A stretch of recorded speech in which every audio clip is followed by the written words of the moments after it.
Hi, welcome back guys. This is your friend, Lettuce Head Fanfics, back with amazing fanfiction. This is the series of What If Deku Had Elemental Kitsune Syrinx. Now before starting, please give this video a like and subscribe to the channel if you want more videos like this. Now let's get into the fanfic. The beginning. How it all started. Night had long since descended over the beautiful country of Japan. Stars blazed in the velvet sky, silhouetted by a voluptuous full moon. Nothing but silence could be heard. It would have been tranquil, if not for the reason of why this hero team were here. Standing not too far from a collection of supposedly abandoned warehouses on the outskirts of their town, they'd been given a tip-off by an insider that the LOV, or as we are more to know them as, League of Villains, were experimenting on small children and giving them extra quirks, regardless of the consequences. Shota Aizawa, or Eraserhead the underground hero, was on edge. He was itching to go inside and rescue those poor children. How they hadn't been tipped off already, he didn't know, and he was livid. How anyone could experiment on children, or anyone for that matter, was beyond him. The world was full of harsh, violent individuals. They'd already done a secret raid a few months back on yet another facility, and that was where those with him had become surprised. Because that was where Aizawa had become a dad. He'd secretly adopted one of the small girls that had been part of the rescue. She was nearly 5, but so damn headstrong it was crazy.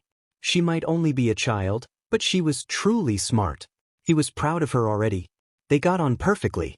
Snapping out of his thoughts, he realized that Nizu had joined them of where he was standing near Hisashi Yamada and Namuri Kiyama, his best friends, as well as All Might, Endeavor, and others. Do we have a plan? Nizu asked, drawing attention to himself. Kick the door in and capture anyone that is there. Endeavor replied. Sure, and your plans always work so well. Aizawa snapped. He had little patience when it came to the flaming Todoroki. Their dislike of each other was well known. Then what do you suggest? Endeavor sneered at him. Aizawa looked around and everyone was waiting to hear what he had to say. Silent approach. Let me bring in my secret weapon. What secret weapon? All Might asked. Aizawa didn't reply, just took his phone out and fired off a text message. A minute later, they watched as a sly smirk appeared on his face as he turned away from them. They followed his line of sight and stared, wide-eyed, as a small being approached, seemingly out of nowhere. They were wrapped in a black bodysuit with boots buckled up around their calves. Gloves covered tiny hands. A thick black hat covered their head, topped off by earphones. A black mask covered the lower part of their face and neck. All that could be seen was a strip of their pale flesh either side of literal cold eyes that seemed to stare into their very souls. They were flame orange in color, split pupils, like a cat's, and framed by long lashes that just made them appear much colder than they already were. Who was this? Bounced through their brains. The small being stopped next to Aizawa and he peered down at them. The coldness left their gaze as they literally stared with hearts in their eyes at the male. He picked them up and the little being wrapped an arm around his neck to hold themselves in place. He smirked a little.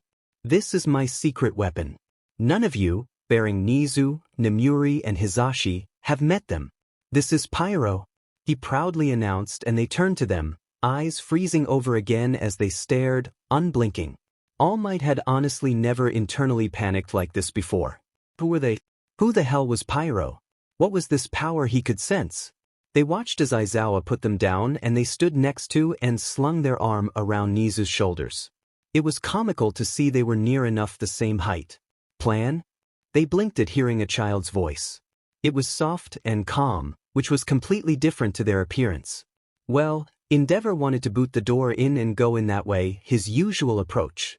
Instead, Pyro, we need for you to go and scout for us. There are children who are being experimented on illegally. Midnight replied before Nizu could. First, who the hell are you? And what makes you so sure that you can get in and out without being detected? Endeavor growled. For a start, don't raise your FING voice to Pyro.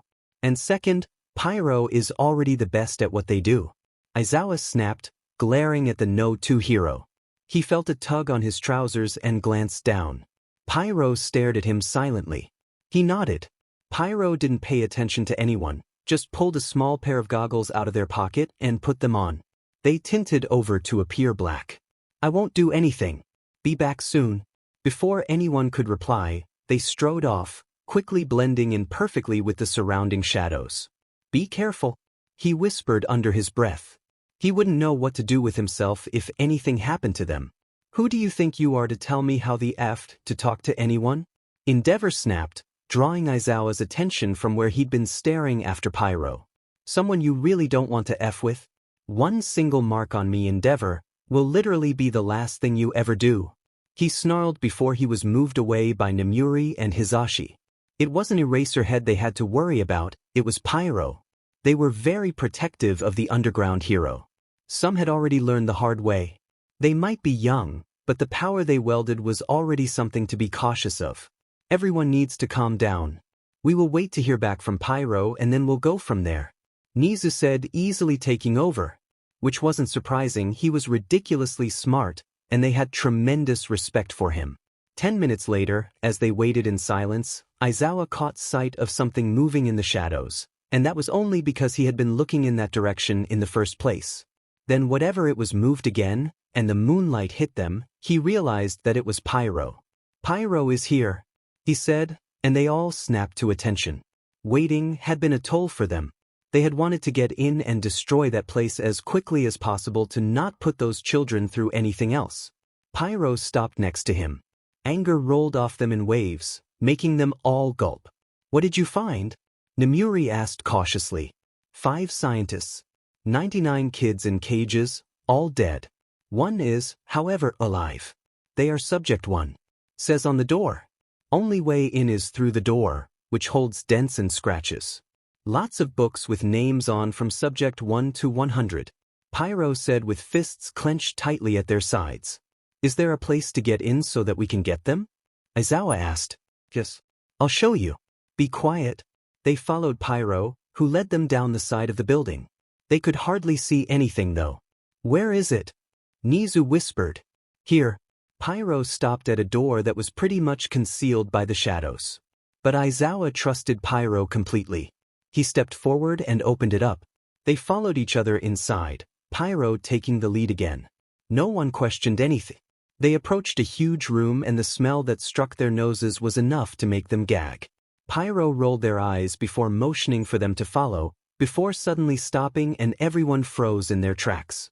Endeavor, put your flames out, Pyro said in a harsh whisper. No, he snapped back. Fine, then don't blame me for this. Pyro turned that cold gaze to him and before anyone could say or do anything, his flames winked out, plunging them into darkness bar moonlight that filtered in through the broken top windows. Aizawa felt a small tug and looking down, seeing nothing. He bent over and Pyro's small hand touched his face. 5 on other side of the door ahead of you. Only one as a quirk, which is immobilization. He's the biggest of them all. Black hair and dirty brown eyes. Got it.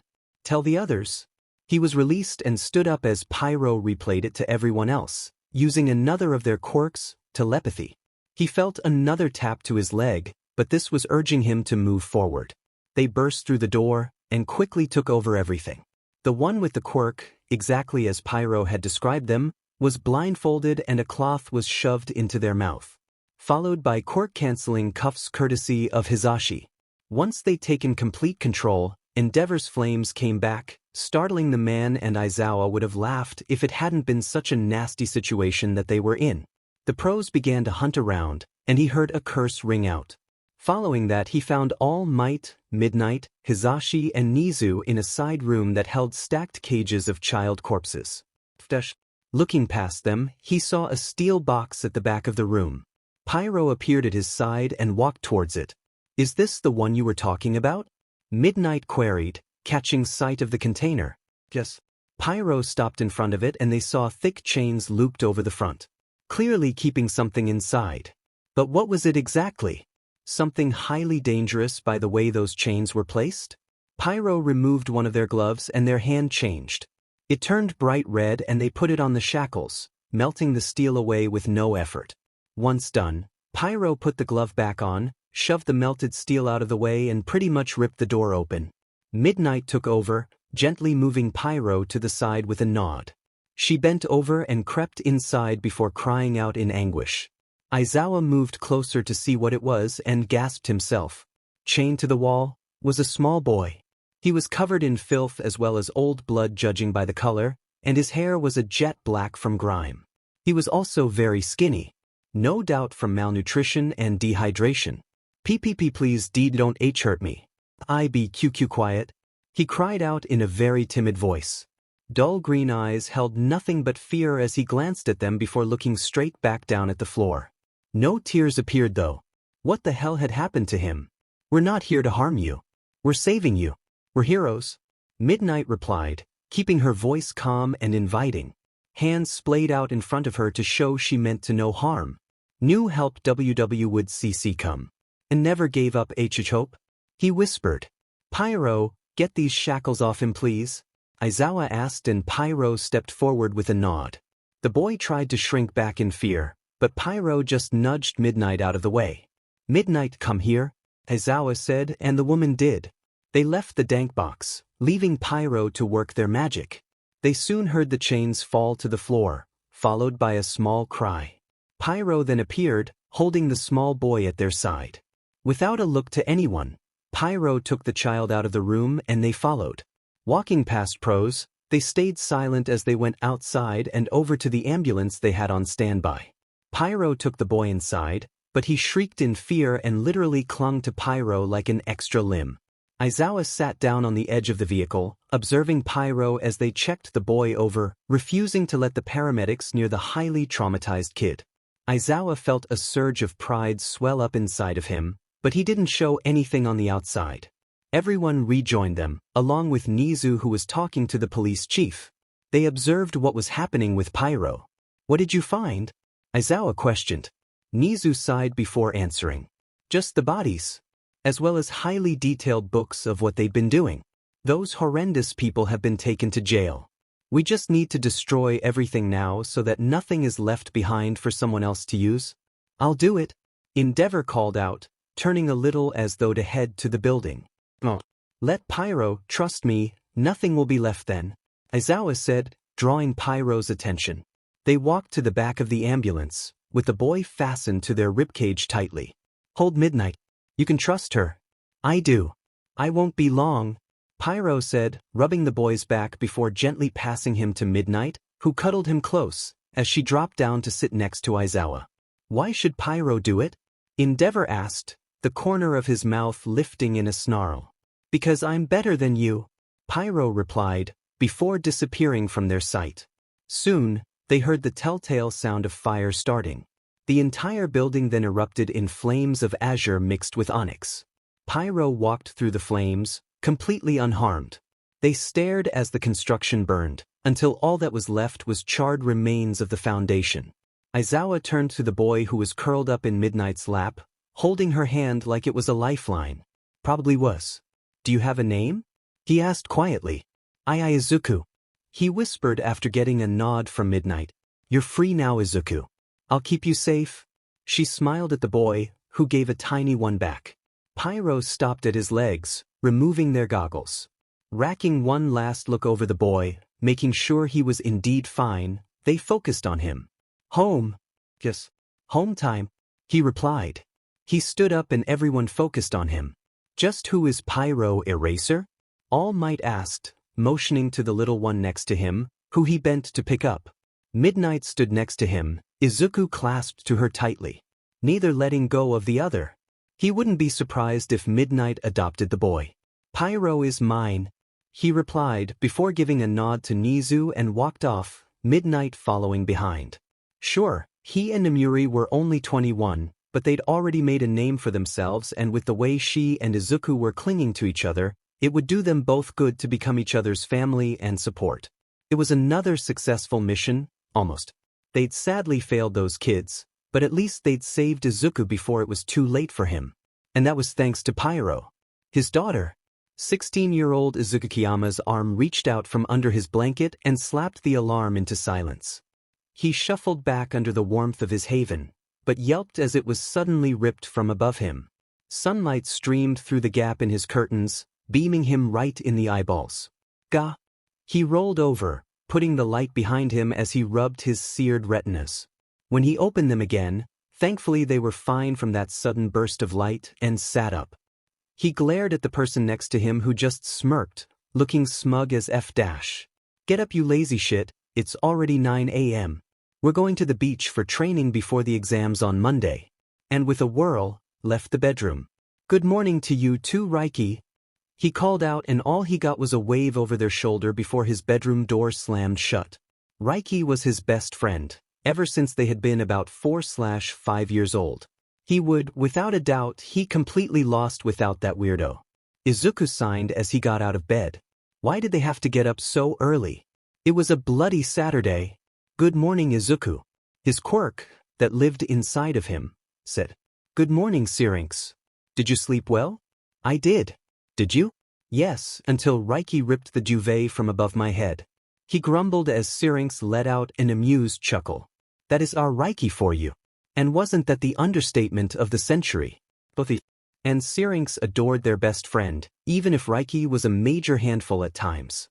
He raced to his bathroom, emptied his bladder, scrubbed his teeth clean, splashed water on his face to wake up more, and then brushed the unruly mop of black and green curls atop his head.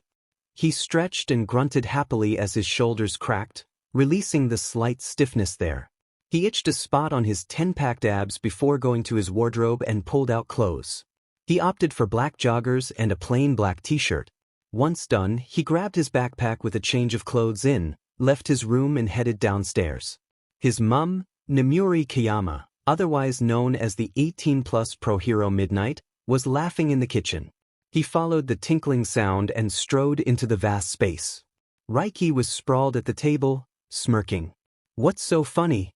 he asked, before smiling as Namuri handed him a plate of eggs, bacon and toast sided with a glass of fresh orange juice. "Morning, my sunshine. Did Reiky really pull your duvet off you?" "Morning, Mum. Yes, it's true. It was mean, I was comfortable." He grumbled and sat down, dumping his bag at his feet. "Please. You wouldn't have gotten up if I hadn't have done that, and you know it, Izu." Reiky snorted. "Reiky has a point." She handed over a plate of food to Reiky, who thanked her. "Don't you dare team up." Isuku rolled his eyes. "Why not, son?" "Because that sucks. I don't have anyone on my team." He shoveled grub into his mouth and glared. Or as much as he was able to.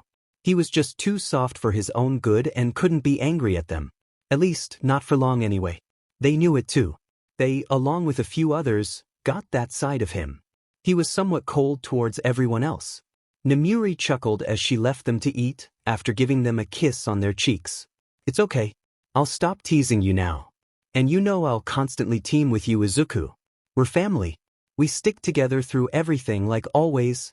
Reiky replied, and he grinned at her. She was, bearing his mum, the best thing in his life. He loved her dearly. He glanced at her as she took her mask off from where it was around her throat. Only a few saw her without it. She had magnificent flame orange eyes with split pupils, framed by long black lashes and highlighted by ever-present dark onyx eyeliner. A small pert nose with a hoop in the left nostril. Full lips held hoop piercings on either side. She had piercings up the sides of her ears. Long hair was up in a high ponytail, jet black with vibrant orange from about halfway down, so it looked like flames. Her gloves were next to her, and he saw her long nails were painted a striking black, as always. And the reason for her mask? She had it on as an air of mystery, her words, but she was ravishingly beautiful. She wasn't cocky with her looks but kept the mask on due to the unnecessary attention that it brought her, and she hated that. She was, without a doubt, one of the most gorgeous people in the world. But he was biased. She was his best friend/sister, so he was allowed to say that, but even then he knew it was fact. Just looking at her, you knew it. Her clothes molded to her curvaceous frame, consisting of a tight tank top with an open shirt and black shorts. They finished their food and began washing up. "Hey, Reiky." "Yeah? How comes you're here so early and not at home with Uncle?" "Dad left early. Nizu wanted to see him." Nizu was their beloved uncle who happened to be the highly respected and powerful principal of UA. "Any reason why?" "Not a clue. He didn't tell me. Just told me to come here, get food and not slack off on training with you." She smirked. before looping her arm around his shoulders and steered him to the door so they could get their shoes. He slipped on his trainers and she shoved her feet in Converse. When he'd tied them up, she handed him a small box. "What's this?" he asked curiously. "Open it," she replied. So he did. Inside lay a thinnish silver chain and a skull pendant. She reached out and turned it over. Etched into the back was their saying, "Always and forever, forever and always." His heart pounded against his rib cage as he stared. "I love it. Thank you, Reiky."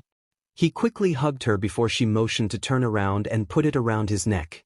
It disappeared beneath his clothing for safekeeping. "You're welcome. Now we can match." He watched as she showed her own before shoving it back where it had been. They grinned at each other. "Mum," he called out while Reiky put her mask on and he put his own on as well. "Yeah."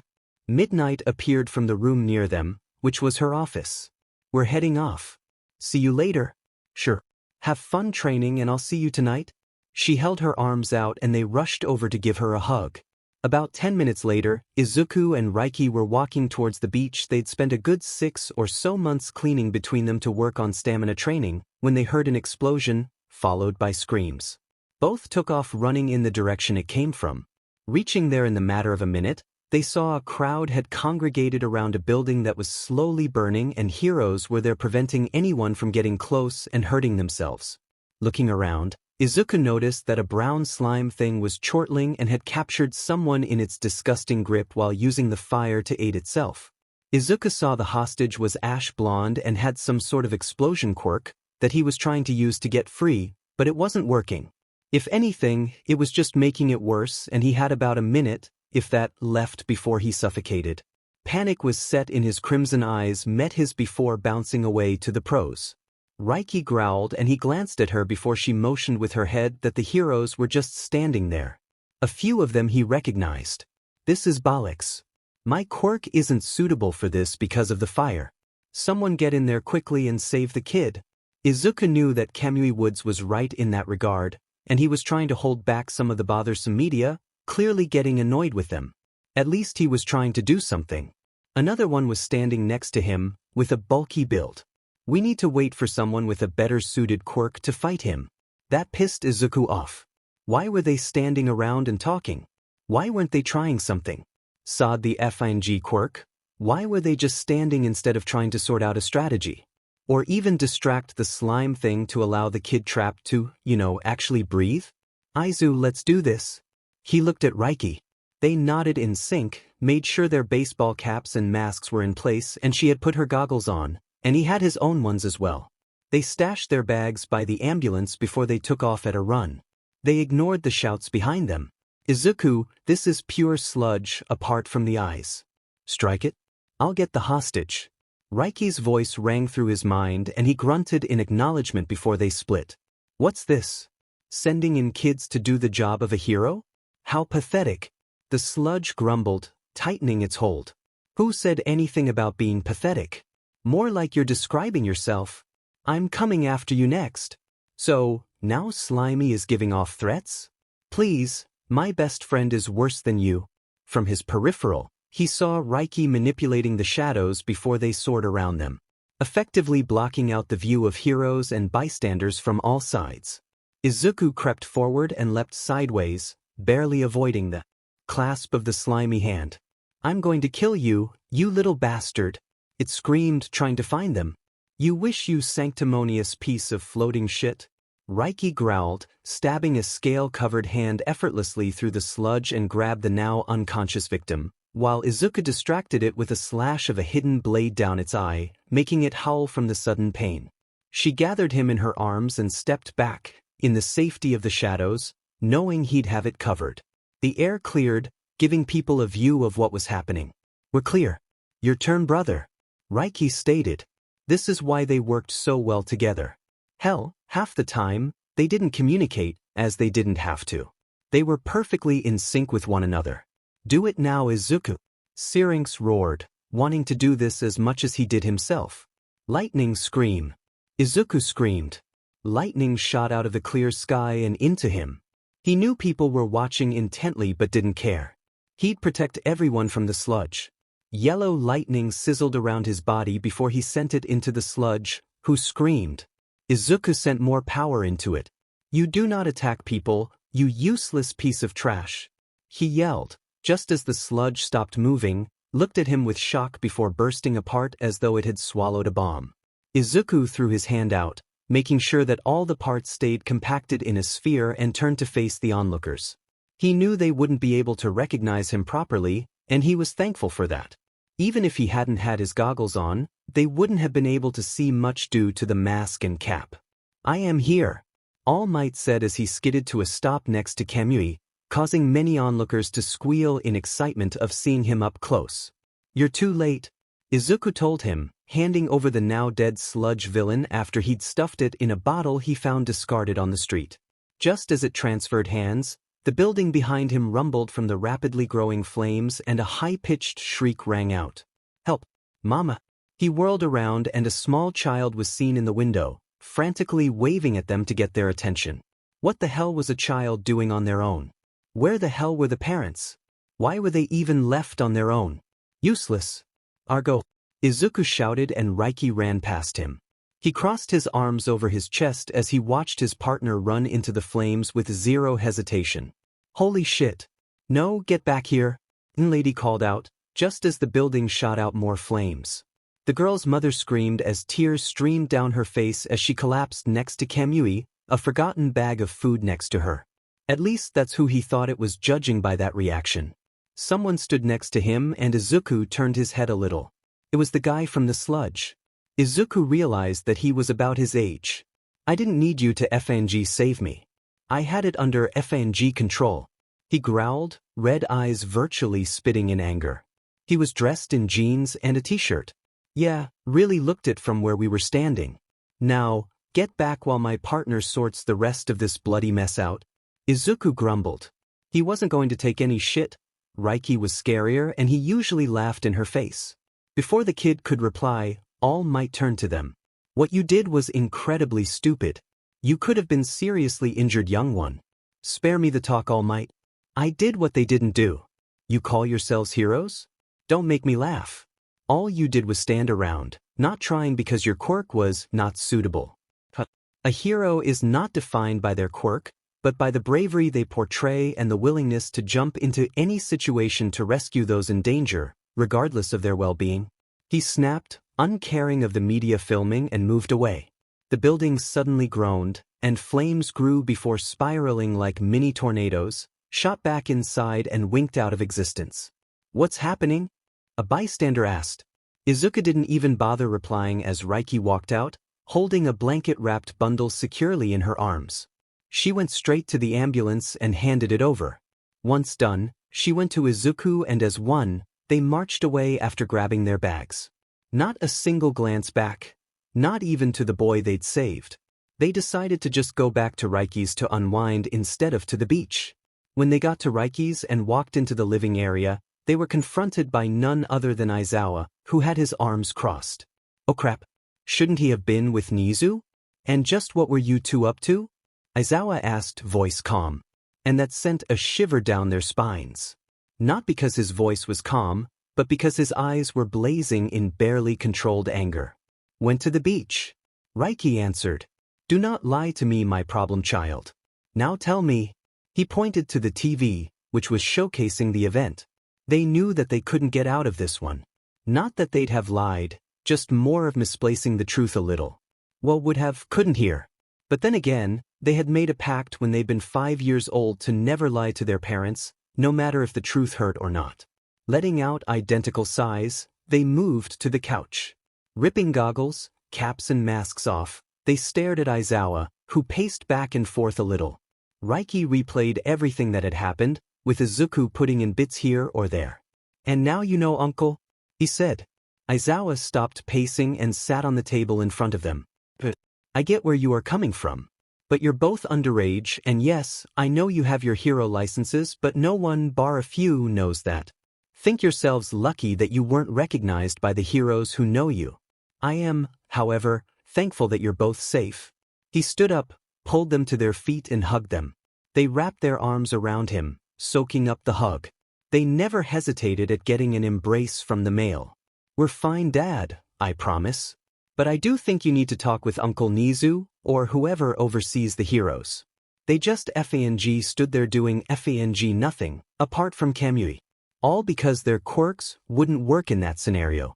It's exactly as Isa said, they really need to sort their shit and priorities out. First, I seriously doubt that Isuku actually swore, Reiky. Second, I'll have a chat with Nizu, I give you my word. Nah, the swearing was purely me. But he was right, Dad, in what he said. I did what they didn't do. You call yourselves heroes? Don't make me laugh. All you did was stand around, not trying because your quirk was not suitable. A hero is not defined by their quirk, but by the bravery they portray and the willingness to jump into any situation to rescue those in danger, regardless of their well-being. She grumbled into his chest. He chuckled and squeezed them a little. I know, brat, I taught you that, remember? Now, head upstairs and get your gear. As you didn't go to the beach, we're going to training ground for a couple of hours. They stepped back from him. You mean it? Isuku asked, excitement building up inside him. Yeah. Now hurry. You have 5 minutes before I leave without you. They let out a joyous whoop, threw their fists into the air and raced each other up the stairs to their shared, but mostly Reiky's, bedroom and got their gear. Yes, they loved going to training ground, but this was going to kick their arses. They couldn't wait though. Any chance to train, they grabbed with both hands. Unit A entrance exam. Isuku lay in bed, absently scrolling through his phone before he had to get up. Today was a big one. It was the first day at Unit A for him and Reiky. He instantly became excited, but also unsure. This was his first time at a proper and professional school, having been homeschooled with Reiky after they found they had a revulsion of middle school. Their quirks had been slightly unstable to be around so many others, who let theirs off as often as they pleased. They'd sat with their parents and explained that they wanted to continue being homeschooled and then try out UA. They'd gotten in by recommendation due to the power of their quirks, as well as brains. Both were exceptionally smart. Sure, Isuku was more on the quiet and observant side while Reiky was loud and in your face at times, but both absorbed information like a sponge to water. He guessed it was because of the I.Q quirk that they had which had appeared age 10. Both he and Reiky had an I.Q over 200, but they weren't cocky about it. Teamed together with their quirks, or just pure strength, they're a force to be reckoned with and unquestionably not to be taken lightly. That wasn't him bragging, that was fact according to his mum, uncle and others who'd taught/trained them. Isuku put his phone down and got out of bed. No time anymore for being lazy. Good morning, Isuku. Syrinx said. Good morning, Syrinx. Did you sleep well? I did. Did you? Thanks. Big day today. Indeed it is. Entrance exams, am I right? I need to get ready before Reiky comes over. Have fun. Talk soon, Kit. Laters. Isuku went to the bathroom, emptied his bladder and scrubbed his teeth clean, splashed cold water on his face and then brushed his unruly mop curls. He'd had it cut yesterday, so now it was a shaved on the underside with curls falling haphazardly on top. He liked it and it was much easier to manage. Isuku stretched and grunted happily as his shoulders cracked. Leaving the bathroom, he went to his wardrobe and pulling out clothes. He opted for black jeans, a black shirt, and a green tie. He also put on a waistcoat, with velvet green strips down the sides. He and Reiky didn't need to wear the standard uniform at the moment, but that didn't mean he would dress like a slob either. Once done, he snagged up his black shoulder bag and checked he had everything. Once satisfied, left his room and went downstairs. He could hear talking in the kitchen, so headed there. Walking in, Reiky was at the table, chatting to his mum, while eating. Morning. He muttered as he sat at the table opposite Reiky. Morning, my sunshine. His mum said as she placed a plate of pancakes drizzled in honey in front of him before kissing the top of his head. Morning, big guy. Sleep well? Reiky said with a nod. Reasonably well. I think I fell asleep about 1 a.m. He shrugged before taking his bag off. Why at that time? Nemuri asked, handing over a mug of coffee. Thanks, Mum. And no idea, just couldn't seem to shut off, so I did some sketches of some things I'll eventually build. Add that to the numerous other designs you've come up with? Reiky chuckled. She's not wrong. His mum grinned. We know that. he muttered before shoving half a pancake in his mouth with a happy hum. His mum left them to eat. He glanced up at Reiky and took in what she wore. He wasn't at all surprised that they fitted and suited her perfectly. She was wearing black skinny jeans, an orange short-sleeved blouse and a black blazer. Well, would she'd taken that off at the moment.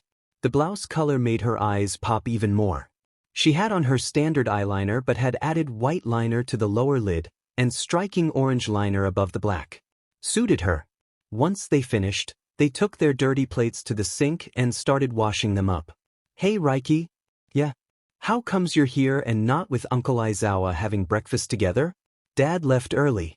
Uncle Nizu wanted to see him before the exams. Any idea why? Not a clue. He just told me to come here, get food and make sure that we're both on time. She smirked, before looping her arm around his shoulders and steered him to the door so they could get their shoes. He slipped on his black, iron-soled combat boots and she shoved her feet in heavy new rocks with buckles and chains. He noticed she had a black choker around her throat, with small skulls along it. Vintage Reiky. They grinned at each other once ready. Mum? He called out while Reiky put her mask on and he put his own on as well. Yeah, my sunshine? Midnight appeared from the room near them, which was her office. We're heading off. See you later. See you both later. She held her arms out and they rushed over to give her a quick hug. Soon enough, they moved away, shrugged into their long black coats, left and began the short trek to UA.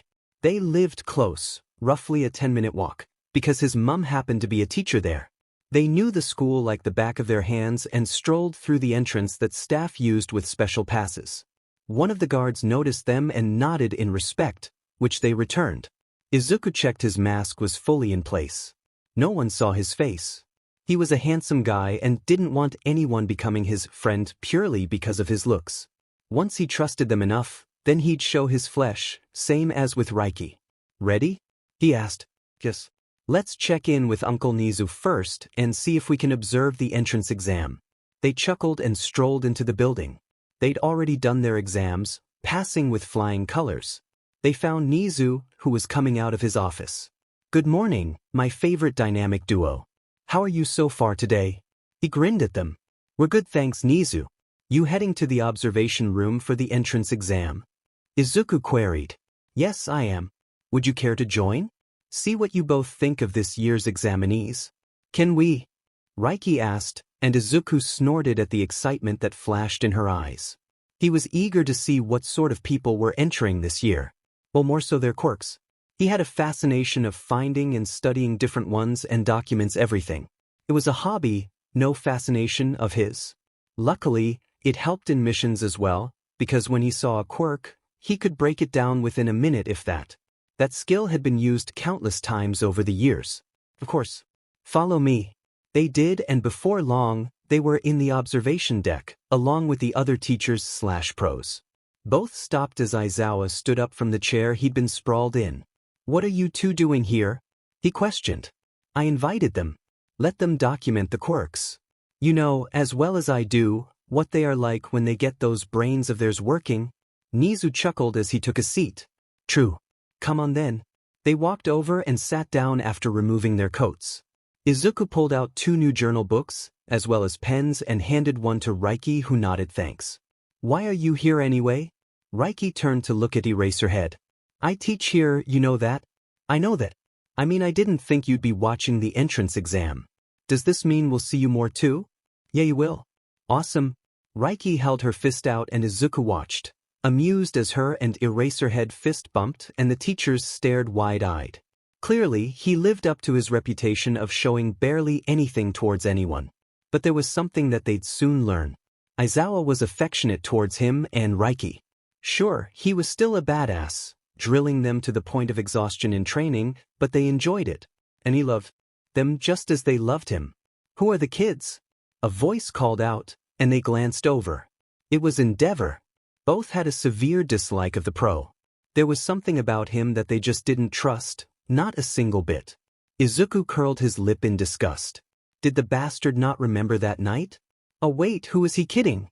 If it didn't revolve around him, he forgot as though it had never happened. He's a very conceited arsehole. They're with me and Nizu. Now, sit down and let us observe. It's about to start.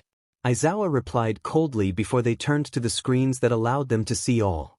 Isuku watched as the crazily loud cockatoo, otherwise affectionately known as Uncle Mike, got the ball rolling by screaming go, and the gates opened. Why are you not moving? There are no real starts in battle. Villains wait for no one. Examinees eventually took off running while Isuku rolled his eyes. Not a good start, was it? Both he and Reiky focused on the screens, scribbling down things at lightning speed. Yes, this was the entrance exam, and no one would find out if they'd passed or not for 2 or so weeks, but he and Reiky were already starting, because they were getting extra training for their quirks and private lessons with Nizu. But no one knew that. He glanced at Reiky and she had her gaze locked on a screen with an eyebrow raised slightly. You wouldn't have noticed the slight shift, but he knew Reiky better than anyone. He followed her gaze to see an ash blonde who was making explosions come out of his hands. He was presently panting hard after defeating, well, more like pulverizing, at least 8 one-pointers in one go with a smug smirk. Not bad. Give him training in better precision shots, and he'd definitely be one to watch as he climbed the ranks of Powerhouse. What do you reckon so far? Nizu probed, gaining their attention. There are some that shouldn't be allowed in. They're useless in the regard of training to become a hero with their quirks. But I do, however, think they'd be ideal for the other areas you have to offer which would be better suited for them. Reiky responded. Such as? Aizawa asked. Isuku looked at her and she pointed to her notes. He glanced at what ones she indicated and bobbed in silent agreement. She handed over the notes and they nodded. Isuku knew they'd back them because they weren't wrong. Not being big-headed about it, they were just giving straight facts. Okay, that should be enough now. Let's see how they deal with the main obstacle. Nizu leaned forward, flipped a lid on a panel in front of him and pushed the red button underneath it. Many of the pros groaned/got worried at the sadistic glee that appeared on the principal's face, but the duo didn't react at all. The ground reverberated and Isuku stared out the window, but couldn't see much, so he got up to have a better look at the scene below. A 0-pointer had arrived. It was taller than the buildings, so around 10 stories high. It hit a building, causing huge chunks of cement and glass to crash to the floor. Examinees turned to run, like a flock of mindless sheep. An alarm went off, and Izuku's head snapped around, instantly catching Nizu's gaze before he focused on Powerloader, who was typing furiously on a laptop. He turned to look outside, just as the robot leaned down and blasted a fist into the ground, creating a vast dust cloud. What is happening, Higuri? Nizu questioned Powerloader. Due to hitting the building and now the ground, it's unfortunately trapped an examinee under the rubble. It isn't responding to the shutdown commands either. It's viewing her as a threat. If I can't get it to respond, it's going to crush her. Higuri said, panic clear in his voice. Some gazes went to a screen, showing the girl in question. She was a tiny brunette, with natural rosy cheeks, who was frantically trying to get the slab off her ankle, with tears streaming from wide, panic-laced chocolate eyes. Pros got up quickly, moving towards the door, praying that they weren't late to save her. The dust cleared slightly and Isuku growled. What is it, brother? He turned to Reiky, who stared at him perplexed. These worthless idiots are just running away. Not even thinking of saving the girl. Some heroes they are aspiring to become. He gritted out, eyes laced with disgust and fury. Isuku! Nizu was staring at him with a knowing smirk. I'll stop it. Pros won't make it in time. Isuku grunted, stopping the adults before they left. How will you do that? Ectoplasm asked. Do it? Nizu told him and Isuku nodded, not answering Ectoplasm. He threw open the windows, ignoring the pros shouting no because of the drop, but he ignored them and leapt, landing with ease, his modified boot soles absorbing the impact. This was nothing that he couldn't handle. Syrinx, are you seeing this? It's disgusting that they are just going to leave her there. Let us show them what it means to be a true hero kit. The fox griped and Isuku felt power ripple through him as Syrinx lent his strength. He raced through the crowd, who'd stopped to stare at him with genuine curiosity. He paid them no attention as he ran before skidding to a stop next to the trapped girl, who was getting desperate, clawing at the rubble now. There was a small bit of vomit near her. Quirk overuse/drawback? From fear? Or perhaps a mixture of both? What we got? He glanced over his shoulder as Reiky emerged. He wasn't surprised she'd followed him. Busted ankle maybe. Get her out carefully and move to safety. I'll take care of the rest. She nodded, bent a little and lifted the slab like it was weightless, before pulling the girl out with ease. Isuku ran up the robot's body like it was nothing until he was landed on the head. No one is behind the bot. Clear for disassemble. Syrinx told him. Thank you, he replied before holding his hands out. Lightning clap. He roared as lightning erupted from the cloudless sky, hit his palms and he sent it flying into the head under his feet, completely frying everything inside. Fox split. Lifting his right hand, clenched it tight and punched it into the machine. It split in two and toppled over. He leapt off, landing easily and went to Reiky, who held the girl in her arms. Her ankle had a nasty purple bruise covering it. Let me heal that for you. He held his hand out and a white light erupted out of his palm to settle over her skin. Once done, the light disappeared, and she was as good as new. Thank you so much. The girl beamed as Reiky put her down. They towered over her tiny 5'2" to 3" frame, considering he was 5'10" and Reiky was 5'8" flat feet. You're welcome, he replied. My name is Achiko. Achiko Uraraka, she said with a small bow. Nice to meet you. I'm Isuku and this is Reiky. No last name? She looked at his sister before back to him. Yeah, but you'll maybe find out what it is. And with that Reiky walked off. Don't worry about Reiky, that's just how she is. Anyway, I'm off too. Good luck, Uraraka. Recovery Girl made an appearance to double check on her, but he didn't stop to talk. He just winked, making the old pro chuckle with a grin before he dashed after Reiky. Both shoved their hands into their pockets with a smirk. They left silently as everyone stared, no doubt wondering how he'd managed to defeat the zero-pointer with barely breaking a sweat and monstrous power, or where Reiky had appeared from, or who they were considering how they were dressed. They'd find out in due time. UA official first day. Reiky groaned as her alarm blared, shooting through her ears and waking her from a deep slumber. She slapped it into silence before rubbing sleep from her eyes. She sat up and cracked her shoulders. Slipping her feet into her slippers, she peered over at the other bed that was beside hers but against the wall. She smirked as she saw a tuft of black and green hair peeking from the top of the duvet. That was all that could be seen. Rolling her eyes, Reiky disappeared into the bathroom and sorted herself out. Walking back into her bedroom, orange toothbrush hanging out her mouth, she shook her brother awake. He grumbled at her. 5 more minutes, Reiky. Nope. Get up, you lazy arsehole. First official day and all that shit. We're going to find out which FING extras are going to be in our class for the next however long. She threw the duvet back and he glared before stretching languidly. If I'm a lazy arsehole, then you're clearly a beach. The correct term, I shall have you know, is Captain Beach. And don't you forget it, my beloved first mate arsehole. They chuckled at that. He cracked as he stretched. His tightly muscled body was highlighted by the sunlight that streamed through the windows as she yanked open the curtains, flooding the room with light. She knew he was good-looking but couldn't see the rapt fascination that others had with him.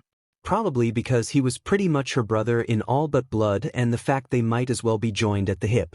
He threw the duvet off completely and stood up. His pajama shorts hung low on his hips, showing off the deep V-line he had and drew your attention towards his 10-pack as well. He strolled into the bathroom and she waited for him to finish. I'm done, he called out, which was followed by the toilet flushing. She opened the door and finished brushing her teeth. Once done, she went to get dressed.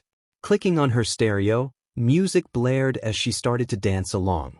Bobbing her head to the beat of the song. What do you think will happen today? She queried, as she went to her stained oak vanity and put on her usual eyeliner and mascara. Honestly, I'm not sure, Reiky. Probably something to do with our quirks. He replied as she glanced at him in the mirror as he sorted out his bag. Which quirk will you use? She turned to him properly. Not sure. All depends on the test. But it'll probably be Syrinx. Let him out. Sure. Next thing she knew, there was a small fox next to him. Syrinx was what was known as an Elemental Kitsune. He was jet black with the undertone of red in color, with big ears. Eyes were blood red and looking in them, You could tell he was ridiculously intelligent. Paws held razor-sharp claws that could cleave a tree in half with a well-placed strike. He had all of his little tails out, each a different colored tip representing different elements. She loved the little monster. Reiky. He grinned at her. Sharp teeth on full display. She laughed and held her arms open, and he dived on her lap. She wrapped her arms around him, cuddling him close. Hey Syrinx. She placed a kiss to his button nose and rubbed her fingers against his ears, causing him to let out a contented rumble that was like a purr as his chin hit her chest and his eyes shut in radiant happiness. Adorable little effer. She glanced at Isuku, who was mumbling to himself while going over one of his many private black journals. You okay? Her question had him snapping from his thoughts and focusing on her. Legitimate fear/unease was etched into his features. Okay, she wasn't expecting that look. She put Syrinx down on her bed and let her own monster out. Her main quirk, called Pyro. She was a spectacular dragon. Jet black and orange scales. She had luminous orange eyes that seemed to stare right through you. She had thick claws that were easily an inch or so long in this form and as dangerous as Syrinx's.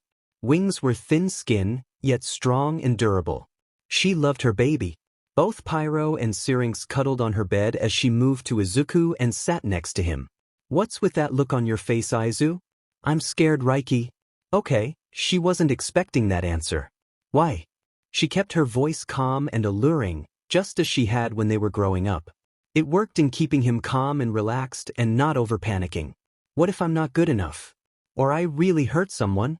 First of all, shut the F up. Get those ridiculous thoughts out of your FNG head. You are damn well FING good enough. You are brave, courageous, smart, funny and kind. You're a beautiful man both inside and out. When you care with your entire being. You won't hurt anyone unless it is necessary. I know for a fact on that. And if, somehow, you do lose control, I'll take you on. Don't forget, you're going to be the best FING hero that you can possibly be. I won't settle for you being anything FNG less than no one. Well, both weren't interested in that, to be honest, with wanting to be an underground pro like her dad, but if that somehow didn't work out, then they were aiming for the top two. Keep their options open and all that bullshit. But they're truly aiming for being underground because of already being used to that. Plus, when they graduated, both her and Isuku planned on launching their own hero agency. They didn't want to work under anyone who'd dictate their every move. No way, no how, no FING thanks. Plus, they didn't do this for the fame or money. They wanted to the voice for those who were unheard. Thanks, Reiky. And that means you'll be no too? Also, I love you. I love you too. And yep, I'm going to be no too, and we're going to be the best FING tag team for life. We work in sync without even trying, so we're already well ahead of anyone else. Now, let's finish getting ready, stuff our faces with food, then go kick ass at school. Now, who the F are we? She leapt to her feet and yanked him up with her. We are the dynamic duo. He grinned. Sorry, I couldn't catch that. I said who the F are we? She screamed. We are the dynamic duo. He shouted. They laughed as they hugged, before scooping up their little monsters and went to get some food to feed the pits that were their stomachs. Once they'd eaten and cleaned up, Isuku and Reiky finished getting ready for school. Their little monsters had already vanished, so they were safe. They'd donned their masks, and Reiky had her trademark choker on. Isuku made sure that he had everything, including a can of energy drink and snacks. He shrugged into his black coat and put his backpack on. Glancing at Reiky as she put on her new leather jacket, earphones, and bag, which was, unsurprisingly, covered in patches of bands she liked and skulls, shoved her feet into her heavy new rocks, she grinned at him. He smiled back, and not for the first time. He thought of how lucky he was to have her in his life. He really did love her. She was his sister in all ways but blood. If he could change that though, he would in the span of a heartbeat. The thing that he didn't want, however, which was kind of mean and selfish of him, was the day that she got into a relationship and had no time for him anymore. Yes, it's inevitable of her getting with someone because hello, she was amazing, but that didn't mean he wanted to be stingy and keep her just to himself for a bit longer. Sure, he'd, maybe, get in a relationship himself, but he wasn't looking. If it happened, then it happened, but he wasn't holding his breath. Snapping those thoughts away, he shoved his feet into his specialized iron-soled combat boots and then not all that much longer, they approached the gates of UA. Due to the time of their arrival, only a few students plotted about the grounds. Isuku paid little attention to that as they strode forward with sure steps and went inside the building, ignoring the inquisitive glances and murmurs of who they were. He guessed because they had such a powerful presence, they wanted to know. Using his photographic memory, he mentally pulled up the entirety of UA. He quickly sourced out their classroom. 1A walking to it, Reiky followed, trusting him completely, and in the span of a minute, arrived at where they needed to be. It was a huge doorway, almost as though in preparation for anyone that had a quirk that allowed them to be bigger than normal. And all that went through Izuku's mind was that it was easily big enough for All Might to walk through in his buff form and stand with arms splayed and still have plenty of room. With a silent chuckle, he looked at Reiky. "Ready for this?" he asked. "Ready as we will ever be," she replied, just as voices could be heard from inside. Opening the door, the duo strolled in, making the voices stop as everyone turned to stare at them. They looked around at the class, before locking eyes Aizawa, who was staring at them. "Okay, everyone. These two are also from recommendations?" Before he could say anything else, a giant squeal came from near the back of the room.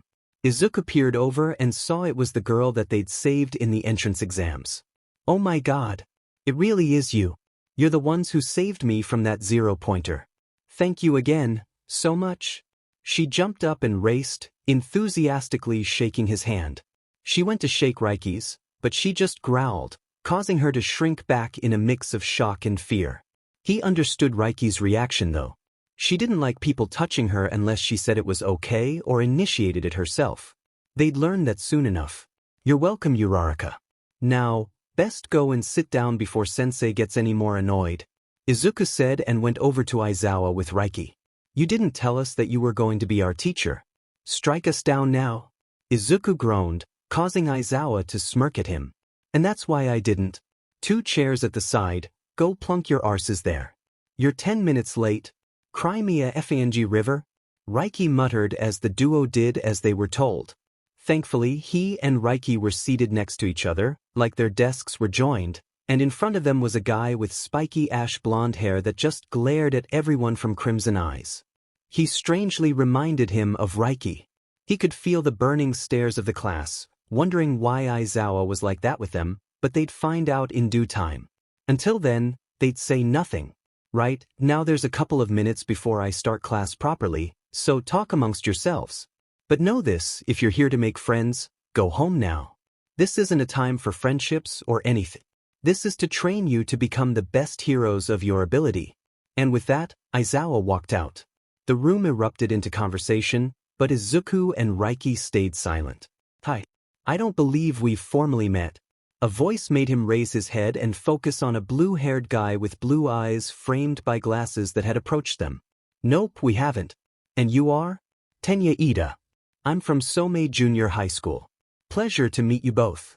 Although, I didn't see you at the entrance exam, either of you." He made this weird robot-type move with his arms. "What a strange fellow. That's because we're here on recommendation.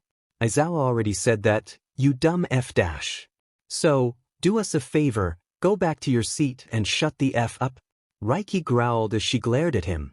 Izuku barely managed to keep back the snort, but the guy in front burst out laughing while Ida sputtered. "That is no way to treat a fellow classmate. And I really couldn't give a flying F what you think. I'm not here to make friends with a bunch of pansy-ass motherfuckers. Heck, from what I saw at the FNG entrance exam, you're one of the biggest pansies effing going, leaving her to be squished like a fly in a trap when that zero-pointer made an appearance." Reiky pointed to Uraraka, who blushed in embarrassment. Izuku felt that someone was watching him intently, so turned in his chair. A guy sat at the back of the room, staring at him curiously from 2 different colored eyes, even though the rest of his face was unreadable. Even his hair was different. Half white and half red, split perfectly down the middle. Izuku realized exactly who he was. Shoto Todoroki. Endeavor's youngest sprog. Poor bastard. He faced back the proper way, just as Reiky stood up, forcing Ida to back up quickly, along with Uraraka that had moved to stand next to him. The entire class fell silent as they realized that she was taller than the other girls, more so with those boots she had on, hell even more than a couple of the guys too. But this was one of the things Isuku loved about her. She didn't back down from anyone, not even her dad. Back the F off before I put my fist into your face faster than you can say holy mother for, she growled. Isuku knew that her eyes had changed to their glacial look because of her rigid posture, so he stood as well. He looped his arm around her shoulder and she visibly relaxed. Better to calm her down quick before anything happened. Look, if I were you, I'd go and sit at your desk before she really does kick your arse, Isuku said before Ida said anything. Thankfully, he moved away quickly with Uraraka. Reiky sat down and the guy in front of them turned sideways in his chair to face them. Isuku stared at him. Name's Katsuki Bakugo. Nice to know you're not afraid, or cautious to say what you think. He held his hand out in a shake. Reiky stood up, leaned over her desk and got right in his face, making him retract his hand quickly before it banged into her chest. Everyone held their breath as they'd already had the unpleasant acquaintance of the unpredictable firecracker. Just who was this person to make him be like that? Friend or foe? The entire class watched the exchange. But one person had their eye on her, thinking she was seriously hot, of what could be seen anyway. But was she straight, lesbian, or what? That would be something to find out before they tried to get closer. Sure, she was rather hot-headed and had quite the prolific vocabulary, but that didn't diminish the appeal of her. And I think you're maybe the only one, apart from my brother here, that I'll be able to tolerate for more than 5 seconds. Name's Reiky. Nice to meet you, Bakugo. She blinked slowly and Isuku knew what was happening. Bakugo, without a single ounce of doubt, was going to fall for her. One temperamental person to another. Isuku wondered how that would work out. But say that they did somehow get together, if Bakugo treated Reiky right, then Isuku wouldn't kill him. She was the one in who he would make an exception for, along with his mum and uncles of course. He'd kill to save or protect them, regardless of the consequences. Nice to meet you, Reiky. And who's your brother? Bakugo turned his attention to him. Name's Isuku. He told him as Reiky sat down and stretched her legs out in front of her. God, I'd love me a piece of that. Imagine running my hands all over that gorgeous frame as much as I please. A high-pitched and annoying voice came across the room and both of their heads snapped around to see who it was. It was a small guy/child thing with large purple balls on its head as he openly stared at Reiky, drooling a little. Disgusting. A girl with jacks from her earlobes said, glaring at him with revulsion.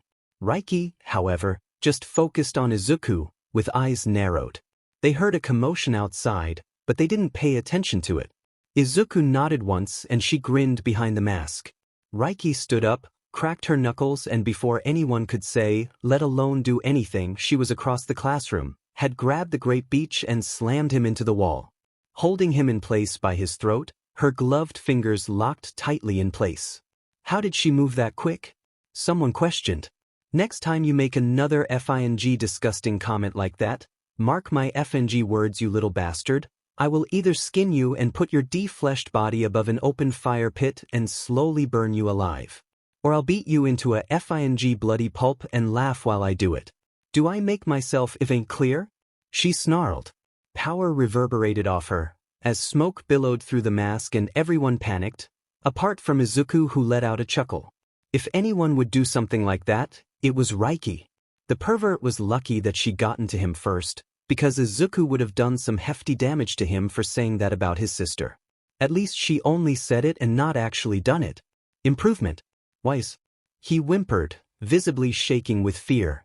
You had if and better do. Isuku just watched it all in mild amusement.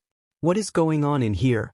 Aizawa demanded as he stormed in, teaching a little bastard some FING manners about respect to women. Reiky sneered, not looking away as she stared right into the guy's eyes. The small fry was trying desperately to make her let go, but it was useless. Isuku glanced at Bakugo and snorted.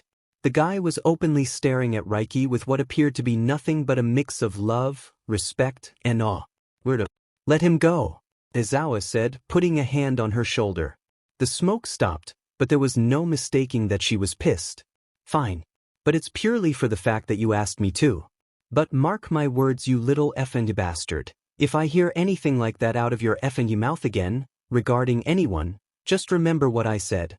And if I don't get you, I know some people who most certainly will. She snapped, let the little bastard drop to the floor with a thud and walked back to him, dropping into her chair. Isuku rubbed his hand between her shoulder blades.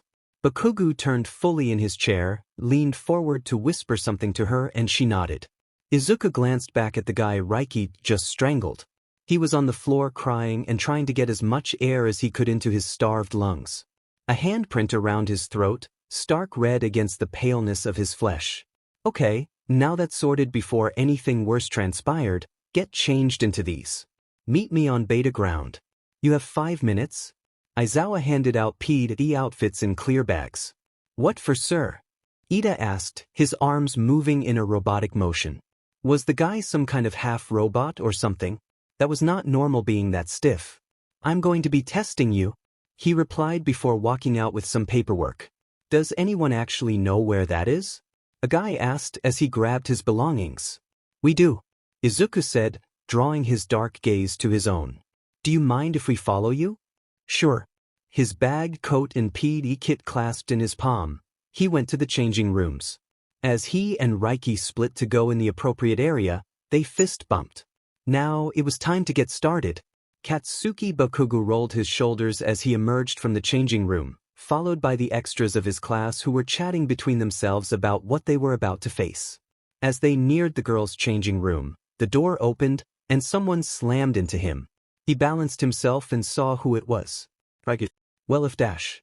Just from that clash of their bodies, he knew she was soft in all the right places yet toned. He took in what she was wearing as she racked her gaze over everyone else. Her outfit was a little tight and just made him want to peel it off to get to the delectable skin underneath. Okay, what the F was he thinking? He never thought about the shit. But there was just something about her that had already drawn him in. And no, it wasn't the fact she swore as much, if not more than he did. Bakugo guessed it was maybe when she'd not taken any of Ida's shit, or when she'd manhandled and threatened Mineta, the little great pervert, with barely any effort or backing down until Aizawa told her to let go. Hell, Isuku had just laughed at her. Was that normal for them? Where's my brother? Her hypnotic voice washed over him, causing goosebumps to race down his spine. He hoped to F that no one was close enough to notice. I'm here, Reiky. Izuku's voice rang out behind them as he walked towards her. Bakugo watched as a smile appeared underneath her mask and lit up those beautiful orange eyes of hers as she stared at Isuku. Now, the real question was, how could Bakugo get her to look at him with that smiling gaze? Or take the mask off to reveal what she looked like underneath? Isuku also had his mask on, but Bakugo wasn't interested in him in the least. Well, maybe apart from as a friend? He reckoned he'd be one of those that'd be a great guy to hang with. As Isuku stopped next to his sister, the light flickered and beamed her square in the face, making it appear as though her eyes had flames burning behind them. Or was that just a part of his imagination? Shall we go then, Captain Beach? He punched her on the arm and she laughed. Let's go, my dear first mate arsehole. She hit him back and he dived for her, but she dodged and ran out of the corridor as he chased after her. As the siblings departed, Bakugo noticed that the back of her outfit left nothing to the imagination of the fact that she had a pert, luscious arse. Long legs. Curved spine that he wanted to run his tongue up and all that shit. Damn it, he was starting to feel excited. Snapping from his thoughts, he and the extras started walking again, just as the door opened next to him and the girls emerged. They strode out as one big group to where Aizawa had told them to go, and they heard laughter. And in front of them, the two siblings were facing each other, already having smears of dust on their bodies. What had they done already? There was no one else around, so where was the teacher? They stopped as Reiky raced to Isuku. I'm going to effing kick your arse, motherfucker. Reiky roared as she smashed a solid fist into her brother's face, snapping it to the side, but he just turned back and smirked. When you're big and ugly enough, plus lose the weight from that fat ass, then you might have a somewhat chance? Isuku countered, diving behind his sister and sent a stinging slap to her arse cheek. The girls and some guys cringed at how hard it was, but Reiky just snorted and dived on him, sending them sprawling into the dirt floor. What is going on? Kaminari queried. He was blonde, with a black streak like a bolt, and his quirk was to do with electricity. Not a clue, bro, replied Kirishima, a redhead who could harden his entire body. They watched as Isuku rolled and pinned Reiky to the floor, sitting on her torso and trapping her arms with his knees, playfully tapping his fingers against her cheeks while she growled. Somehow Reiky managed to get wiggle room, put her feet into Izuku's armpits and kicked him into the air. She leapt to her feet, grabbed him from midair and smashed him into the ground with a solid thump. That must have hurt like a beach. No doubt about it, considering he bounced once. I am not fat, I am fluffy, she snapped, before jabbing a knee into his side. That's going to leave a mark, Momo muttered, standing next to Bakugo, who paid little attention to their already dubbed class beauty, and just watched the siblings fight. Izuku jumped to his feet and launched a punch to his sister's ribs, sending the breath racing out of her lungs. Keep on lying to yourself, you hippo. The class gasped at that. Imagine saying that to your sister? That was totally uncalled for and disrespectful. Ida snapped, waving his arms like usual. Bakugo was impressed by their fighting prowess though. He reckoned they'd give him or anyone a hefty run. What the hell is going on here? A voice snapped behind them. Aizawa had arrived. I'm going to claw your effing bollocks off. Reiky growled before slamming her shoulder into Izuku's ribs and drove him into the ground. She snapped that hot gaze of hers to them quickly before focusing back on her brother as he grabbed her wrist and flipped her over, sending her crashing into the dirt. Pay attention to your opponent. Izuku snapped, before they flipped to their feet and threw a punch into each other's face. Bakugo was surprised that didn't knock some teeth out from the brutal impact. Just how hard were they FNG hitting each other? The solid connection was enough to make even him wince in sympathy. I am paying attention, you piece of effing shit, Reiky growled. That answers that question. Aizawa groaned and went to the sparring siblings. He grabbed them by their shoulders, making them stop and look at him. Just how brave was their teacher to get between those brutal hits? Badfingus. What are you two playing at? Aizawa snapped at them. But Bakugo saw that they weren't fazed by that at all. Having a bit of fun and letting off some steam. Been a while since I got to play fight like this with Aizu, as though we're quirkless? Reiky replied as he let them go. She lifted her mask a little, but not enough that they could see anything and spat out a glob of blood. Wait a minute, they hadn't been using their quick?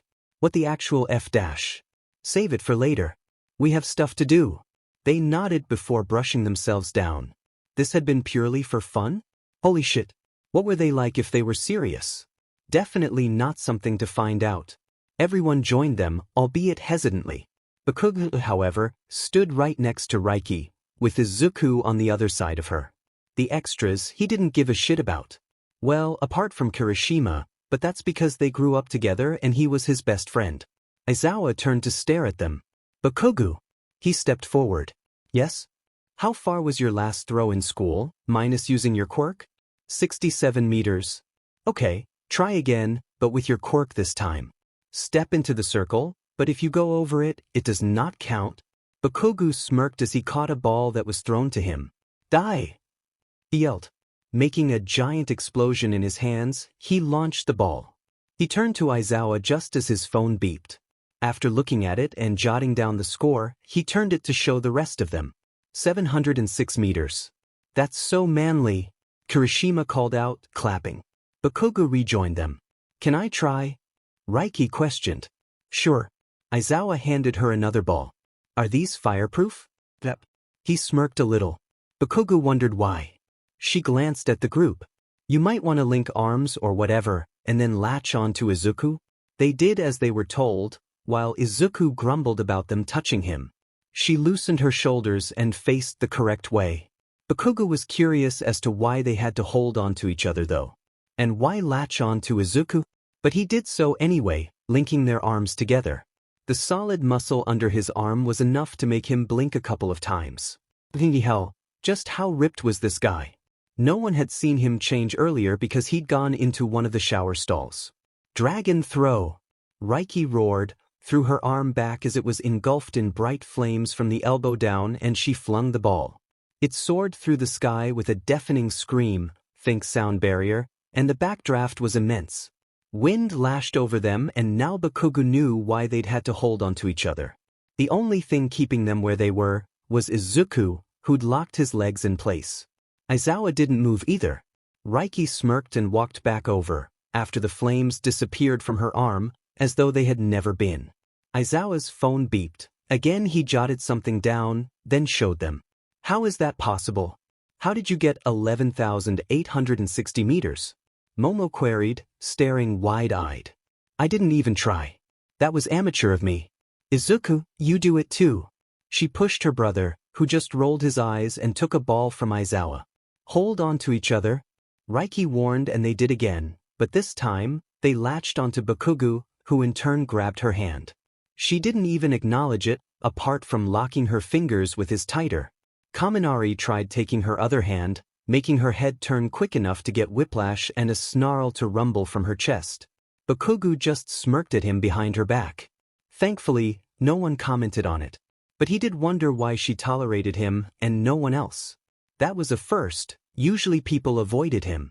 They focused on Isuku, who held his arm at his side, but rolled his shoulders. Then held his arm back a little, and his stance changed to alleviate the throw better. Fox throw. He roared as blue lightning shot down his arm, and he launched the ball. A crater emerged where he was, which had to be a good foot or so deep. The ball disappeared from their line of vision as wind howled around them. Again, it was the same as when Reiky had her turn and she stamped her feet into the ground to keep them in place. Everyone moved though, but because of her grip on Bakugo's hand, they didn't get far. Isuku strolled over and Reiky let go of his hand to knock both her fists into her brother's. Aizawa showed them the score. Dude? Seriously? Zero asked. He was a weird one. He shot tape out of his elbows. Knock off Spider-Man. What? Isuku responded, peering over his shoulder at the guy. How the hell did you get 20,500 meters? Practice? And that wasn't my best. Bakugo wasn't paying much attention as his mind was going effing nuts. He'd held Reiky's sinning hand, and she'd snarled at Kaminari when he tried to hold her other one. What did that mean for him? Either which way, he was FNG ecstatic. Okay, now that we've had a practice run. Time for some other tests. Aizawa stated. Sir, before we start, what about the opening ceremony? Momo questioned. We don't have time for that. This is a hero school. If you want that, then join another class. Plus, I teach my class how I see fit. At least we can use our quirks. This will be fun. Uraraka squealed, clapping her hands with a smile. How FING annoying. Bakugo rolled his eyes at the childish manner. Grow the F up. Idiot. This is not for FING fun. This is not some child's FING game. Do you think that natural disasters, or villains attacking just because they want to cause an uproar, are fun? If you seriously think that, then do us a favor and leave now. Reiky snapped. I was just saying. Uraraka grumbled. And that's where it's FING childish. You're in the top hero school for FING Christ's sake. You're here to learn how to become the best hero of your abilities. Not go all Gugie because you can use your shitting FING quirk. Newsflash, if you're not ready, you're going to be completely obliterated by the time you leave here. And that's if you manage to last these 3 years of rigorous training and study. Reiky rolled her eyes before looking back at Aizawa. Bakugo sided with her. She was right, this was no game. Majority of heroes didn't last the first 2 or so years once they graduated, either by death or because they couldn't hack it, so stopped. This was definitely not something to laugh about. Reiky is right, this is not fun in games. Do you think villains will be willing to stop just because you're exhausted, bleeding out, and in pain? They will take sadistic glee in causing you as much pain as they possibly can. Okay, let's spice it up a bit. Last place gets expelled? Aizawa exclaimed, making nearly everyone panic. It wasn't helped by the sight of the sadistic grin on the man's face. Isuku cracked his knuckles as he waited with Reiky. The raven-haired girl from before stood on his other side. Why was she so close to him anyway? He hated people too close to him. He had barely tolerated when they'd held onto him when Reiky had thrown the ball. No, he wasn't a germaphobe or whatever, he just didn't like people touching him without his permission. Because consent and all that shit was important. He did internally laugh though when Aizawa had said about last place being expelled and then showing that smirk of his. He wasn't at all surprised by that. Hell, the man was worse on him and Reiky when training, so this would hardly be anything of a hardship for the siblings. And Reiky was also right in what she'd said. This was no game. They knew of that firsthand. Okay, the tests are ball throwing, grip test, side-to-side jump, upwards jump, and a 50-meter dash. Aizawa declared, reading off his chart. Ready for this? He asked Reiky, who was just picking at her gloves. Let's do this. Best beach wins. They fist bumped. Begin. Aizawa shouted. Isuku flew through everything which weren't really much of a challenge for him. To start was the 50-meter dash. Ida was the quickest, scoring 3.35 seconds, then Isuku went and sprinted across. The timer came back of 1.35 seconds, making jaws drop. He watched as Reiky went and she got 2.05 seconds. He broke the grip machine even after getting another one out, one that All Might uses.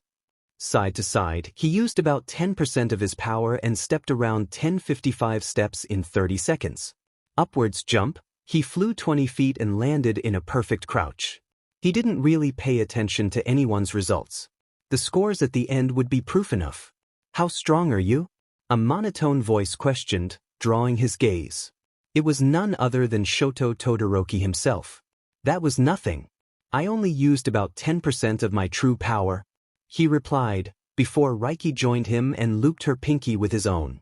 It was their comfort thing and had been for as long as they could honestly remember. It also grounded them both. Soon enough, the results were in. First was Isuku, second was Reiky, third was Bakugo, fourth was Todoroki, and so on until last but not least was Mineta. No. I'm going to be expelled, he cried. By effer. We won't miss you. Reiky sneered. Actually, the expulsion thing was a ruse. It was actually a test for you to bring the best in yourselves out, Aizawa said, smirking at them. Mineta now cried tears of joy and Isuku thought he was truly pathetic. Others, however, looked dumbfounded. Are you serious? They shouted as one, apart from the top four. Come on guys. It was clear that it was just a ruse. I'm sorry, I should have said something, the raven-haired girl said. Yes, you should have Momo, Kaminari replied, giving her a bit of a stink eye. Now Isuku knew her name, he could stop labeling her as the raven-haired beauty. Not that it was his fault, that's what others had dubbed her. She was just a woman to him. Looks weren't everything. Hell, you could be drop-dead gorgeous but have the personality of a dung beetle. Or be what others classed as ordinary and be one of the coolest people ever. Those are the types he'd rather be associated with. Isuku also supposed that he should learn their names, it would make everything a lot easier. I wouldn't be so sure of that. Aizawa got rid of an entire class last year on the first day because they didn't impress him or show any potential. So therefore, for everyone to still be here, means something? Isuku remarked. Go get changed, then back to class as quickly as possible, Aizawa said before walking off. Reiky unlatched from his hand and chased after him. They watched as she said something, making him smirk before she wrapped her arms around him and hugging him tight. Which really confused the group, more so when he returned it. Isuku grinned as she raced back to him, and they left without a word, arms swinging between them with pinkies entwined. Both changed as quickly as possible, grabbed their things and went back to the classroom. They were the first ones back, so just sat at their desks. Did you see their faces when I hugged Dad? Reiky chuckled. I sure did. It was a shame I didn't have my phone, I'd have taken a photo. Question though? What? Why did you let Bakugo hold your hand but not Kaminari? You saw that, huh? Clearly, otherwise I wouldn't have asked. Honestly, Aizu, I have no FING idea.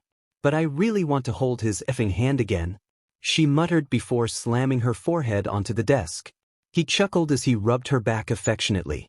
I think I know what's wrong. What? She turned her head to look at him. You have a crush? What? She roared, bolting upright, and he burst out laughing at her expression. You have a crush on Bakugo. And honestly, Reiky, I can actually see you two being together. And that's me being straight up with you. He's the only one I know of that can or could tolerate your irritating arse, like I can. She grumbled as the classroom door opened and everyone trailed in. Here comes lover boy. He whispered and she shot him a dirty look, which just made him smirk. No one else here? Kirishima asked as he dropped into his chair, rubbing his shoulder. Oh, just us? Reiky muttered, before stretching her arms out then laying her head down on the desk, facing Isuku. Her hands flopped over the edge of the desk, covered in her black gloves. If that's the case, how about we get to know each other a bit better? Considering we're going to be around each other a lot for the next however many years. Karo? A frog-type girl asked. I like that idea, Kaminari said, straightening from his slouched position. I'll go first if you want by saying my name, quirk, and some hobbies?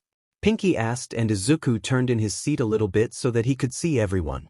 This was where his photographic memory would come in handy. Go for it, Kirishima said. Okay, so the name's Mina Ishido. Feel free to call me either Mina or Ash. The quirk is acid. I love to have fun. Hobbies include dancing, hitting the arcade, and pranks. Bonjour. I am Yuga Oyama. My quirk is the magnificent navel laser. Hobbies are being stylish, looking stylish and being fabulous. A blonde lad said with a dramatic hair toss.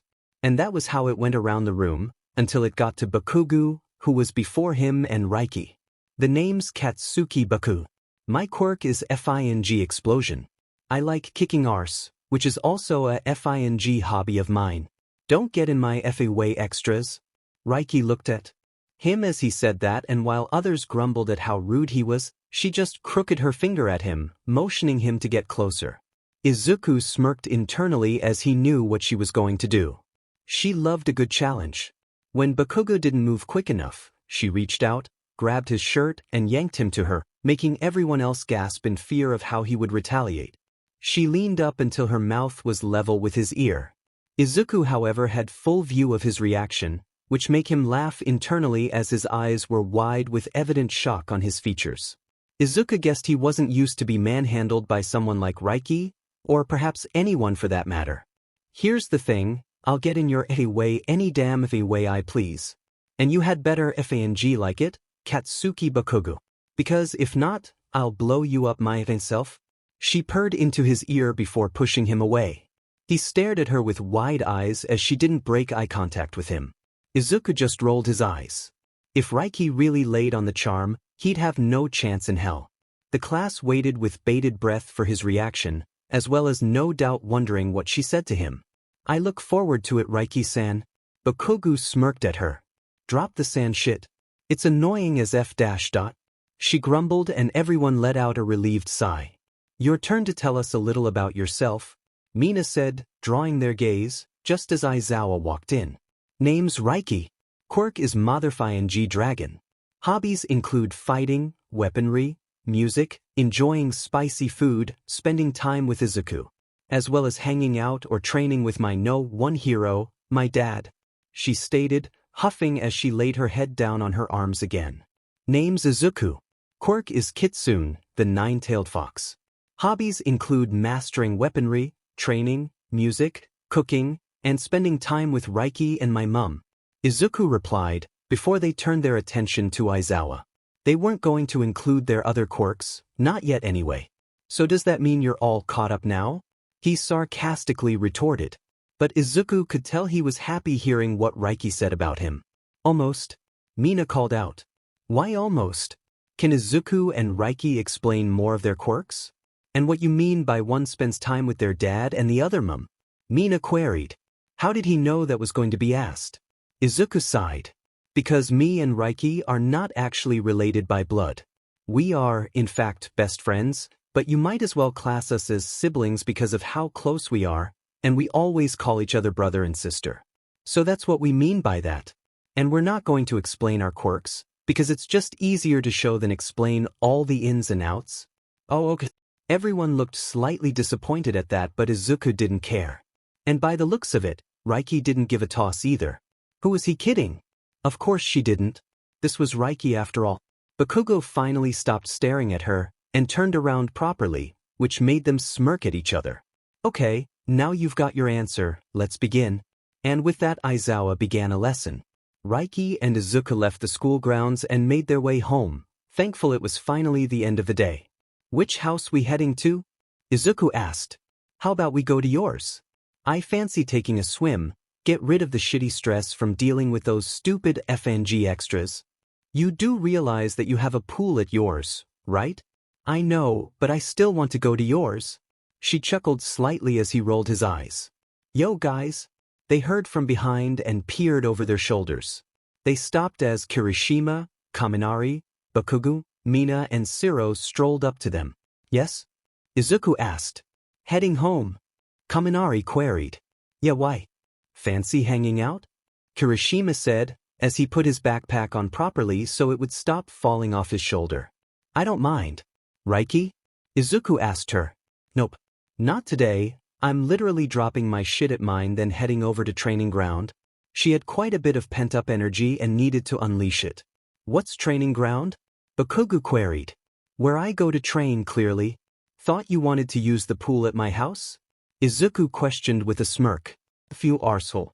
I'll use it after training ground. I need to let loose this FING tension.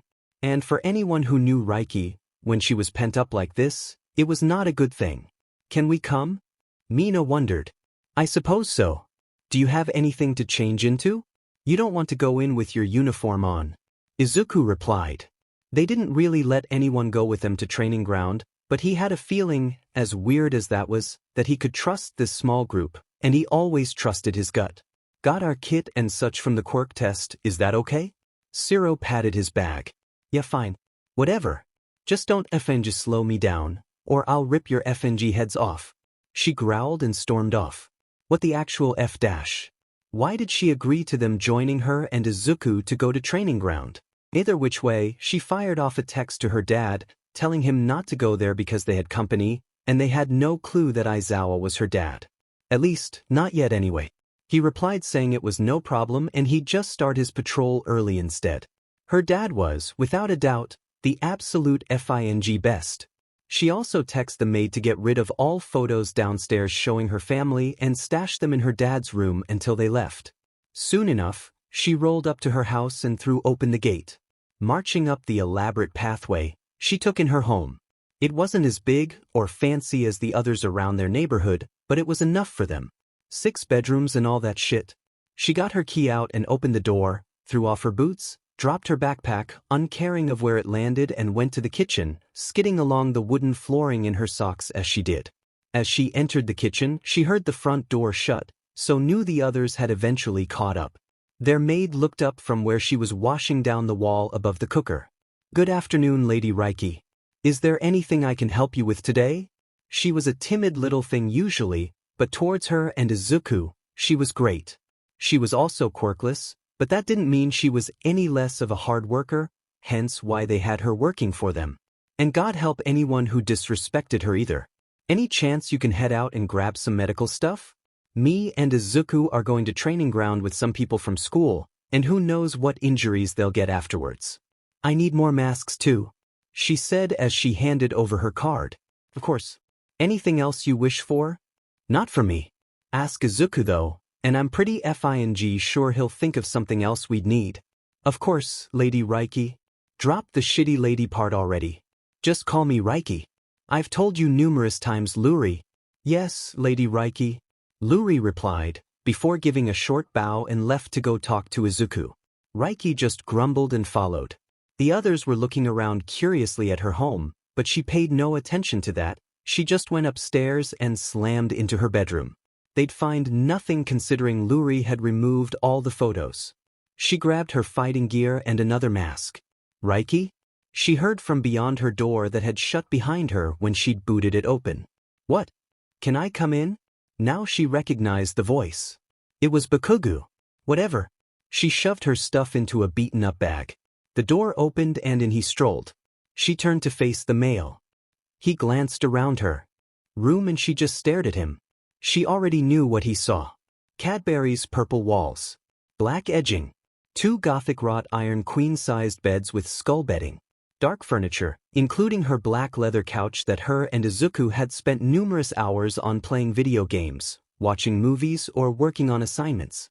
TV on the wall with her gaming consoles underneath in a custom-built coffin shelf that her dad had made her as a surprise. Black rugs scattered across the oak flooring. When people saw her bedroom, they were surprised that it didn't have orange in it, but that was in her bathroom with burnt orange walls and black marble as a feature wall that the shower was against. "What do you want, Bakugo? I wanted to ask you something, if possible." "What is it? And don't pussyfoot around it either." He walked right up to her and she, for some weird reason, noticed that he was the same height as Isuku. She stared into his crimson eyes. "Back at school, during the quirk test, why did you let me hold your hand, but when Kaminari tried, you were pretty much ready to rip his throat out?" "No idea. Probably because I already tolerate you, for some effed up reason I don't know. I can't stand insolent little idiots that can't take anything seriously." "You don't know him," says you, who calls everyone FANG extras. "Look, I don't trust easily, like hardly ever. Once they prove that they can be trusted, then I'll be more lenient towards them." She replied, being honest in that regard with him. "Fair enough, can't argue with that. So, I also want to ask something else." "What? Do you reckon we can be friends? You really want to be friends with me?" That certainly wasn't what she was expecting. But she could tell he was completely serious because he didn't swear, and he had a serious look on his face. "Yeah. I know we'd be really good friends. And what makes you so sure? Because you don't back FING down from me, that's why. Everyone else does. Isuku doesn't either. He's already agreed to be my friend, to be honest." "Fine. Whatever. Just know that with you coming to training ground, you will see the brutal side of us. So, the offer of friendship might be invalid after that." "What do you mean?" "Exactly that. We don't hold back there. And a fair whack of it is not using our quirks." She replied. "But I can understand that. Also, why do I feel that you're really effing familiar?" He rubbed just above his eye, as though trying to remember if they'd met before. "You really don't remember?" she questioned. "Oh, I'm trying though. Want a hint? Please." "Sludge villain. That was you?" His eyes widened at that and she barely managed to suppress a laugh. "Yeah. Me and Isuku. He killed the villain. I got you away and to the ambulance. Then I saved the little girl in the burning building. But you are not to mention that to anyone. No one knows who we actually are, and that is how we want to keep it for as long as possible. Secret safe with me. And thank you, by the way." He mumbled the last part, but she heard it. "For what?" "Saving my life. Don't sweat it, that's what a hero does. And you should thank Isuku more, considering he did the brunt of the work. Is that also why you both wear masks?" "Part of the reason. When I trust you enough, then you might be able to see my face fully." "But I get that. I'll also say thanks to Isuku. I wasn't exactly nice to him at the time. Trust me, he wouldn't give a shit about that. If everyone was safe, that's all that matters. I was there when he also ripped into the heroes. Was it as epic as I thought it would be? Oh yeah." He really told them straight, even All Might didn't stand a chance against him. Not surprised, he's extremely passionate about being a hero. They're lucky it wasn't me. I'd have just punched them. Maybe that would have knocked some sense into their stupid FNG heads. Doubtful. I think they share a brain cell with Kaminari. They both chuckled at that. God, who knows? Anyway, go back downstairs.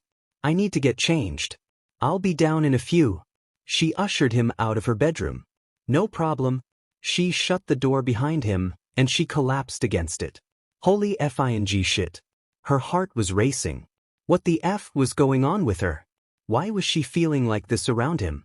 And so goddamn FING soon as well? Surely she shouldn't feel like this. Not this quick? God, it was all one giant FANG mess. She supposed she'd have to have a chat with her Aunt Namuri when she was able to. If anyone was sensible and knew what they were on about, it was her. Shaking her head, she turned her stereo on and turned the volume up as hard rock music blasted out of the surround sound bass system that she'd installed into her bedroom walls. She was damn thankful that her windows were bullet and tamper-proof, as well as shock-absorbent due to the heavy bass. She undone her hair and ran her fingers through the silky strands. Then she started headbanging for a minute, then remembered she had to get ready. Yanking open the door to her giant walk-in wardrobe, she selected a tank top and a pair of shorts. Slipping them onto her body, she changed her socks for a pair of trainer ones and put her feet into comfortable trainers. Readying her hair into a high ponytail, she tied a black bandana around the top of her scalp to keep any wayward strands out of her face. Looking in the mirror, she decided she was presentable enough considering she was wearing stuff purely for comfort and easy movements in training. She went back into her bedroom just as another song started. She laughed before dropping into a stance and started air guitaring. I saw him dancing there by the record machine. I knew he must have been about 17. The beat was going strong. Playing my favorite song. She sang along as she pretended to play a guitar. She loved music.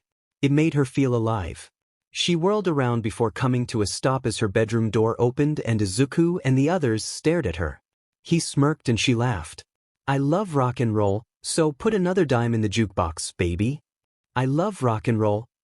So come and take your time and dance with me.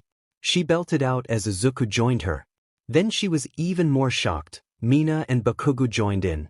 Coming to stand with her as they also pretended to strum along to a guitar.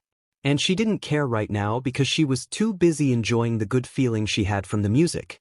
Isuku watched as Bakugo came back downstairs after he'd gone to talk to Reiky. He regarded him closely and saw that he had no injuries, so that meant Reiky was in a good mood. She hated being disturbed at times. And considering she had built up tension, Bakugo clearly didn't realize just how lucky he was to get away unscathed. Everything go all right? Kirishima asked, from where he and the others were perched on the couch. Effing grand. Bakugo snorted and plopped down on the seat next to Isuku. What did you talk about? Mina inquired, regarding him with nothing but curiosity in her gaze. That's between us. Before they could say anything else, the house started to vibrate slightly as music began to blare from upstairs. What the hell is that? Siro questioned. Reiky's music. She's in a good mood and probably getting ready for training ground. She always listens to music when happy. Isuku responded. That loud? Nah, it's usually louder. What? How is she not deaf? Kirishima stared at him wide-eyed. Because she's done it since she was a kid. Come on. I'll show you what I mean by she must be in a good mood. They got to their feet and followed him upstairs. He pushed open Reiky's bedroom door and the hard bass, drums and such blasted over them. He grinned as he saw his sister standing in a tank top and shorts, legs spread a little, air guitaring as she belted out part of the song. Thing with Reiky, she had an amazing singing voice with a 4-octave pitch, or something like that. They stepped into the room more and Isuku walked forward until he stood near her and joined in. I love rock and roll. So put another dime in the jukebox, baby. I love rock and roll. So come and take your time and dance with me. Then he heard other voices and looking behind him, saw that Mina and Bakugo joined in. They stepped forward and began to air guitar with them. Then so did the others. Soon the song finished and Reiky turned it off, dropping them into silence. Why are you all in my room? She demanded. This is my second home, so it's nothing unusual considering I happen to sleep in the other bed, have since we were kids. And they wanted to see what was going on, so here we are. So, don't you go getting all grouchy, Captain Beach? Isuku laughed as she grunted at him. Yeah, whatever. Let's FNG go. I want to train. And Isuku, I am not holding back. He watched as she grabbed her bag and motioned for them to leave her bedroom. If you did hold back, I'd be disappointed, Reiky. And give me 5, I'm just going to change. He replied, disappearing into the wardrobe. He always kept clothes here, same as she did at his place. He yanked on shorts but put jogging bottoms on over the top. Then he put on a tank top and topped it off with a black hoodie that had a green highlighted fox skull on the back. Sliding his feet into comfortable Converse, he was ready. He grabbed another mask as it never hurt to have a backup. Stashing other clothes in a bag, he fled the room. Catching up with everyone downstairs, they left after Luri, who had just gotten back, gave Isuku a load of medical gear that he stashed in his bag before swinging it over his shoulder. About 20 minutes later, they arrived at training ground. It was a fortified place with security guards etc., but looking at it, it appeared to be an abandoned warehouse, which is what they wanted. Isuku led them inside and stopped at a desk that was just in the door. The guard glanced up, black eyes locking on him. Master Isuku. Good to see you again. And you, Mistress Reiky. Guests with you this time? There was no mistaking the curiosity as he caught sight of the others, who were looking around curiously. Yes, Kara. 7 of us today. We'll be down in main room. Very good, sir. He handed over a card and Isuku took it. With a nod, he walked off, the others following in silence. Good seeing you, Kara, he heard Reiky say. They walked to an elevator and stepped inside. What is this place? This is training ground that me and Isuku built ourselves. Only a select few know of this place, so we are trusting you with its location and secrets, Reiky explained as Isuku put the card into a slot under some buttons. We promise. They vowed, hands over their hearts. Isuku chuckled as a panel opened and he leaned forward. A scanner ran over his features and took in his credentials, proving who he was. Even if someone were to imitate him, they would never have gotten through this.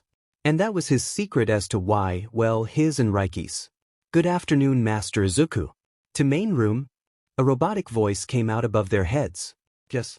Very good, Master. And with that, the lift moved. What is all of this? Mina asked, her voice a whisper, which was very unlike the loud Pinky. Welcome to Training Ground's main room. Isuku replied as the doors opened and they stepped out. He looked around his pride and joy. Main room was about 3/4 of the size of a football pitch, lengthways. Widthways was about half. High-end gym equipment sat to their right. On their left was a huge space with all sorts of different equipment that was mostly used in military boot camps. In the middle, hidden behind gigantic panes of glass, was overstuffed couches, a TV that was perched on the wall and a huge glass-fronted fridge that was stocked with an array of drinks. Reiky moved past them and headed to the couches, dumping her bag. Isuku turned to face the group behind him, who were gawking at everything with wide eyes and avid inquisitiveness. I hope you guys are ready for this, he said. For what? Kirishima queried. Well, for the reason that you're here. You might as well get training as well. And don't worry, we won't go as tough as we usually do. He chuckled and went to his sister. Reiky peered at him as he dumped his bag next to her. Let's start them in slow, she stated. What are you thinking of? I think our best bet is do the tranquil calming first. Then stretches. Loosen them a little and go from there. I think today we'll work on finding their strengths and all that shit instead of throwing them into the deep end, so to speak. Sounds a plan. He went to the fridge and grabbed an energy drink, opened it, and turning away, downed half the contents before putting his mask back in place. Okay guys, we're going to start with some basics first, as well as stretches, so we can get those limbs loosened. You'll only damage yourself if you don't, Reiky said, drawing their attention. They rushed over so they weren't shouting across the vast space. No problem. Where should we get changed? Kaminari asked. Changing rooms are there. Isuku pointed to some doors. They headed off and disappeared into the correct rooms. While they did that, he stripped, leaving him in his tank top and shorts. Rolling his shoulders, he bumped his fist with Reiky as he went to get started. He dragged out some thin mats, think yoga, put one in front of the others and spread the others in a sort of semicircle and sat down. Crossing his legs and relaxing his hands limply on his knees, he started to sink into his subconsciousness, slowing his breathing down too, until it was as though he was asleep. Syrinx, however, remained silent in the background and just let Isuku do his thing. Knowing if anything got out of hand, he would be there to help right away. Reiky looked over at Isuku as he sunk into himself. He was sitting completely straight, legs crossed, and hands relaxed over his knees. She wasn't fooled. He was extremely dangerous when like this. He could move quicker than a blink and have a blade at your throat before you could let out a sound of warning. She was always impressed when she saw it. She had never met someone who could move that quick, or as silent. And that was saying something considering she was as quiet as shadows. Hell, he was even quicker than her dad, which was a feat in itself. Doors opening behind her made her turn. Everyone walked out, changed into the PD kits. She stepped out from behind the safety glass. She wasn't going to admire the way that Bakugo looked. She had to be professional right now. Stupid iffy brain. Where's Isuku? Mina asked. Over there. She pointed. What's he doing? Siro said. relaxing into himself. Just don't startle him. What do you mean? Bakugo inquired, stopping at her side with the others next to him. This is when he is at one of his most dangerous. When he is this calm, you do not want to startle him. Even I don't. Got caught once, scared the ever-living F out of me. She admitted. Show us? Zero asked. Sure. Get behind the glass though, you do not want to be in the way. She picked up a small Bowie knife as they did what she said. Taking a deep breath, she threw the blade at Isuku. Just as they were about to shout out a warning, his eyes snapped open and he caught the blade just as it was about to slam into his eye socket. He immediately threw it back, but Reiky had already dived out of the way. They watched as it flew past, right to the other side of the gym and embedded itself into the wall until all that remained was half of the handle. Scary yet really FING impressive. Holy shit, Kirishima said, jaw pretty much on the floor. They turned back to Isuku, but he'd shut his eyes again and was back in that calm facade. Told you? Reiky chuckled at their expressions and strolled over to the mats. They hesitantly followed and sat down. They faced Isuku and copied the way he was. Reiky closed her eyes, rolled her shoulders and sunk deep within. How do we do this? Kaminari whispered and she opened an eye to look at him. Close your mind off to everything. Think of a happy place or memory. Sink into it willingly. Your mind will go blank from all but that and you'll feel yourself relaxing. Stay like that until either me or Isuku bring you out of it. She replied before closing her eye. She heard sighs as they sat quietly. It was that quiet, you could have heard a pin drop. She heard their breathing even out, which was expected. What she wasn't going to tell them was this was actually part of training. If they couldn't handle sitting in complete silence and totally still for an extended period of time, then they had no use of doing anything else. Part of being a hero was also being able to be as quiet as possible for any length of time. Before she realized it, she felt a hand brush against her cheek, as light as a feather. She blinked her eyes open and Isuku was crouched in front of her. His emerald jewels bright as he gazed at her. She peered at the others and they were still in the same position. How long have we sat like this? She whispered. An hour. I come out of it not even a minute ago. He replied. Holy shit, where had the time gone? Okay, I'll wake them up. You get the tape for our hands? He nodded and stood up. She rose to her feet and wiggled her toes. Her legs were tingly from being in the same position, but it was nothing she couldn't handle. Bakugo was in a state of utter serenity that he had never felt before. Or at least since before he was a kid and his quirk had activated. Had he ever felt this calm? He twitched as he felt someone touch his face. Blinking open heavy eyelids, he jerked back a little as Reiky was crouched right in front of him. He glanced at the others and they were completely still and silent. Eyes closed, with relaxed expressions on their faces, as though they were asleep but sitting up. It was weird seeing the loud group be so quiet. How long have we been like this? He asked as he stared into those ravishing eyes of hers. An hour, she replied and stood up. Really? Did he hear that right? Yep. She then moved away and woke the others up. Holy crap, he hadn't even realized that much time had passed already. He looked around and noticed that Isuku wasn't with them. He was about to ask where he was, when the man in question walked out of a side room, with some white tape stuff clasped in his palm. He looked oddly calm, but he guessed that was what happened when you sat like this, calm etc. for an hour. He clambered to his feet and wiggled his toes in his shoes. Why wasn't his body numb from that position? Just a small tingle-like sensation? He wasn't arguing, he was stupidly relaxed.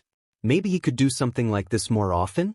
But he would have to ask the duo how to get out of it on his own and not be woken. How do you all feel? Isuku asked, drawing everyone's gaze. And that was when Bakugo realized he was in workout clothes and they could see the true strength of him. It was impressive. Amazing! Zero grinned and stretched. I've never felt like this before. Mina admitted. Like I'm made of liquid? Kaminari laughed and Bakugo rolled his eyes. Trust that idiot to say some dumb shit like that. Best I've felt in a long time, Kirishima confessed. Never felt so calm. Bakugo said when Isuku looked at him. Good. Because that's the last of being calm for a while now. He then began stretching and they followed suit, as they remembered him saying about that they would need to do it before their workout. They weren't as flexible as the siblings and they stopped to watch as Reiky held onto Izuku's hand and bent her leg backwards and up over her head to touch her foot on his head. Then he stepped back and she followed without her other foot so much as moving. "How are you able to bend like that?" Kaminari gasped. "Huh." She looked under her leg to gaze at him. "How are you so bendy?" "I mean, I dance and all that type of stuff and even I can't do that?" Mina's eyes were wide, shining in awe at her flexibility.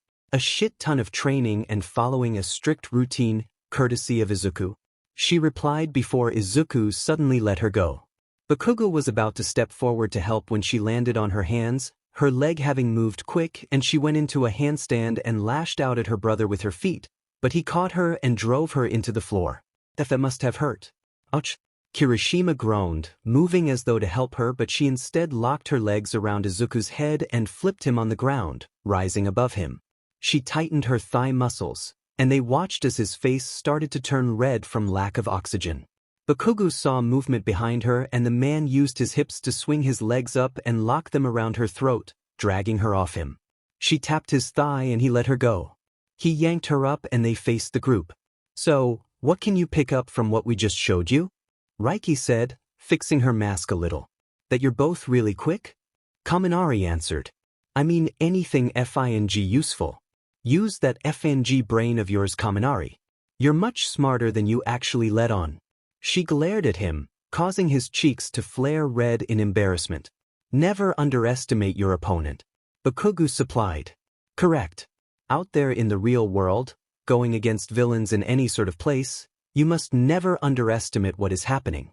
You get overpowered, you must quickly think of a solution in how to get out of it. Because that split-second decision is what harbors on the principle of life and death." Izuku responded, before he handed them some tape.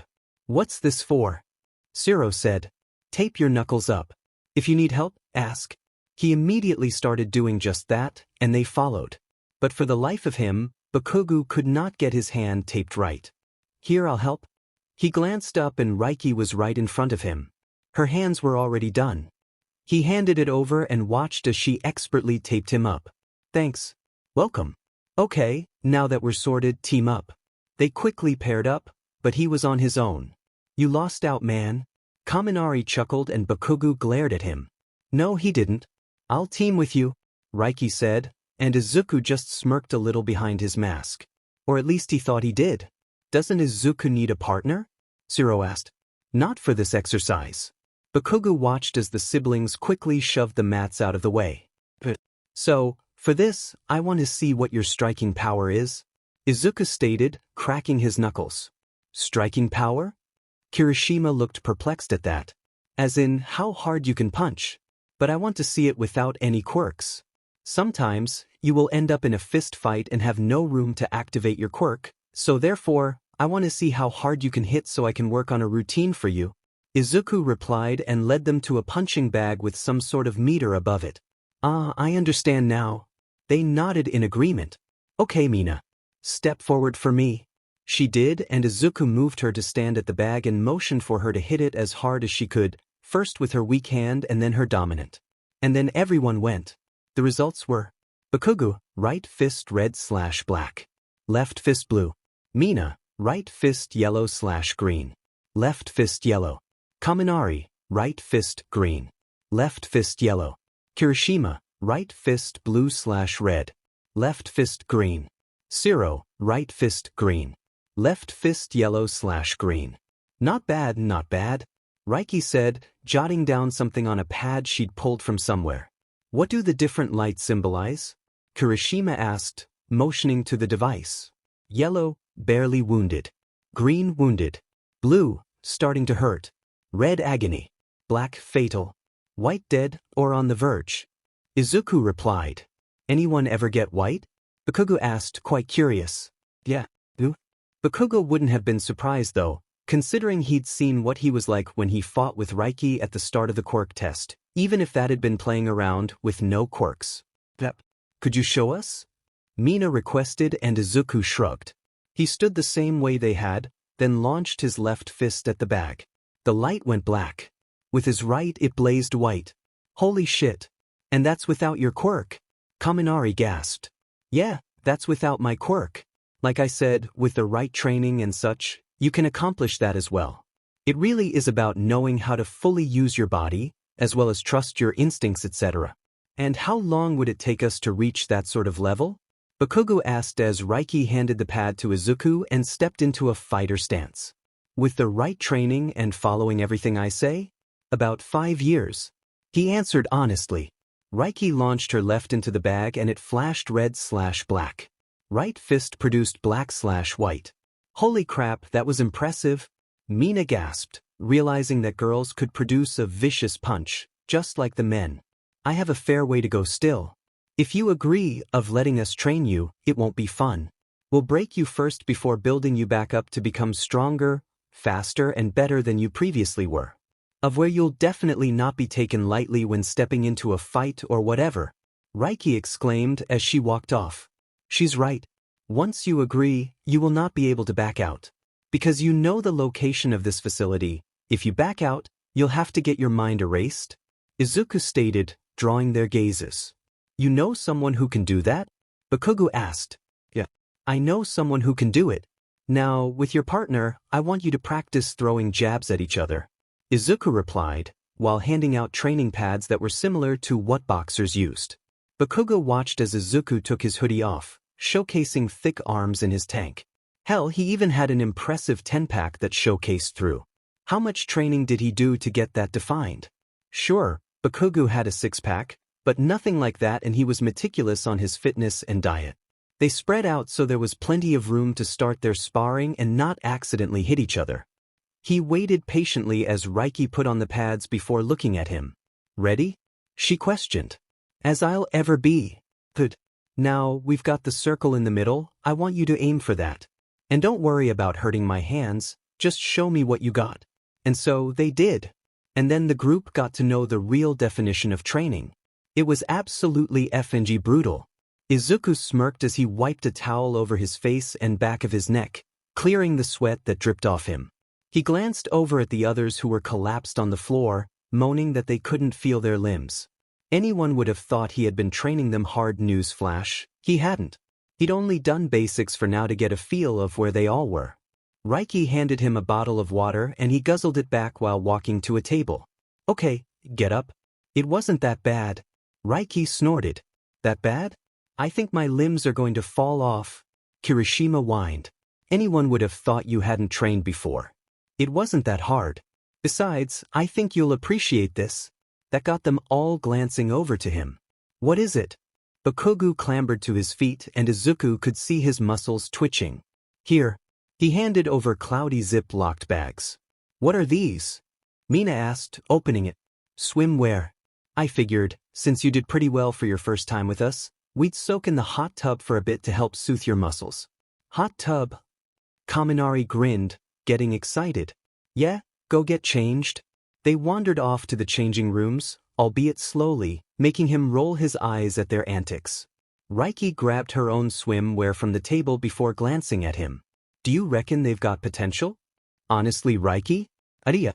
Sure, it's going to take some seriously hard work for them to get to the top of their game or whatever, but with the right guidance, dedication and heart, they'll do it. He answered honestly. And who has impressed you the most so far? I know how hard you are to please when it comes to training and whatever. Jesus, you make me sound like I'm an old man. Anyway, I think the one who has shown the most potential at the moment is Bakugo. He was all about swearing, showcasing he's better than everyone else and all that, but now? I think he's realizing that he doesn't need to be like that and just focus on making himself better. Isuku, I love you and all that soppy shit, but you do act like an old man at times. You sure you're only a teenager? And you really picked up on all of that? Reiky stared, amazed at his perception. And you didn't? You've been teamed up with him for the past couple of hours are. True, but you've been watching from the outside, so you'd have a better vagueness of what has been happening. Good point. Anyway, go get changed. Towels are fresh in the changing rooms. I know you'll want to wrap one around yourself until you get in the tub. And do me a favor? What? Try not to blush too much when you know that Bakugo is going to blatantly stare at you. He laughed as she launched a fist at his face that missed as he stepped to the side. Using her momentum, he placed a kiss to her cheek, grabbed his gear and went to get changed. Motherfer! He heard her curse as he opened the door to the changing room.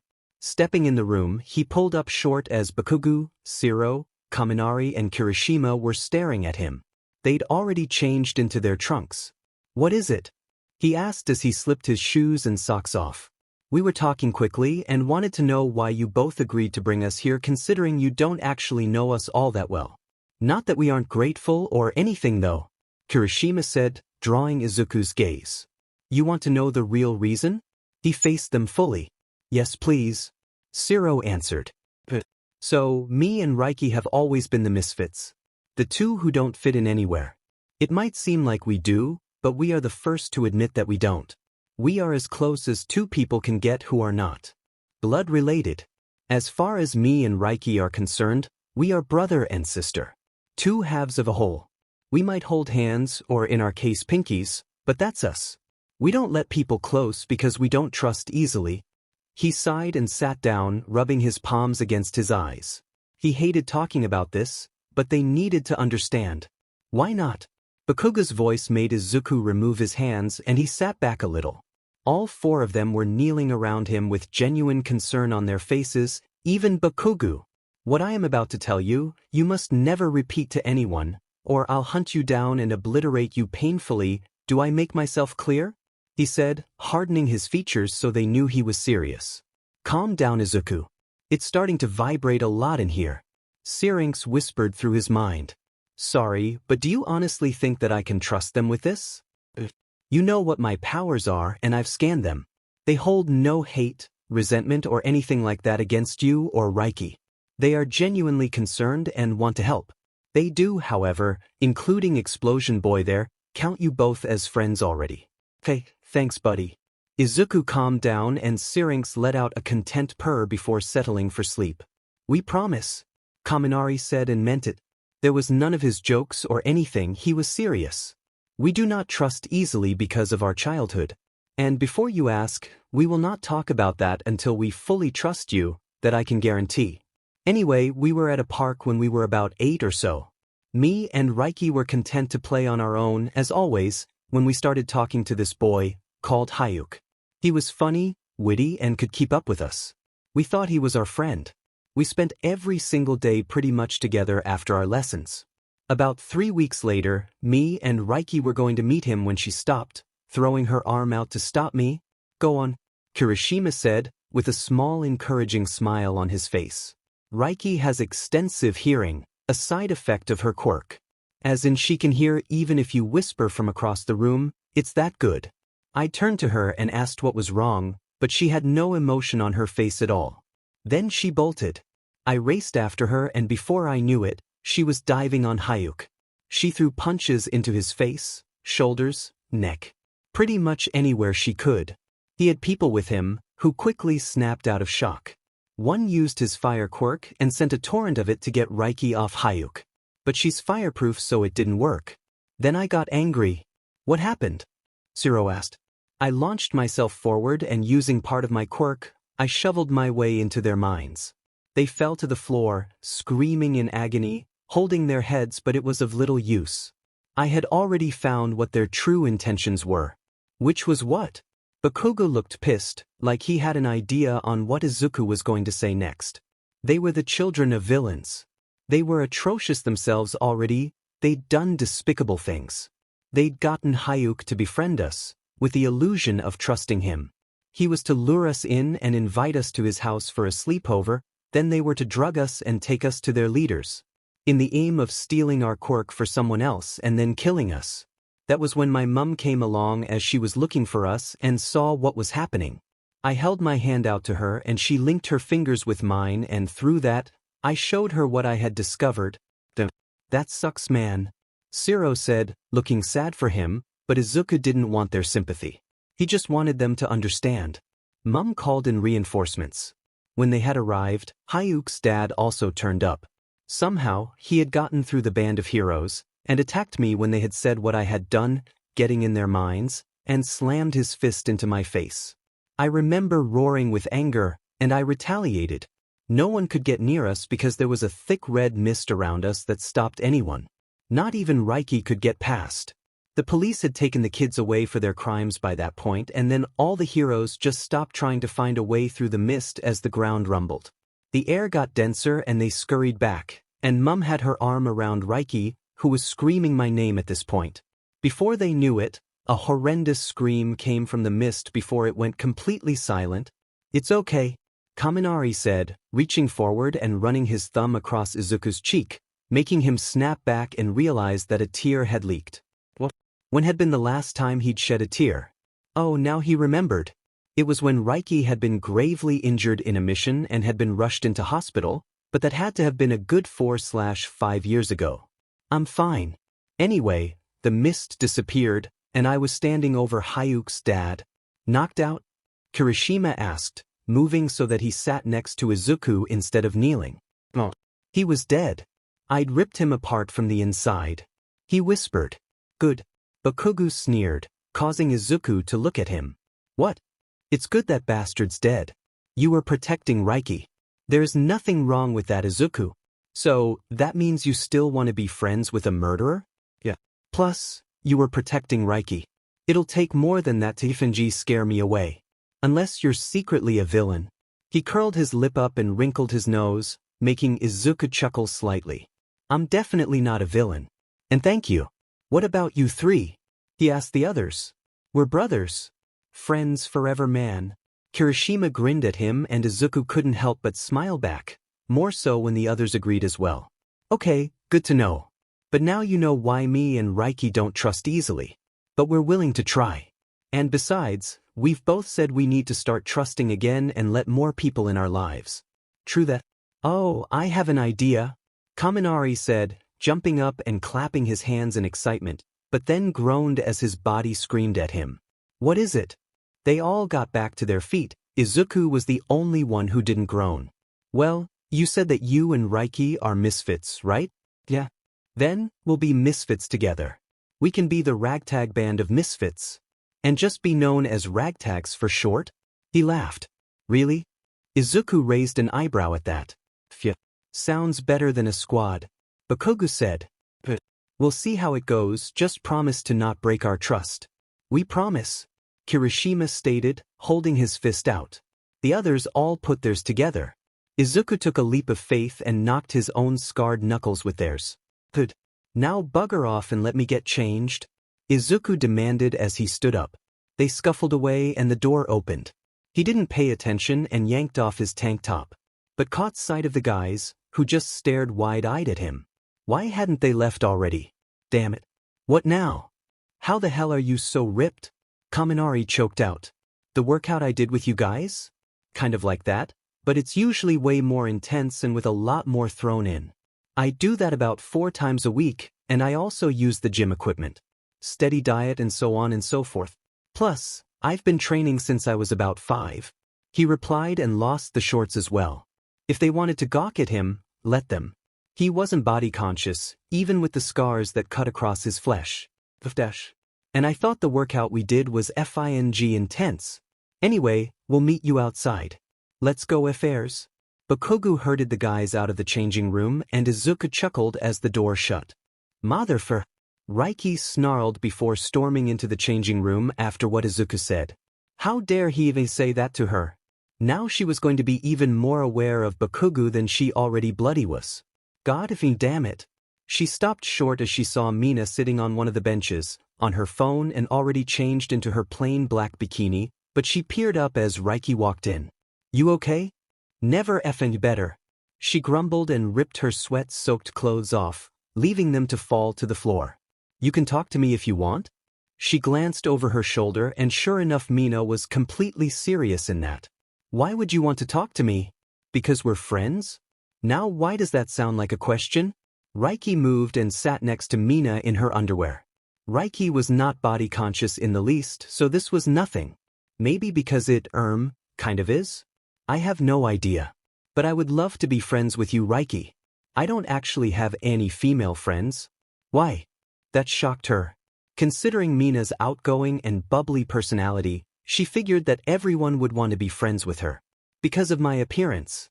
as well as the fact that I get on much better with guys. I'm more of the kind to find in the arcade, blasting through games than I am to sit around talking about makeup or whatever. I know enough to help myself out, but other than that, I'm useless. You're not useless, Mina. And that's me being honest with you. Want to know why I think you have more guy friends? And this stays between us. Promise? Because you're outgoing. Bubbly. You don't take people's shit and you're not afraid to call them on it. Majority of girls, guys included, don't like it when someone is confident enough to say that. Here's the thing, Mina. Just be yourself and the true friends are the ones who stay while the others have walked away. You reckon? Oh. I know that for a fact, Mina.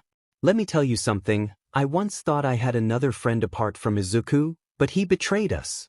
We were about 8 years old. He'd deceive us, pretending to be our friend, when he was going to hand Isuku and I over to the villains because of our quirk, even though we had only told him the names and never showed him.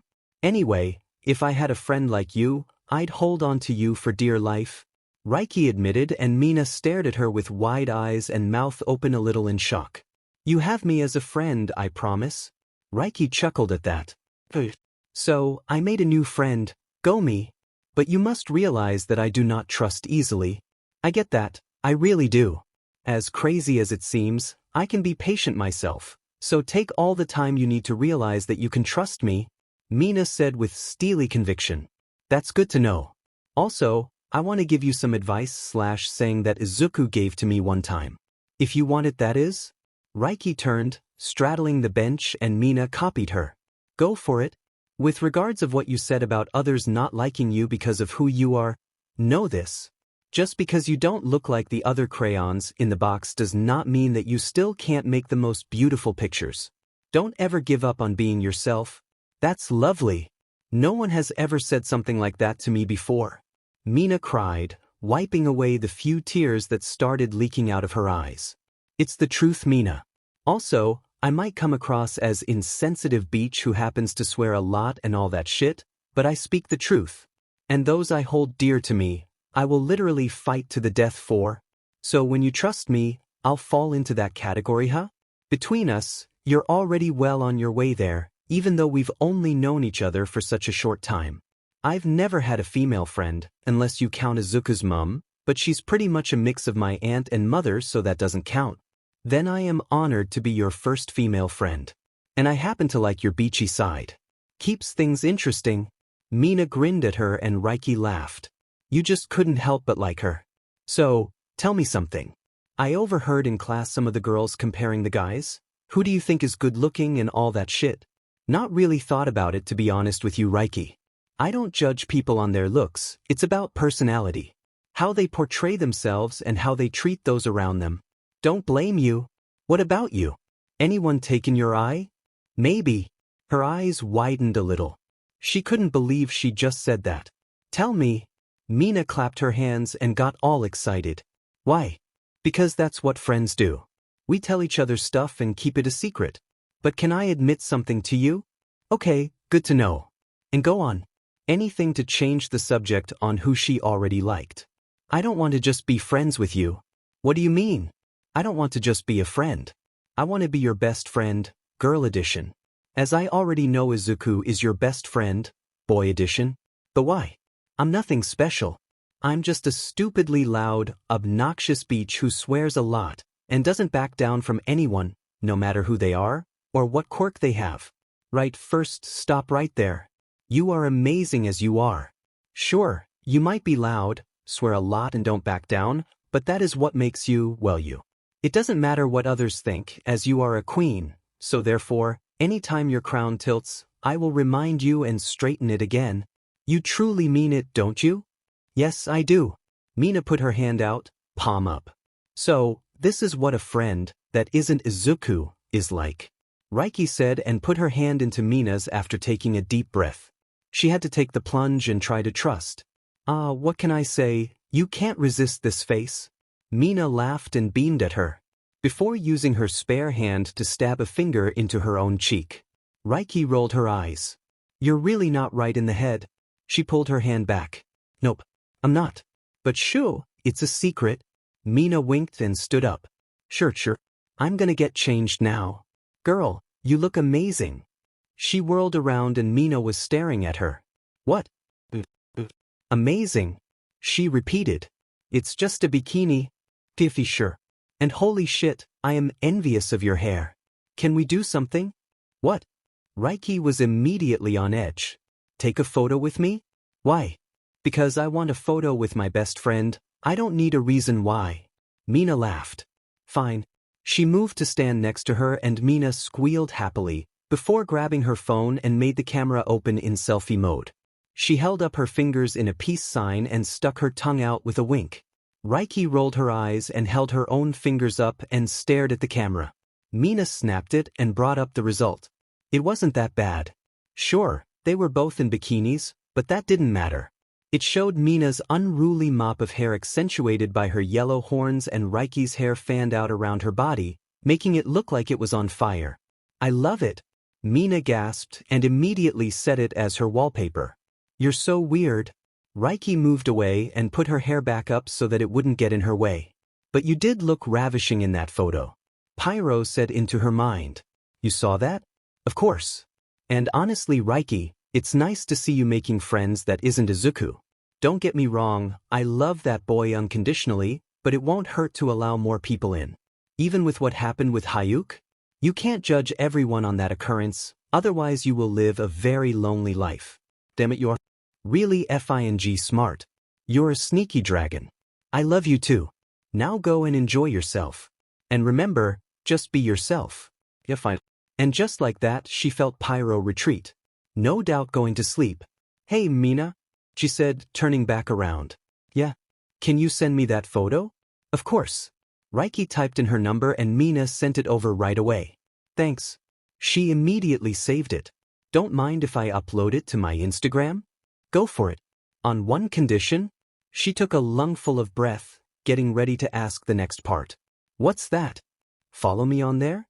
You're on Instagram? Yeah. And Facebook and Twitter, but my accounts are set to private, so I'd have to add you first on those? Lucky her last name wasn't part of those accounts either. No problem. A few minutes later, after Reiky had added Mina to all of her social media, they stood up and stretched. Let's go join the boys, otherwise they'll come and hunt us down. Reiky led Mina out the room after wrapping a towel around themselves. Walking out, they stopped up short as the boys were standing there, and Bakugo had his fist raised as though to bang on the door. What is it? She asked. Nothing, as you've emerged now. He replied and lowered his hand. She outright refused to look at them below the chin. More so with him. Not that it did much, considering she could still see and effed her, but she did like what she could see. Yeah, right, fine. Let's even go. She pushed her way through them and headed over to where their hot tub sat in a private sector off main room. The lads trailed along behind her, but she didn't care. Mina stepped up beside her. Want to show them how to rock an awesome body? Mina whispered. What do you have in mind? Well, we already win as we are queens. How about we show these FAs how good we rock a bikini? She grinned cheekily and reached up for her towel. I like the way you think. Let's do this shit. They fist bumped before turning to face the guys. They'd pulled up short and Reiky noticed that Isuku was missing. Where's Isuku? He got a phone call and said he'd be along when finished. Kirishima replied. Understandable. You guys not going to get in, like right now? Mina asked, very sweetly. Reiky watched as they all froze and a suspicious look crossed their features. Yeah, why? Bakugo asked cautiously. No reason. Mina whipped the towel off and threw it to the side and Reiky followed. They looked back at the guys and all four of them had bright red faces. They both grinned at each other and Mina stepped forward, grabbed Kaminari and Siro by their hands and led them into the hot tub. Reiky rolled her eyes, then grabbed Bakugo and Kirishima, who had yet to move. They snapped out of it and looked at each other with a gulp. Bakugo, for the life of him, couldn't stop staring at Reiky's arse as she walked in front of him with Mina towards the tub. Even wrapped in that FING towel, he could really appreciate her curvy figure. Yeah, he was an absolute FNG goner for her, and he openly admitted that to himself now. He watched as Mina tiptoed up to Reiky's ear and muttered something that none of them could catch. They exchanged words and he glanced at the guys who all shrugged, also not having a clue as to what was going on. He focused back on the sight in front of him and watched as they fist bumped. Oh shit, had they joined forces? This was going to be bad for everyone. Where's Isuku? Reiky's voice caught his attention. Well, he only heard her voice but not what she had asked. He got a phone call and said he'd be along when finished. Kirishima told her. Oh, that is what had been asked. Understandable. You guys not going to get in, like right now? Mina asked with a sickly sweet tone. The guys froze and Bakugo knew, without a doubt, that a suspicious look flashed across his face. Yeah, why? He inquired cautiously. No reason. She grinned at him. Then she whipped her towel off and threw it to the side. Underneath, she had a jet black bikini on that only emphasized her pink skin. But he didn't think anything else of that. He saw Reiky move her arm and off went her own towel. He automatically felt his face heating up and breath catch in his throat as he got a good look at her. How it had happened this quick, he had no clue. But he wasn't opposed to it as much as he thought he would be. Yes, he might be only a teenager, but he wasn't stupid, and he was more grown up than people realized. He just liked FANG around with folks' heads when he was an arsehole. He watched as Mina stepped forward, grabbed Dumb and Dumber and dragged them to the tub with her. Then Reiky stepped forward, grabbed his and Kirishima's hands and pulled them with her. They snapped out of just standing there like idiots and he looked at him, gulping slightly. Kirishima didn't know what to do either. Bakugo faced the right way, unless he wanted to trip and make a complete fool of himself and found his gaze landed right on her arse. It was even better than he realized. She dropped their hands as she walked into the tub, the water caressing her flesh. Holy shit, dude. Kirishima whispered to him. I know, Dash. He muttered before they clambered into the tub. Everyone sighed as the steamy water caressed their skin. Reiky sat near the controls, and as he sat next to her, she moved and fiddled with something. He turned to the others and barely kept the snort back. Siro and Kaminari had closed their eyes and leaned their heads back, whereas Mina was staring at him with a grin. What? He mouthed at her. You like her? She mouthed back and pointed to first him, then Reiky and made a stupid heart with her hands. He just flipped her off. Even Kirishima grinned at him, so he turned his middle finger to him as well. Arsehole was meant to be on his side. I need you now. Izuku's voice erupted from somewhere and Reiky snapped her head up. She dived out of the tub and ran off, dripping water all over the place. Jesus, even in water she was really FING quick on her feet. I wonder what that was about? Siro asked, lifting his head up. No idea. Want to go have a look? He said. Let's do it.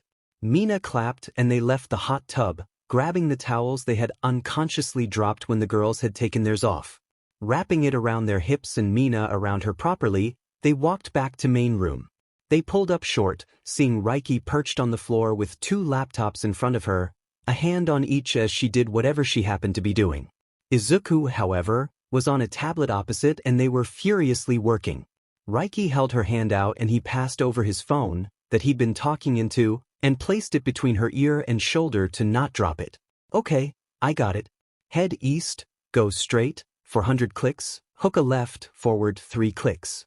Look left, there is a vent. That's your way in. As she finished talking, she looked at Isuku and he turned to them. They froze. What is it? He asked. What's going on? Bakugo said. Hold on and we'll explain. Just keep quiet. They nodded and walked closer. Oh, you don't FING want that. Listen to what I'm effing telling you, you unsanctified piece of flaming effing trash. East, straight, 400 clicks, hook a left, 3 clicks, look left, vent. That is your way in. Reiky snarled into the phone.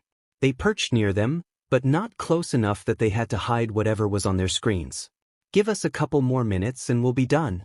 Isuku told them, not even fazed by what Reiky had just. No problem, Bakugo replied.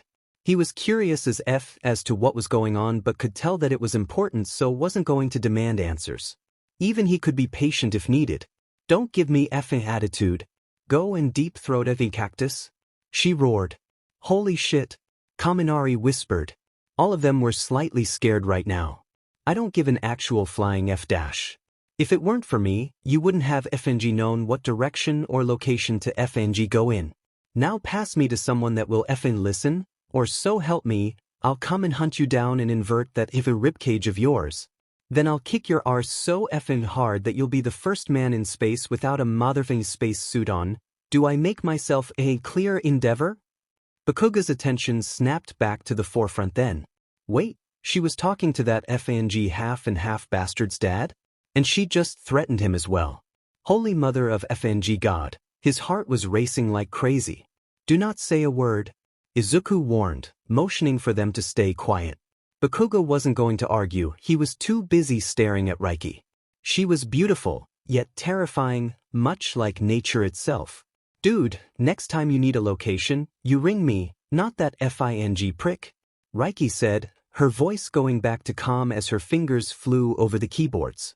Bakugo glanced at Isuku, who was tapping away on his tab quickly. Yep. Why am I not surprised that sucker hasn't told you what I told him? How the hell you can all work with him, I have no idea. He's lucky I don't shove a cactus up his arse, and even then, that will be less of a prick than he already is. A snort escaped Bakugo at that and she flicked her gaze to him before focusing back on what she was doing. God, he loved her choice of words. And the fact that she was doing this in that smoking hot bikini made it even better. Well, for him anyway. Got to love your vocabulary, R. Isuku rolled his eyes as she flipped him off. But, as I told F-Face, head east, go straight for 400 clicks, hook a left, forward 3 clicks. Look left, there is a vent. That's your way in. Are you understanding any of this? Kaminari whispered and the other 3 replied with a quiet no. Bakugo didn't answer. Got it. If you need anything else, call and we'll answer. Laters. She hung up and tossed the phone back to her brother. She finished what she was doing on the laptops, then shut them down before skidding them to Isuku, who was focused on the device on his lap. She stood up and stretched, before glancing at them with anger blazing in her eyes. Go to the second gym. And do not argue with me, Isuku said, not even glancing up. But his voice left no means for denying him. She stormed off and once out of sight, Isuku raised his head. I guess you want to know what is going on. It wasn't a question. Yes. And will Reiky be okay? Mina inquired, staring off where she had gone. Reiky will be fine. She just needs to work this bout of anger out. It always happens when we communicate with endeavor. How do you even know him? Bakugo asked. The curiosity was killing him. Let's go and relax in the hot tub before I answer your questions. I want to at least be reasonably comfortable in that regard, he replied, shutting down the tablet. He quickly put the devices away before they strode to the tub. Sinking into hot, bubbling water, they sighed happily as it lapped against their exhausted bodies. Izuku sighed as he sunk into the water. He knew they should have been more careful on the phone, but once Reiky got going, there was no stopping her. Well, unless he wanted to snatch the phone out of her hands. And he knew for a fact that they were scared of her, he could smell it. Do you really blame them though, Kit? Syrinx chipped in. No, I don't. But we know what she is like. They're not used to it. I'm going to have to answer their questions, but be careful in how I word them. I know. You'll be fine, you're an insanely smart guy anyway. Don't forget, if their reactions are not good, then tell me and I'll wipe the memories and put in new ones for you. Thanks, Syrinx. He pulled out of his mind and looking up, found them staring at him. Okay, you can ask me a question now. He took a deep breath and waited. How do you know Endeavor? Kirishima asked. I've known him since I was about 4 years old. How did you meet? That's for another time when we trust you more. But he doesn't remember it, nor does he remember me. He only knows of me and Reiky over the phone now. What was that we walked in on? We do surveillance work and other bits for heroes. We are literally their secret weapon on how they get in and out of tricky situations and all that stuff. That's pretty impressive. Zero admitted. Yeah, so I'm told. Look, I'm not going to lie to you. Me and Reiky are already pro-heroes, but major underground ones, so no one knows us. We need you to keep your mouths shut on this, because if it gets out, then it's not only mine and Reiky's lives on the line, but yours as well. Who does know about you both being pros? Kirishima asked. I'm Reiky's dad. Other heroes who personally know us. Who wants to get their hands on you? Mostly villains. Gangs, etc. So a fair few then? Kaminari asked. Yes. So please, just keep this quiet. We are trusting you as our friends. You called us your friends.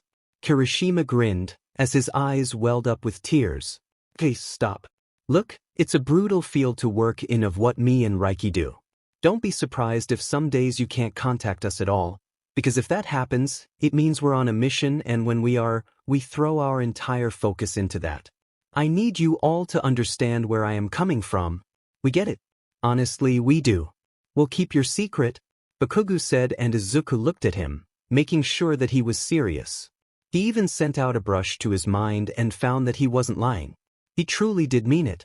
Yes, he knew that one day it might come to light about the work that they did, but until then, it was kept majorly on the down low. Yeah, we promise too. The others all chipped in together. Isuku just nodded. Then the building shook, followed by a guttural roar. What the hell was that? Kaminari said, looking around. Reiky, give me a few minutes. I'll go and see if I can calm her down and bring her back. I'll do it, Bakugo said, and he just blinked. What? He was immediately on edge. Why would he want to go see his sister while she was like this? Or was it because they both literally crushed after each other really badly? I'll go talk to her. What good are having friends if we can't talk to one another? He countered. If you say so. Just be warned then, she'll be on a bit of a rant and most likely beating the shit out of a punching bag. Isuku warned him. That's fine. Where can I find her? Out here, hook left. Door at the end. Down a flight of stairs. She's in the room there. Okay. And with that, Bakugo got out the tub, dried off, and left them alone. Isuku took a deep breath and hoped that Reiky wasn't ridiculously angry when Bakugo joined her. He really didn't feel like cleaning blood or injuries today. Reckon he'll be all right? He turned his gaze to Kirishima, who stared at him with slight worry. Yeah, he'll be fine. Reiky isn't that angry enough to hurt anyone, he hoped. Unless you put Endeavor in front of her. Now that I'd pay to see. Mina chuckled and waggled her eyebrows at him, making him snort. I think a lot of people would pay to see Reiky. Rip him apart, Siro stated. Facts. Kaminari crashed his hands together and nudged Kirishima's shoulder. Not that it really moved the redhead. Reckon she'd be able to? Kirishima wondered aloud. Without a doubt. A lot of people underestimate the pure power that Reiky can muster, more so because of her personality, shall we say. What's a rough estimation of how strong Reiky truly is? Mina said. You know, at the start of the quirk examination when we were throwing each other around? Isuku looked at them. Yeah. Siro replied. Well, that was us barely even trying. We were literally just mucking around to let off a little bit of energy. If we really tried to hurt each other, it would have resulted in broken bones, blood, etc. He shrugged before leaning back in his seat. Are you serious? Siro gawked at him. Yeah. I wouldn't lie about something like that. And you're stronger than Reiky? Yes. Damn dude, you're like a god. So manly. Kirishima's jaw dropped, but his eyes were sparkling in amazement. Isuku had no idea why though. He was but a man who just trained his body to the best of his abilities. What kind of... He still had a fair old way to go yet before completely mastering his quirks enough to suit him. Isuku. He turned his attention to Mina. Yeah. What made you build training ground? She questioned. I was fed up with being treated like scum in the normal gyms because I do more than the others there. They didn't like the fact a kid was better than them. So I spoke to and brainstormed with my mum, Reiky, and her dad. We did blueprints and everything. I brought this warehouse outright, don't ask me how, and spent about a year in creating it to be as you see now. How many floors is it? Siro said. At the moment, we're about 20 floors below ground. But on this level, we have main room, the room we're in, storage and med bay. Then underneath us is the gym Reiky is in, as well as the Olympic-sized swimming pool. Then below that is about 20 double-sized bedrooms. Then below those in a very secure vault, is my lab. Put it this way, you could live here for about 30 years and not step a single foot outside. That's definitely a lot of work and thinking gone into this place. That's really impressive. How comes you've done it like that? Kaminari asked. Because me and Reiky work from here as well. Before we joined Udada, we pretty much lived here all the time. More so when busy. It was just easier. Plus, should something happen, and we need to go into hiding, we've got the perfect place to hide out as no one can get down here without mine or Reiky's credentials. Not even your parents? Nope. They need to come with us. Unless we're already here, then they just hit a switch which connects to main room and we can activate it or not if we know who it is. Completely foolproof. Exactly. I'm impressed. How do you think Bakugo is getting on with Reiky? Your guess is as good as mine. But by the sounds of it, fine considering there is no screaming or explosions. Isuku leaned his head back on the edge of the tub. Well, at least we know he's not dead. Mina chuckled. I'm sure Bakugo could hold his own. Kirishima began. I wouldn't be so sure. Remember, his quirks explosions. Reiky is literally fireproof. He'd have more chance of trying to land a punch than firing explosions at her. Isuku muttered, butting into what Kirishima was saying. They just nodded in agreement, knowing he was right. Reiky roared as she slammed her fists into the punching bag. What the actual F was Endeavor's problem? Apart from being a complete FING prick? She wasn't some rookie who was working on their first case for the heroes. She'd been doing this shit since she was 6 years old, along with Isuku. Who was she kidding though? If it didn't go Endeavor's way, then he didn't want to know. Hell, the way he went about things, it was a FING miracle than any of the other pros helped him when they did. He'd been known to cause more damage than actual villains. Maybe next time he rang for something, Reiky would tell him to lump it and let him try to figure it out on his own. She smashed her right fist as hard as she could into the bag, causing it to swing listlessly. On the way back down, she swung her left fist, sending it back up again.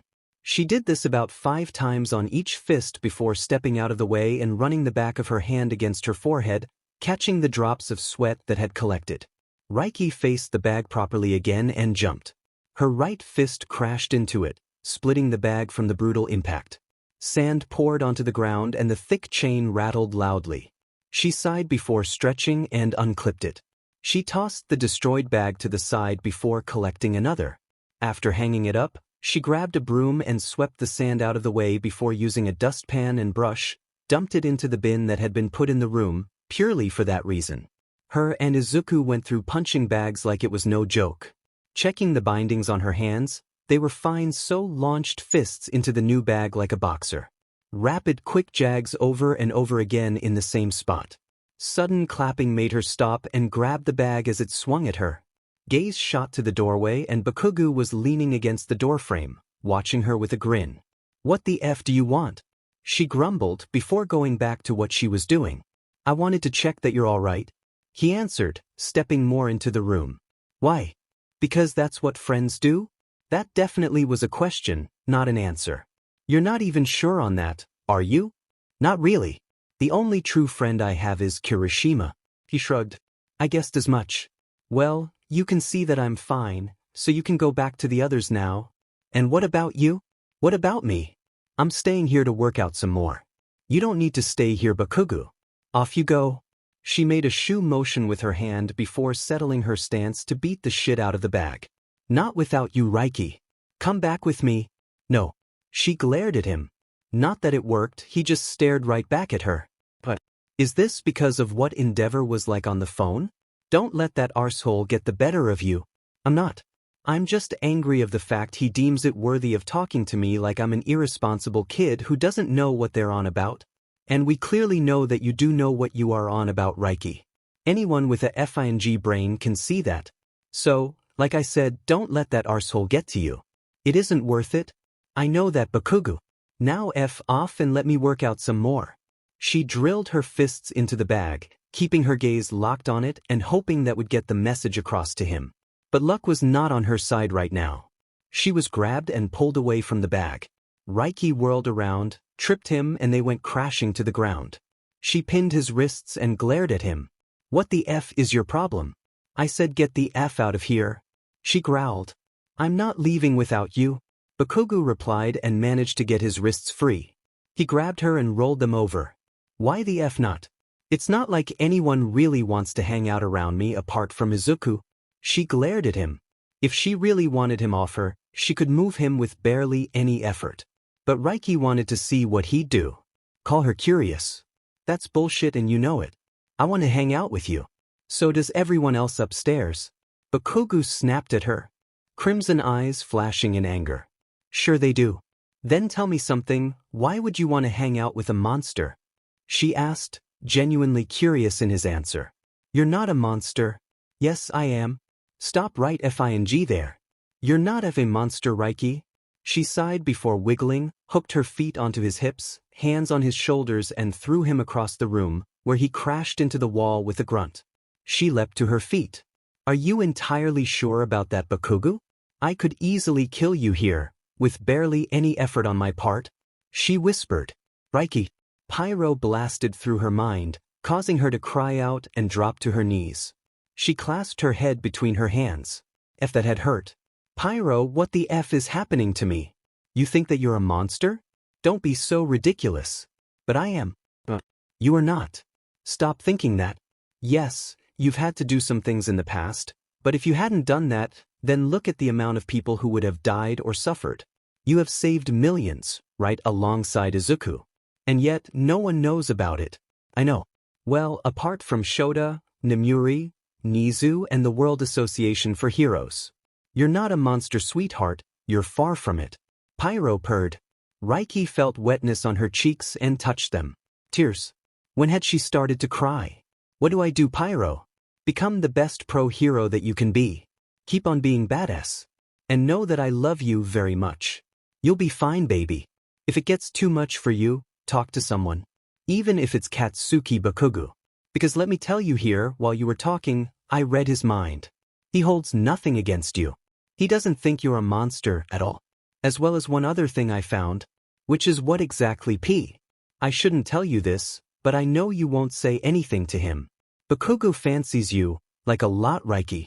Actually, from what I scanned and read, he's falling for you. Falling for me? In love, sweetheart. He's falling in love with you. One temperamental badass to another. Oh, if dash. Reiky, falling in love is not a bad thing. Actually, from what I can gather, it would be a great thing for you.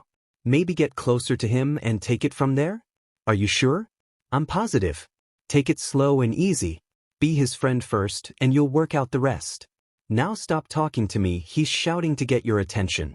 Thanks, Pyro. I love you. Love you too, my dragling. Pyro vanished and sure enough, shouting reached her ears. Reiky, answer me. Please. She raised her head and Bakugo was crouched in front of her. Concern plastered across his face as he slowly reached out to touch her cheek. She didn't move. What happened, Reiky? Are you okay? 1 minute you blasted me across the room and next you're on your knees holding your head, completely out of it? He asked. I'll be okay. Please leave. She whispered. No. He sat on the floor properly and yanked her to him. His arms wrapped around her and held her to him tightly. Reiky's face rested against his collarbone, nose partially buried in his throat. She took a deep breath in and all she could smell was him. Vanilla, cinnamon and wood smoke. That was certainly a combination and half. And rather addicting. She was sat sideways, with her butt settled between the middle of his legs, hers thrown over one muscular thigh. Why won't you leave? She mumbled. Because I'm not going to leave a friend who needs someone but is too stubborn to admit it. Plus, beautiful women shouldn't cry. He chuckled and rested his chin on her head. And that's the only reason? She pulled back to look at him. She didn't say anything about the beautiful remark. Well, that's not the only reason. What else then? She questioned. He raised a hand and once again, cupped her face, brushing his thumb across her cheek. Half through the mask and half not. Because I also happen to have a huge FING crush on you, Reiky. He admitted, refusing to look away from her as she searched his face for any trace of a lie. What? Did she hear that right? I have a crush on you. I'm not going to lie to you, Reiky. But I'm a monster. If you knew the shit I've already done, then you'd get away from as quickly as you possibly could. Hero work by any chance? Isuku already admitted that you're both already pro heroes. He did. Yes. And nothing can scare me away from you, even if you know I've killed? You're not a villain if that's what you're implying. I know that. But what I'm saying is even knowing that I've killed doesn't scare you away. No. It doesn't. He didn't hesitate to reply. Who the hell was he? Why wasn't he scared of that? Why? She whispered. Because it doesn't. You're a pro. Sometimes it's inevitable. He shrugged. Very few know, so please don't tell anyone. I promise. Can I ask you something? Okay. Can I see you without the mask? Why? She shuffled back a little more, but with his arm banded around her, she didn't get far. Because I want to see if you're as beautiful as I know you to be. Fine. Don't say I didn't warn you that I won't live up to your expectations of beautifuls. Doubtful. He replied. She bent down so he couldn't see, reached up and unhooked the mask from around her ears. She dropped it on her lap, but kept her head bowed. Now was the moment of truth. Bakugo lifted her head and his eyes widened slightly as he got his first look at her bare face. Told you? She said, but made no move to make him let her go. First of all, shut the F up. Second, you're even more beautiful than I thought. You're completely effing gorgeous. No, I'm not. I'm just ordinary me. Shut up, Reiky. Can I ask something else of you? What? Can I kiss you? That she was not expecting, but found she really wanted it. Okay. I show you said okay? His eyes went even wider realizing she said okay. Did he honestly expect her to say no or something? Yes. I said it's okay for you to kiss me. Before she chickened out. So, now that you've admitted that you have a crush on me, what do you want to happen between us? She probed. Because I know you value honesty, I'd love to one day officially be able to call you mine. But for now, how about we just take it slow, see how we get on more? I can live with that. What will others say at school though? Like I give a F what those extras say? We're friends, it's obvious we're going to hang out etc. Sure. So, that mean I can give you a nickname? Depends on what it is. He grinned and she returned it. Well, I've Captain Beach, so how about you team with me and be Captain Bastard? Why that? Because Isuku is my first mate arsehole. Okay, I can deal with that. What will the others be called? Not sure yet. I'll think of something though. It'll have to go with our group name that Kaminari has declared us then. What is it? Do we trust Pikachu with something like that? Yeah, we can trust him. He might be an idiot at times, but his heart is good. And we're now officially to be known as the Ragtag Band of Misfits. Or just Ragtags for short, he announced and looked quite pleased about their group name. You know what, I actually like it. And she truthfully did. That's good then. Yeah. Well, come on. Let's go back to the others now. I'm calm. Sure. She put her mask back on as they walked out of the room and up the stairs. As they did, Reiky glanced at Bakugo. What is it? He asked. What happened back there? Can it stay between us? I won't say shit to anyone. Promise. Thanks, Bakugo. She lowered her mask a little, kissed his cheek, then tugged it back up. You're welcome. What do you think we'll do back in main room? Not sure. I'm sure Isuku will think of something though. Why do I find that not so reassuring? He smirked. Because it might not be. Isuku is a shit-hot mastermind. That man is FING scary when he gets thinking of battle strategies and all sorts of stuff like that. Even his workout routines are pristine and faultless. Really? She pushed open the door leading into main room. Yes. I mean it. Now race you? She took off. You effing cheater. He shouted. All's fair in love and war, old man. She hollered over her shoulder. Take that effing back. Get back here, you little effing shitbag. Never. He raced after her and she bolted, chuckling as she did. Isuku relaxed in the hot tub, eyes focused on the movie that was playing on the TV. The others were watching it too, but his mind wasn't with it. He was wondering what was going on with Reiky and Bakugo. He hadn't heard any screaming, fighting or anything like that, and it had already been a good half hour since Bakugo had gone after her. So obviously he was curious about what was going on. It was his sister after all. He knew that she could look after herself, but that didn't mean he wouldn't worry. You okay? He turned slightly at the voice that whispered next to him and locked gazes with a pair of pale rubies. Yeah, I'm okay. Just wondering what's going on with those two. He admitted. They'll be fine, man. Bakugo is tougher than people realize. Kirishima tried to reassure him. Yeah, I already gathered that. But he hasn't gone up against someone like Reiky. And don't forget, we put you through the start of training today, so you're all sore too? True. But trust me, they'll be fine. I won't lie to you, Isuku, ever. Thanks. Welcome. Kirishima nudged his shoulder and Isuku smiled slightly behind his mask. Then he heard a door open and he immediately turned, focusing on the doorway. The others all bolted upright at his sudden movement. Really? That was Bakugo's voice. He sounded completely fine. He gave an inaudible sigh of relief. That meant Reiky hadn't hurt him. Yes. I mean it. Now race you? You effing cheater. He shouted. All's fair in love and war, old man. Reiky hollered in return. Take that effing back. Get back here, you little effing shitbag. Never. Isuku heard running, then Reiky laughing. They bolted past the doorway and he looked at the others over his shoulder. What is going on?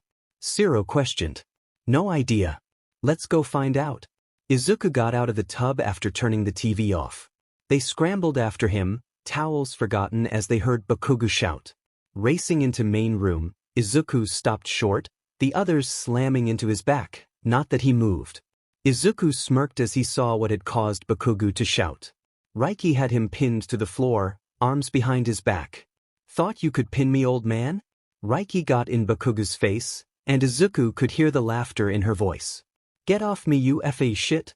His hands sparked, but she just moved his arms, so they were beside his head. Then don't try and tackle me because I won our race. Reiky snorted before she got off. Bakugo jumped to his feet but didn't retaliate. Izuku looked at his sister, who just stared at him. What is going on here? He asked. Not much. Just Bakugo being a sore FING loser because I beat him in the race. Because you cheated, you shit? So cry me a river and ain't drown in it? She sassily retorted. Her reply promptly made the four with him burst out laughing. F off, you bastards. Bakugo roared, shooting sparks in his palms. No quirk usage here, Bakugo. If you want to do that, you're on the wrong floor. Izuku told him and he thankfully stopped. So what are we doing now? Kirishima asked now that he'd gotten control of his laughter. Izuku glanced at him as he appeared on his left. Changing rooms have showers. Grab a quick one, then me and Reiky will walk you all home before it gets much later. Izuku answered. Are you sure? Because we can get cabs or something? Zero said. I'm sure. Let's go, people. He ushered them forward and they scrambled until it was just him and Reiky left. Then he faced his sister. What is it? She asked. Are you truly all right now? He grabbed her hand, squeezing gently. I'm fine. It's nothing that I can't handle. I realize that I shouldn't let that flaming bastard get to me like he does. She shrugged. True. As long as you're truly all right. As well as a monster like me can be. Reiky. He growled her name. Sorry. I know you hate me calling myself that. She mumbled. You're right, I do hate it. If anyone is a monster, then it's me. I've done a lot more violent and dangerous shit than what you have. And I plan on keeping it that way as well. So stop. Stop calling yourself a monster. Got it? I got it. She laughed before giving him a hug. He hugged her back before she went into the girls' changing room. Izuku sighed, but knew she was serious. He wasn't lying about saying he'd done worse.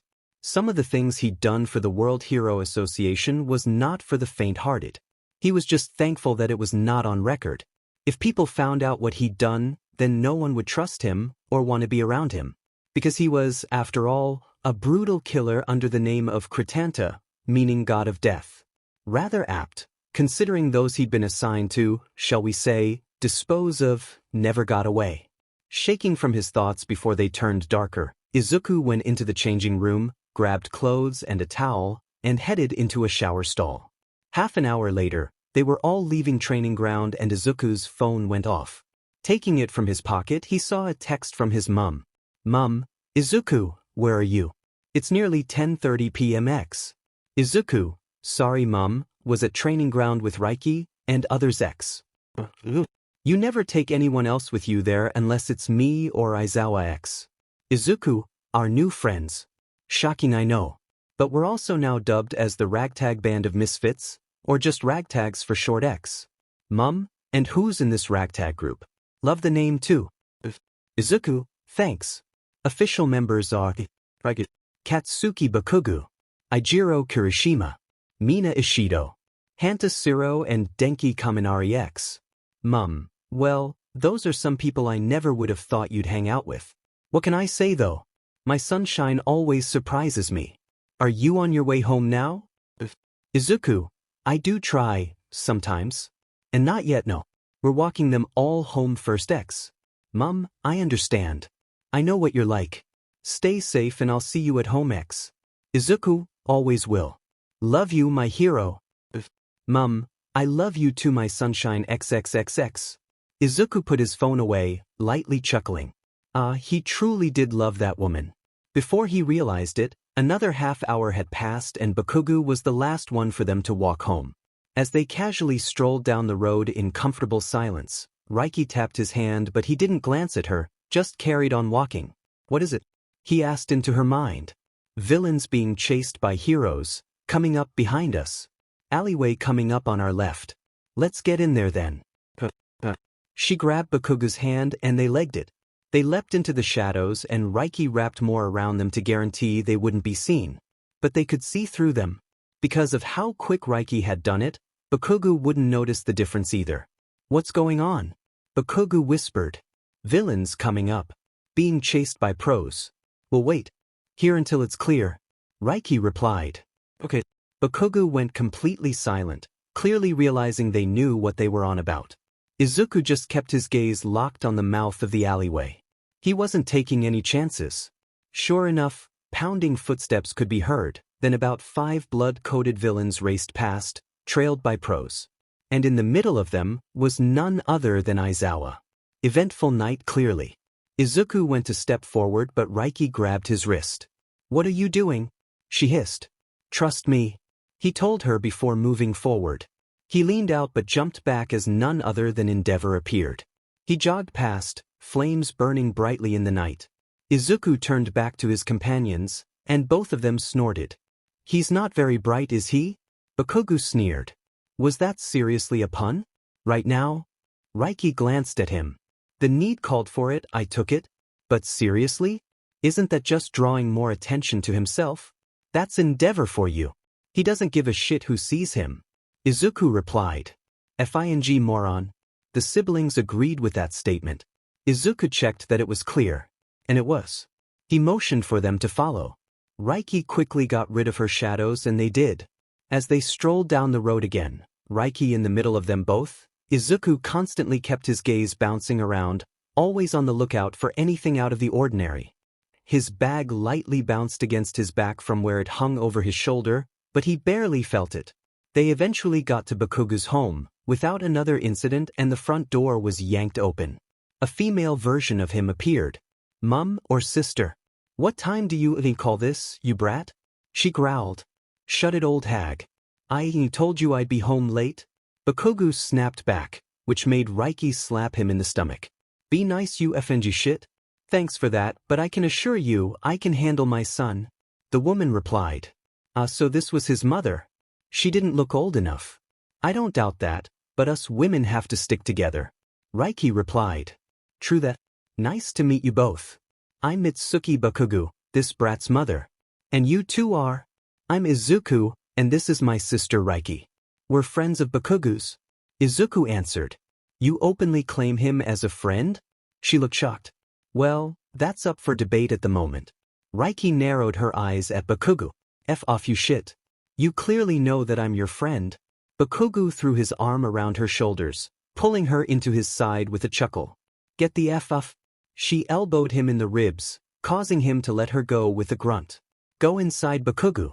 We'll see you tomorrow at school, okay? Isuku said, drawing the male's gaze. Sure. Catch you later, ragtags. They fist bumped, and yes, that included Reiky as well before he went to his mum, who was laughing. Thanks for walking him home. You two better head home as well before your parents get worried, Mitsuki said as Bakugo brushed past her. We will. Good night, Mrs. Bakugo. They bowed in respect. She returned it before going back into her home. Isuku glanced at Reiky, who smirked and held her hand out. He linked their pinkies and off they went. So what now? Reiky asked. Want to crash at mine, or want me to walk you home? I'll crash at yours. No problem. They walked in comfortable silence until they got to his. Opening the door, they took off their shoes, putting them on the shoe rack and wandered into the living room. His mum was tucked up in a corner of the couch, a cup of tea in her hands as she watched TV. Hey mum. Isuku dropped into one of the armchairs and yanked his mask off, shoving it into his bag so it was out the way. Hey my sunshine. How did it go at training ground? Surprisingly well. He admitted. Why do you sound so shocked by that statement? Reiky dropped next to his mum and cuddled into her side after dropping her mask on the table. Hey Aunt Nem. Reiky kissed her cheek. Hey my little firecracker. Nemuri kissed her cheek before turning back to Isuku. Because I am, a little bit. He answered her question. Why? Because I am.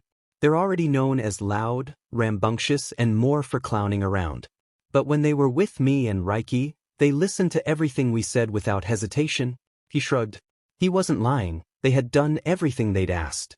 Well, I am surprised, but it also shows that they are eager to learn. Nemuri said, before finishing the last of her drink and putting the empty mug on the table. Maybe so. He muttered. Who's impressed you the most so far? Her question made Reiky sit up straight. At the moment? Bakugo. Really? I wouldn't have thought that temperamental feisty blonde would have it in him. Nemuri looked genuinely shocked by that. He did though, auntie. Bakugo hardly swore, always listened and followed directions of what me and Isuku were saying. Although I think it freaked him out at the beginning after we did our tranquil exercise. Reiky stated before her phone binged. What do you mean? Nemuri asked him as Reiky answered her phone. I did a quick evaluation of what strength they have in their punches and where to go in training. The results were exactly what I expected them to be, apart from Bakugo. What did he get? Right fist red/black. Left fist blue. That is quite surprising. What else did you do? Squats. Toe touch. Lunges. Push-ups. Standing overhead dumbbell presses with 10 pounds bells in each hand. Dumbbell rows. Burpees. Side plank with someone holding the feet. Sit-ups and glute bridge. He casually rattled off. That's for the first day? Isuku, baby, I love you, truly I do, but are you bloody crazy? Nemuri gawked at him and Isuku just smirked. Of course I am. Have you met my mother? He sassily remarked. You are a cheeky sod. They chuckled. I learned from the best. He got up and headed towards the kitchen. See, I'd be angry if that wasn't true. Nemuri cackled and grabbed Reiky for a tight hug, who eagerly accepted, wrapping her arms around his mum's waist. Those two never hesitated to hug one another. Well, have you eaten, Mum? He glanced over his shoulder. No, baby. Well, a sandwich earlier. She sheepishly admitted.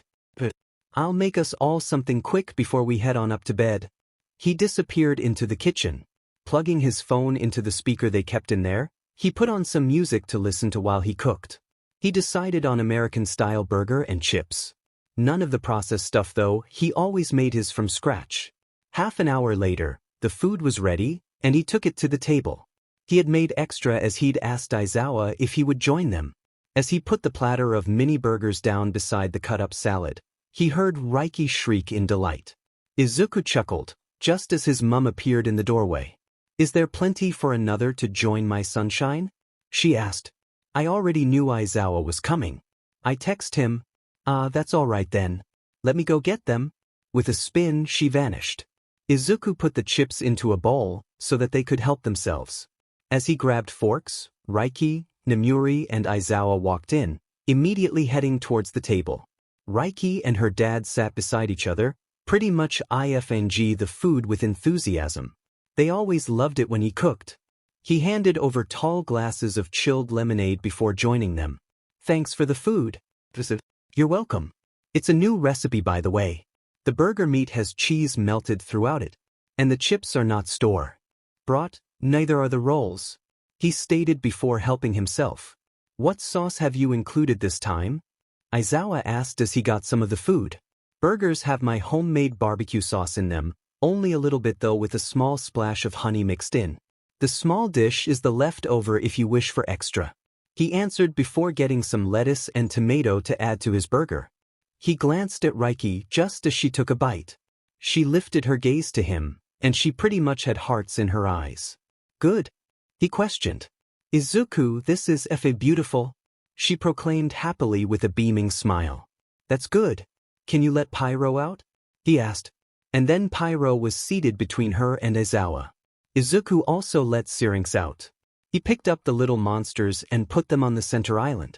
He grabbed some raw meat he'd deliberately left over and put it in front of them on a plate. Here you go. He patted the tops of their heads and both beamed at him, their tails swinging happily before tucking into their food. Just because they lived inside them, didn't mean that Isuku and Reiky didn't feed them like this now and again. Sure, they could survive perfectly fine without, but now and again was fine for a treat. He sat back down and his mum glanced at him. What is it? He asked before shoving some food into his mouth. Where did you learn to make all of this? These burgers are the best I've ever had. Well, that's good. And I saw the recipe online, it looked good and decided to try it tonight. He shrugged as they all gawked at him. Hold on one see, are you saying this is the first time you've made these? Aizawa queried. That's exactly what I'm saying, uncle. Well, I'm definitely impressed. Reckon if I talk to Nizu and Lunch Rush, you could create these for the school but keep anonymous. Sure. I don't mind. It'll take me a few hours to create enough sauce to cover everyone though. That's fine. We'll think of something to get you out of the lessons for the day. Go for it then. You don't have to keep it anonymous either. It's no secret that I like to cook and experiment in the kitchen. Maybe for us it's no secret, but no one else knows, right? True. By that time, the food had all gone. Syrinx and Pyro had vanished with happy hums and full bellies. As Isuku was about to start washing up, his mum wrapped her arm around his shoulders and pulled him away from the sink. What is it? Me and Sho will wash up as you cooked for us. You two head on up to bed, okay? Are you sure? Positive. Go to bed, my sunshine. He turned and hugged her. She happily returned it, before he kissed her on the cheek. If you're completely sure. Good night, Mum, I love you. He'd never get tired of telling her he loved her. Why would he when it was pure fact? I love you too, baby. She kissed his cheek before letting him go. He grabbed his bag and left with Reiky, who was stumbling a little. He glanced at her as she rubbed her eyes. Tired? Exhausted for some reason? Get on. He put his back to her. No chance. I can walk. Reiky, either you get on my back willingly, or I'll deadman lift you. Izuku didn't face her, but he knew she was glaring at him. Fine. She hopped onto his back, locking her legs and arms around him. He carried her up to his bedroom. He put her down on the edge of her bed and she instantly hopped to her feet. Izuku grabbed pajamas, went into the bathroom to change and brush his teeth. Once completed, he emerged and Reiky had taken her makeup off and was putting on moisturizer as well as having already changed into some pajamas. Izuku. He turned to her. Yeah. Can you braid my hair for bed? Sure. He stepped behind her from where she sat at the mini vanity that he'd put in the room for her and gently removed the hair bobble before running a brush through the thick locks. When the tangles had gone, Izuku quickly put it into a French braid for her. They'd spent numerous hours looking up different hair tutorials for her, so he'd quickly learned how to do this. It was almost like second nature now. When done, he stepped back. All done. Thank you. Fancy styling it tomorrow for me too? Sure. I'm sure I'll come up with something. He shrugged as she stood up. I don't doubt you. She smirked before going to brush her teeth. Izuku chuckled, before turning on the bedside lamps and flipped off the mains. He yanked the curtains closed, plunging the room into darkness apart from whatever the lamps illuminated. He set an alarm, then plugged his phone into charge. Getting into his bed, he let out a happy sigh. He sank into the pillows and left the duvet draped over his waist. Reiky emerged a minute later and headed for her own bed. He turned his lamp off before looking at his sister. You okay? He asked. I'm fine. Don't lie to me. I know you too well for that shit. What's going on in that skull of yours? She sighed before getting out the bed, turned her lamp off and joined him. Her hand gripped his tightly, but he made no effort to remove the hold. She shuffled slightly, putting her head on his shoulder. You know when I was in the second gym? Yeah. Well, when Bakugo was there, I kind of had a mental breakdown. She whispered. What happened? I told him to leave, but he outright refused to. I said why, and that it isn't really like anyone wants to hang out with me apart from you. He said bullshit, he wants to hang out with me as well as the others. I snapped and said sure they do, then tell me something, why would you want to hang out with a monster? By this time, we were on the floor, and he was pinning me down to make me listen. Anyway, Bakugo said I'm not. We got into a bit of an argument about it. I blasted him off me, slamming him into a wall, and said, "Are you sure about that? Because I could easily kill you there and now with barely any effort." Then Pyro blasted through my mind, which caused me to drop to my knees, holding my head. I spoke to her for a few, and when I stopped, Bakugo was crouched in front of me. We spoke some more, and then he admitted something to me. She trailed off with a sigh. Isuku turned on his side and wrapped his arms around her in reassurance. "Reiky, first of all, you're definitely not a monster. If anyone is, I am considering the amount of shit I've done.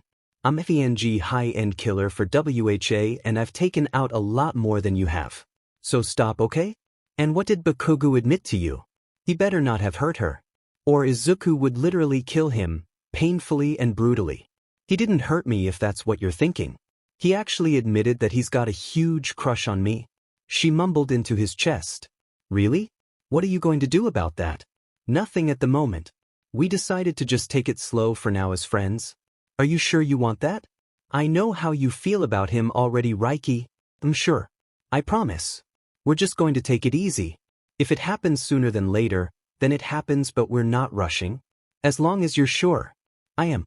Thank you for listening. Always. You know you can talk to me about anything. Now, go to bed and get a good sleep, okay?" "Night, Isuku." She leaned up and kissed his cheek. He squeezed her gently and kissed her back. "Night, Aritibear." "Oh, you've not called me that in years." She sniggered. "I know. Figured I might as well now." "I'm going." "Night, Isabear." He chuckled as she went back to her own bed. "Good night." And with that, they settled down for sleep. It was now finally Friday, and it had gotten to the final hour of the day. Isuku was sat beside Reiky, as Aizawa stood at the podium in front of everyone to begin the lesson. "Okay, for this last hour, we're learning about hero laws. Ida, hand these out," Aizawa stated. "Yes, sir." Ida leapt to his feet, eager to help. If there was anyone that was already classed as a teacher's pet, it was definitely him. He took the book from Ida as he passed one over, before looking at the cover. He knew this book very well. Well, he knew the more advanced version. And it was doubtful that U.A would have it here, considering it would be daunting for first years. Hell, even third years would be hesitant about it. But Isuku, being Isuku, had read and memorized the entire 1,000 or so page book by the time he'd turned 10. Photographic memory was a godsend at times, that was for sure. "You should have no problem with this," Reiky whispered, and he glanced at her. "Neither should you. I know it. But not the highly advanced shit like you do." She grunted. "True, I'm more of the study and invent type, while you're the hacker and techie." He mumbled. "Facts." They shared a grin before focusing back on Aizawa. "Let's get started." He also had a book and opened it to the first page, before looking up at the class as they let out collective groans. Before the lesson could get properly started, there was a knock at the door before it opened to reveal his mum. "Sorry to disturb you, but I've come to collect Isuku," she said, which ultimately drew everyone's attention to him before turning back to their teacher. "What for?" Aizawa asked. "Not sure. I was asked by Nizu to get him. So, Isuku, can you gather your belongings and follow me, please?" He quickly got his gear together, fist bumped with Reiky, and walked over to his mum. "Isuku." He looked over his shoulder to his uncle. "Whatever work is missed, I'll make sure Reiky gives it to you, so you are caught up." "Of course, thanks." He turned his gaze to his sister, who was watching him curiously. He nodded once and she did it back, and then he was off. His mum shut the door behind them, and they wandered down the corridor to Nizu's office. Because everyone was in their lessons, the corridor was silent, with just the pitter-patter of their shoes hitting the wooden flooring. Isuku glanced at his mum. "What's going on? Do you know?" "No, I don't. I was just asked to come and get you." "I did see some people go into Nizu's office though." "Your guess is as good as mine on what is happening though." "What did they look like?" "Suits. Hats. 9mm attached at their hip, as well as tucked into waistbands." "Cops?" "Not sure, but they're not from around here, that's for sure." "I wonder what they want with me?" He wondered aloud. "I don't know, Isuku, but whatever it is for, promise me that you'll be safe?" She turned worried blue eyes to him. Isuku reached out to give her a quick one-armed hug. "I promise. You don't need to worry about me though, Mum. But I do." You're my sunshine. My treasured son. My beloved heart. It's a mother's job to worry. Mom, I promise. Don't panic, okay? Trust me, I've been on highly dangerous missions before and come out with barely any injuries other than bruises. This will be fine. I can handle Nizu. I trust you. Let me know what happens. Always. And that was when he realized that they'd arrived at Nizu's office. Good. I'll see you later. Love you. I love you too. She quickly kissed his cheek, then left. He watched her leave with a small smile. When she disappeared into the teacher's lounge, he knocked on Nizu's door. Come in. He opened the door. Nizu was seated at his desk, while opposite sat 4 men. Exactly as his mum had described. And they were American, maybe. It was obvious that they weren't Japanese. You wanted to see me? Yes. Come in and close the door behind you, please. Isuku shut the door behind him for privacy.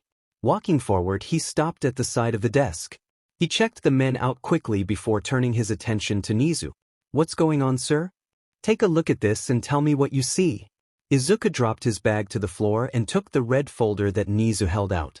He opened it and immediately raised an eyebrow. This is some sort of joke? No, it isn't. Fine. Then where is the rest of the information? Isuku closed the folder and dropped it on the desk. Sorry, Nizu, but how can we trust the word of a kid? Isuku turned to who spoke. He seemed to be the head honcho of this little group and not all that much to say about him either. Black eyes, black hair, medium build, strong features. At least he could speak Japanese, even if it was rusty sounding. I suppose I should introduce you to each other first. These gentlemen are high workers for the World Hero Association, and they've come to me for help on an important, yet highly dangerous case. Nizu said, clearly skipping over their question, just as his phone binged. They waited patiently for him to answer it. Well, almost. Isuku wanted to know what the hell was going on. Nizu once again raised his head. What case? Isuku questioned.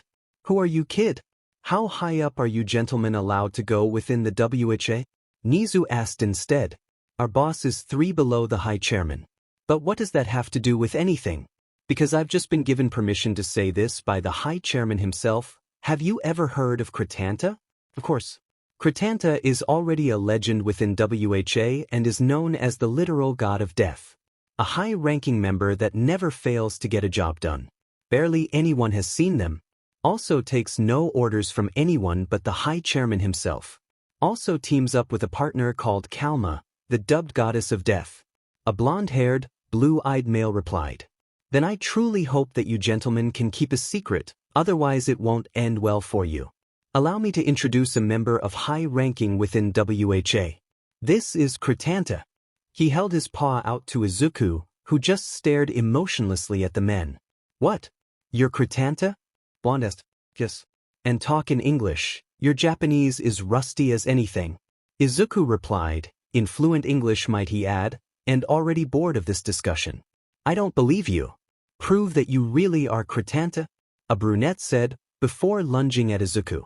Before anyone could blink, move, or do anything, Isuku had the guy pinned to the floor, a blade pressed into his cheek with the tip just below an eye. Make any sudden movements or try to attack me again and I'll slit your throat quicker than you can blink, Isuku told him in an emotionless voice. Venom-green eyes stared into widened browns. Critanta, let him up, Nizu said. Isuku slowly got off before moving to stand beside Nizu again, who looked entirely too smug. Is that some sort of speed quirk you have? Isuku turned to face the black-haired guy. Oh, I didn't use my quirk, he answered. That caused them all to lose color in their faces. Damn, they'd know if you used your quirk, or quirks. Syrinx chimed in. We know that. What can I say? Most in WHA are actual FANG idiots. You don't have to tell me that twice, Kit. Isuku mentally snorted as Syrinx let out a chuckle before going quiet again. Now, what is the meaning of you being here? Why was I called?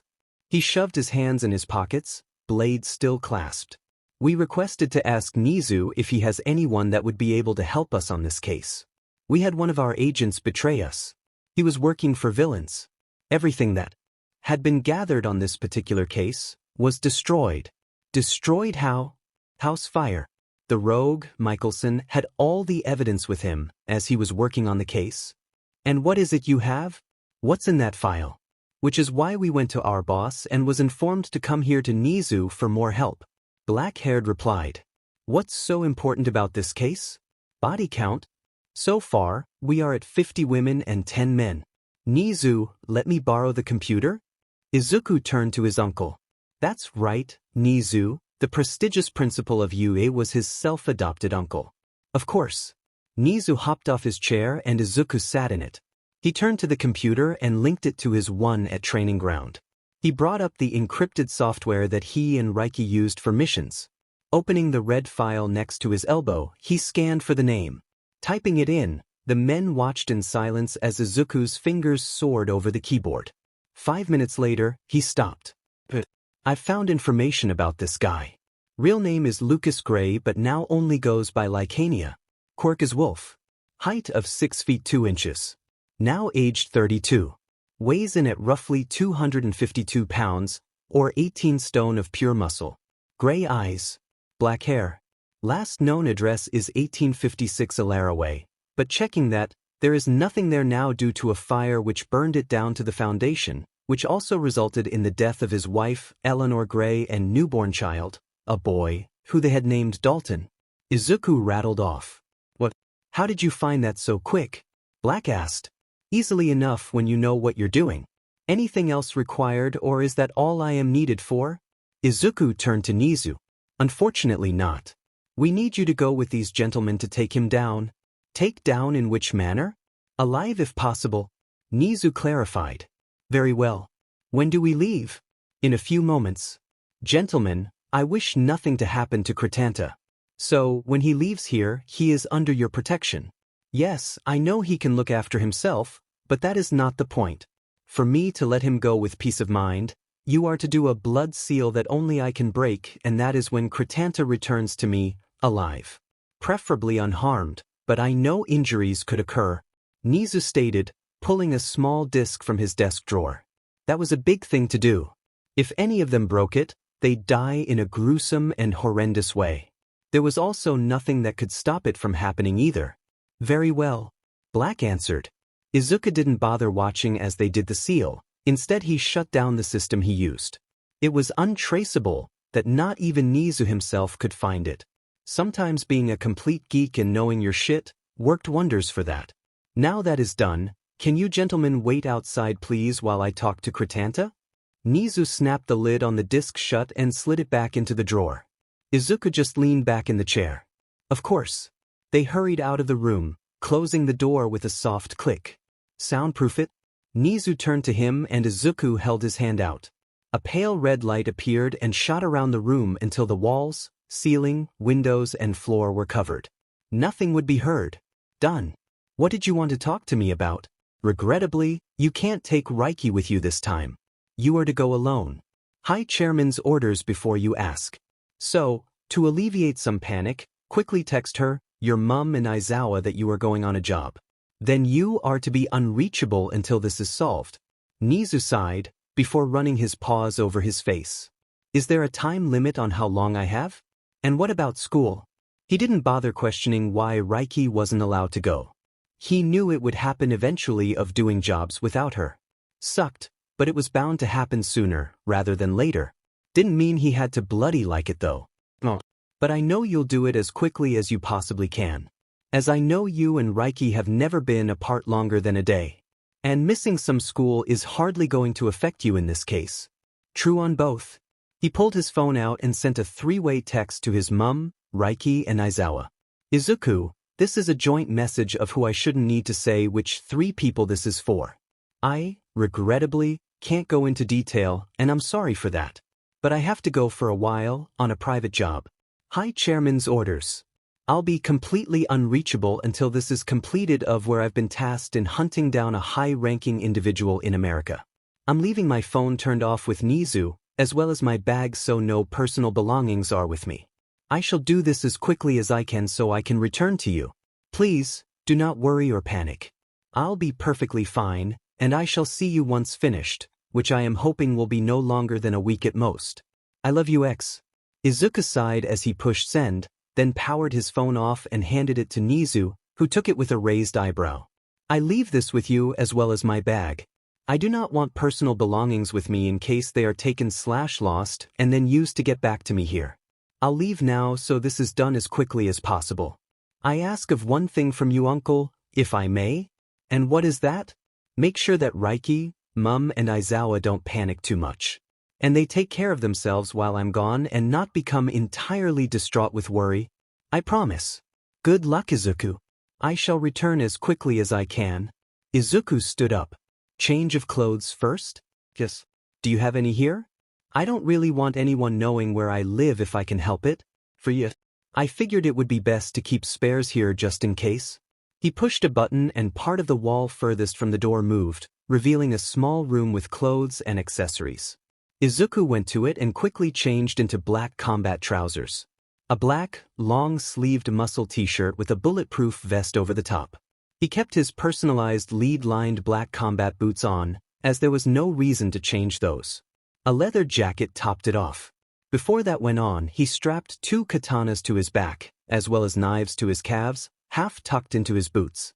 He took his mask off and changed it over for a metal grid one that's strapped across the back of his head by heavy-duty buckles. This changed the tone of his voice slightly and stopped any poisons in the air from affecting him. It was one of his inventions. Beanie hat over his head, for now. He'd use one of his other quirks later to change his look when he slipped into his Cretanta persona. Fingerless leather gloves with black spikes on the knuckles covered his hands.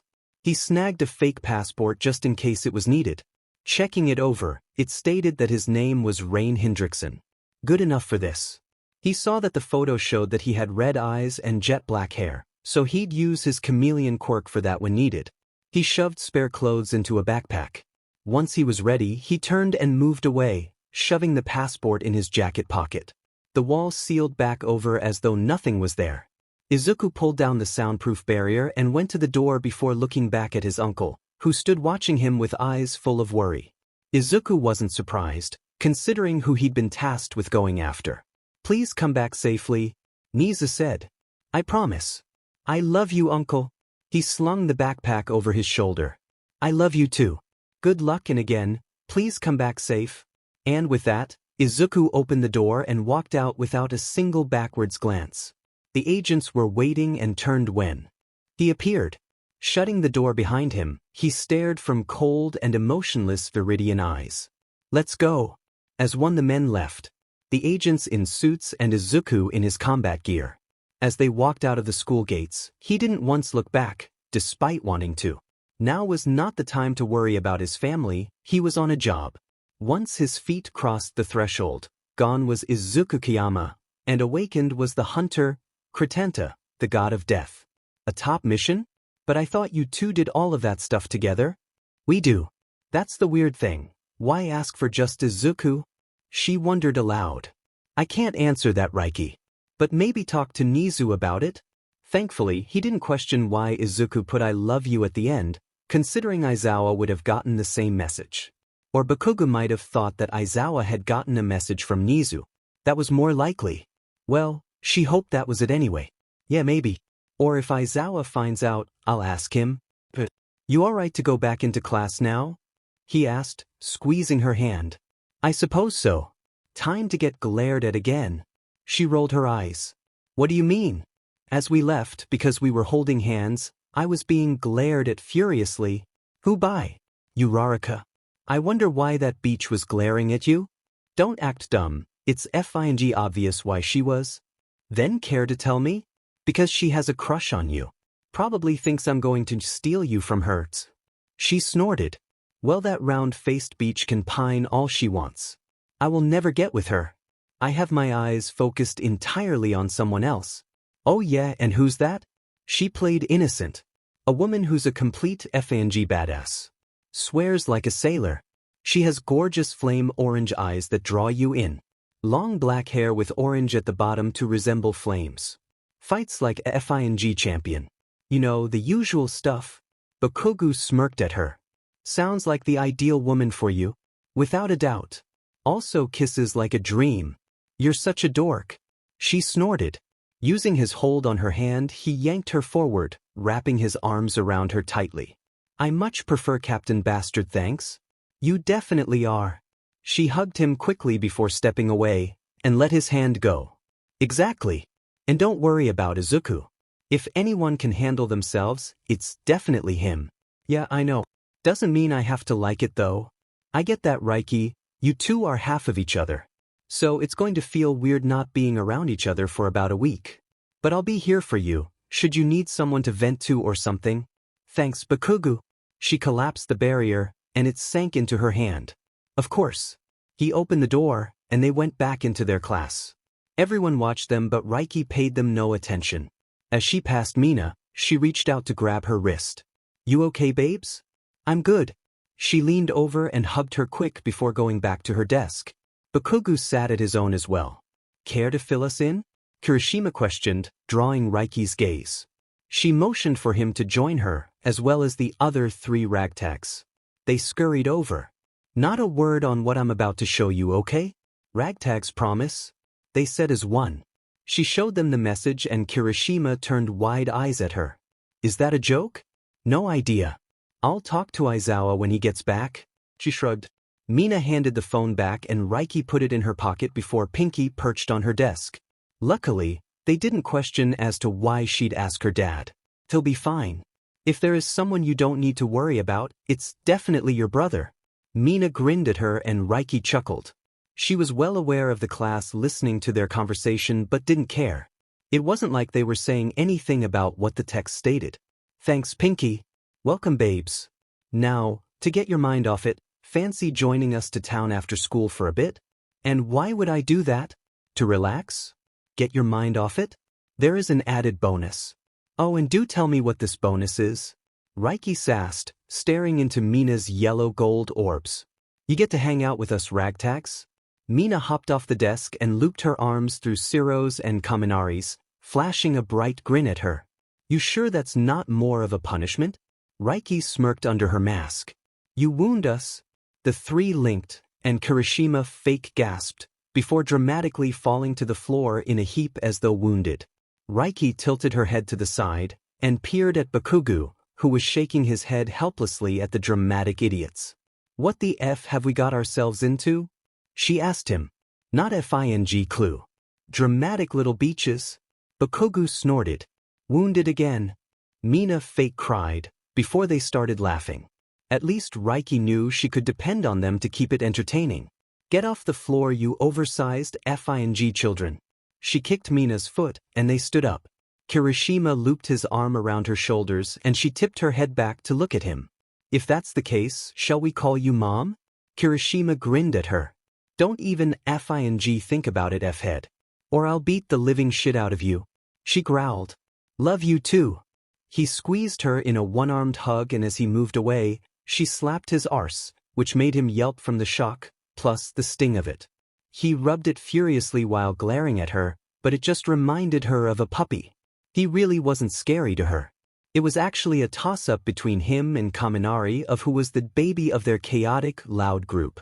Sure, Kaminari was a bit of a clown at times, but he had his really soft baby moments as well.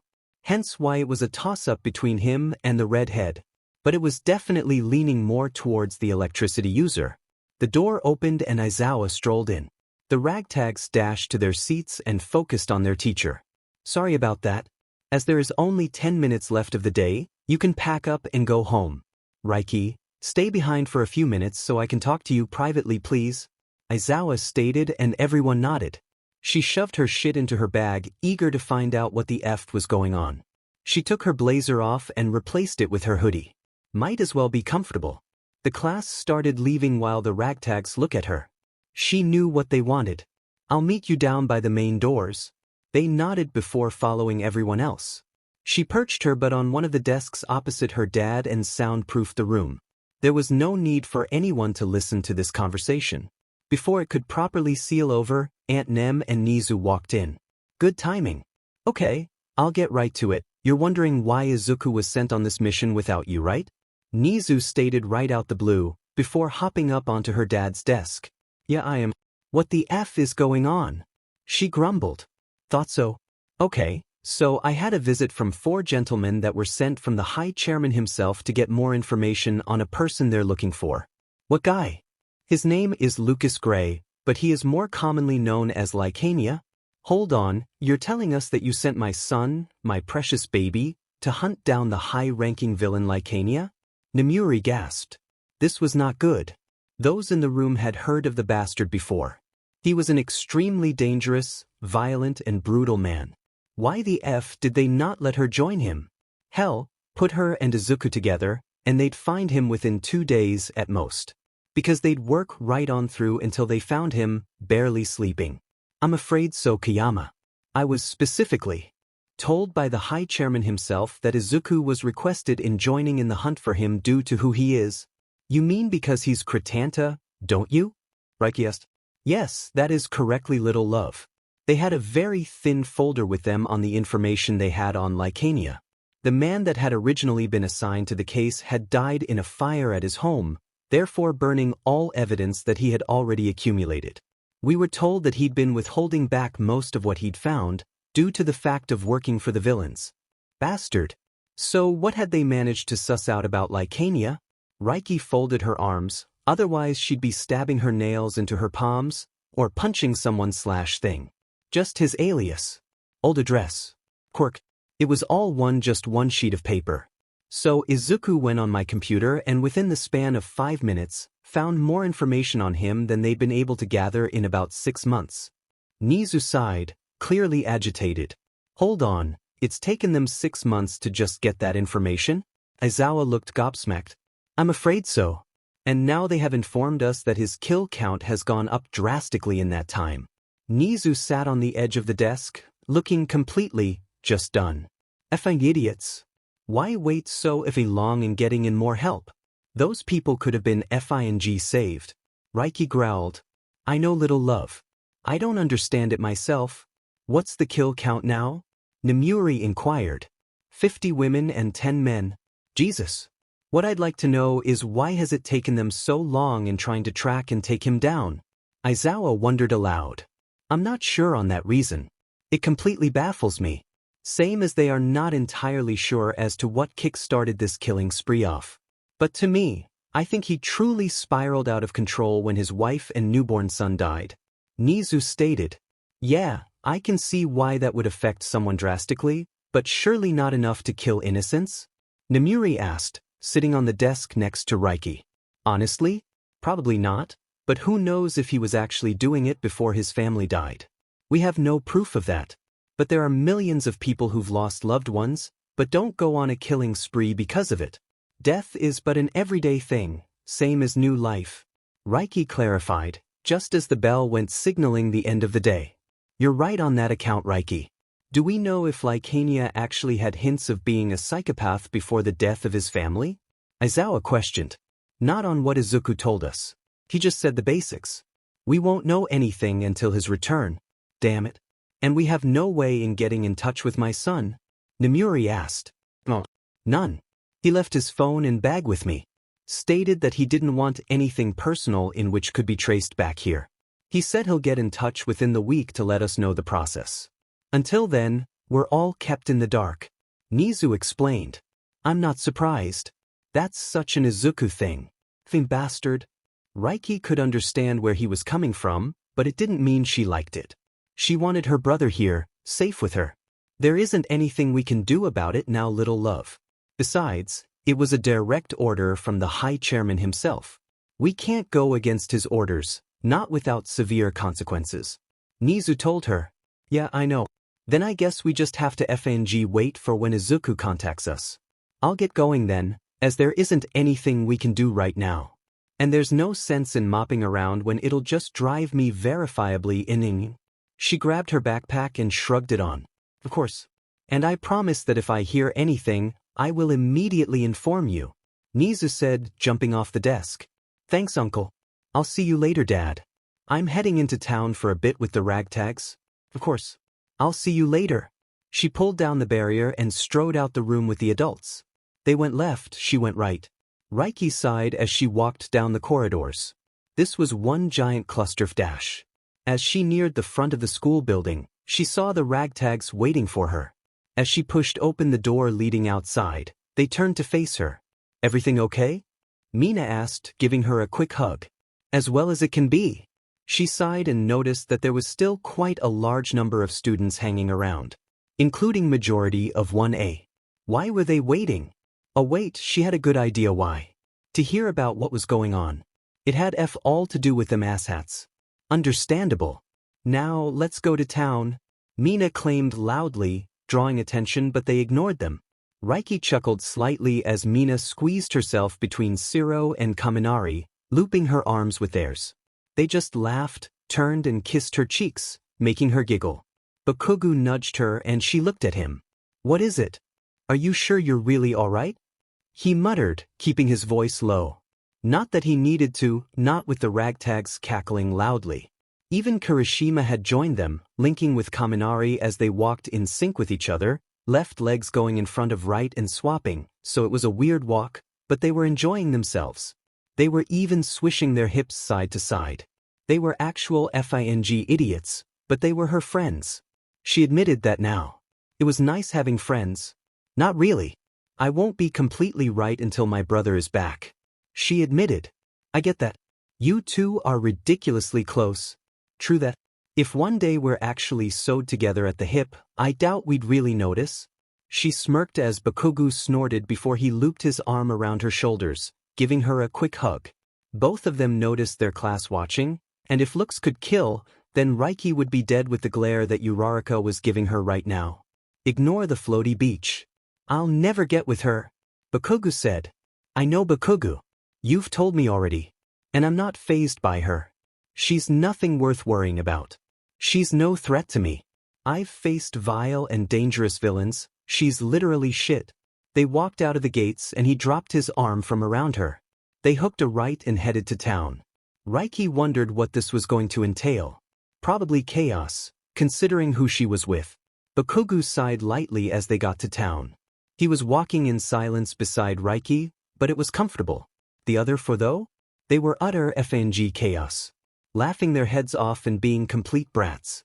Not that he was surprised though, that was just them being, well them. Thinking back when they'd left school, what exactly was Floaty Beach's problem with him hugging Reiky? Apart from the obvious jealousy. She had barely spoken to him, with nothing more than a hi, and even then he'd grunted and strode past with Kirishima, going to the cafeteria for food. Could it be that she thought of Reiky as a threat? If that's the case, then he hoped that she had a plot picked out for her burial, because if she tried anything with him, it would be a toss-up between either him or Reiky killing her first. He really didn't like the Floaty Beach. There was just something about her that rubbed off wrong to him. He wasn't entirely sure what it was, but it was a gut feeling he had. Bakugo. His thoughts stopped as he turned to Reiky, who was looking at him. "Yeah. The others have just disappeared into a shop. Want to come with me to one I want to go to?" "Sure, let's go." She nodded and took him to the shop she wanted. As they walked in, the warm scent of vanilla, mixed with something else, raced up his nose. It wasn't a horrible smell, it was quite calming actually. Music came from speakers in each corner of the vast space, heavy bass and hard drums with epic lyrics. He didn't object. It was catchy as F-. He looked around and realized it was a goth/rock type of place. A guy was behind the counter, and there was no mistaking he was a goth. Like at all.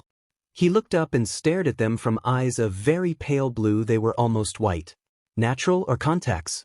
He had horns on his head that curved back from his forehead to halfway across his scalp, then titled upwards slightly. Black wings were folded against his spine.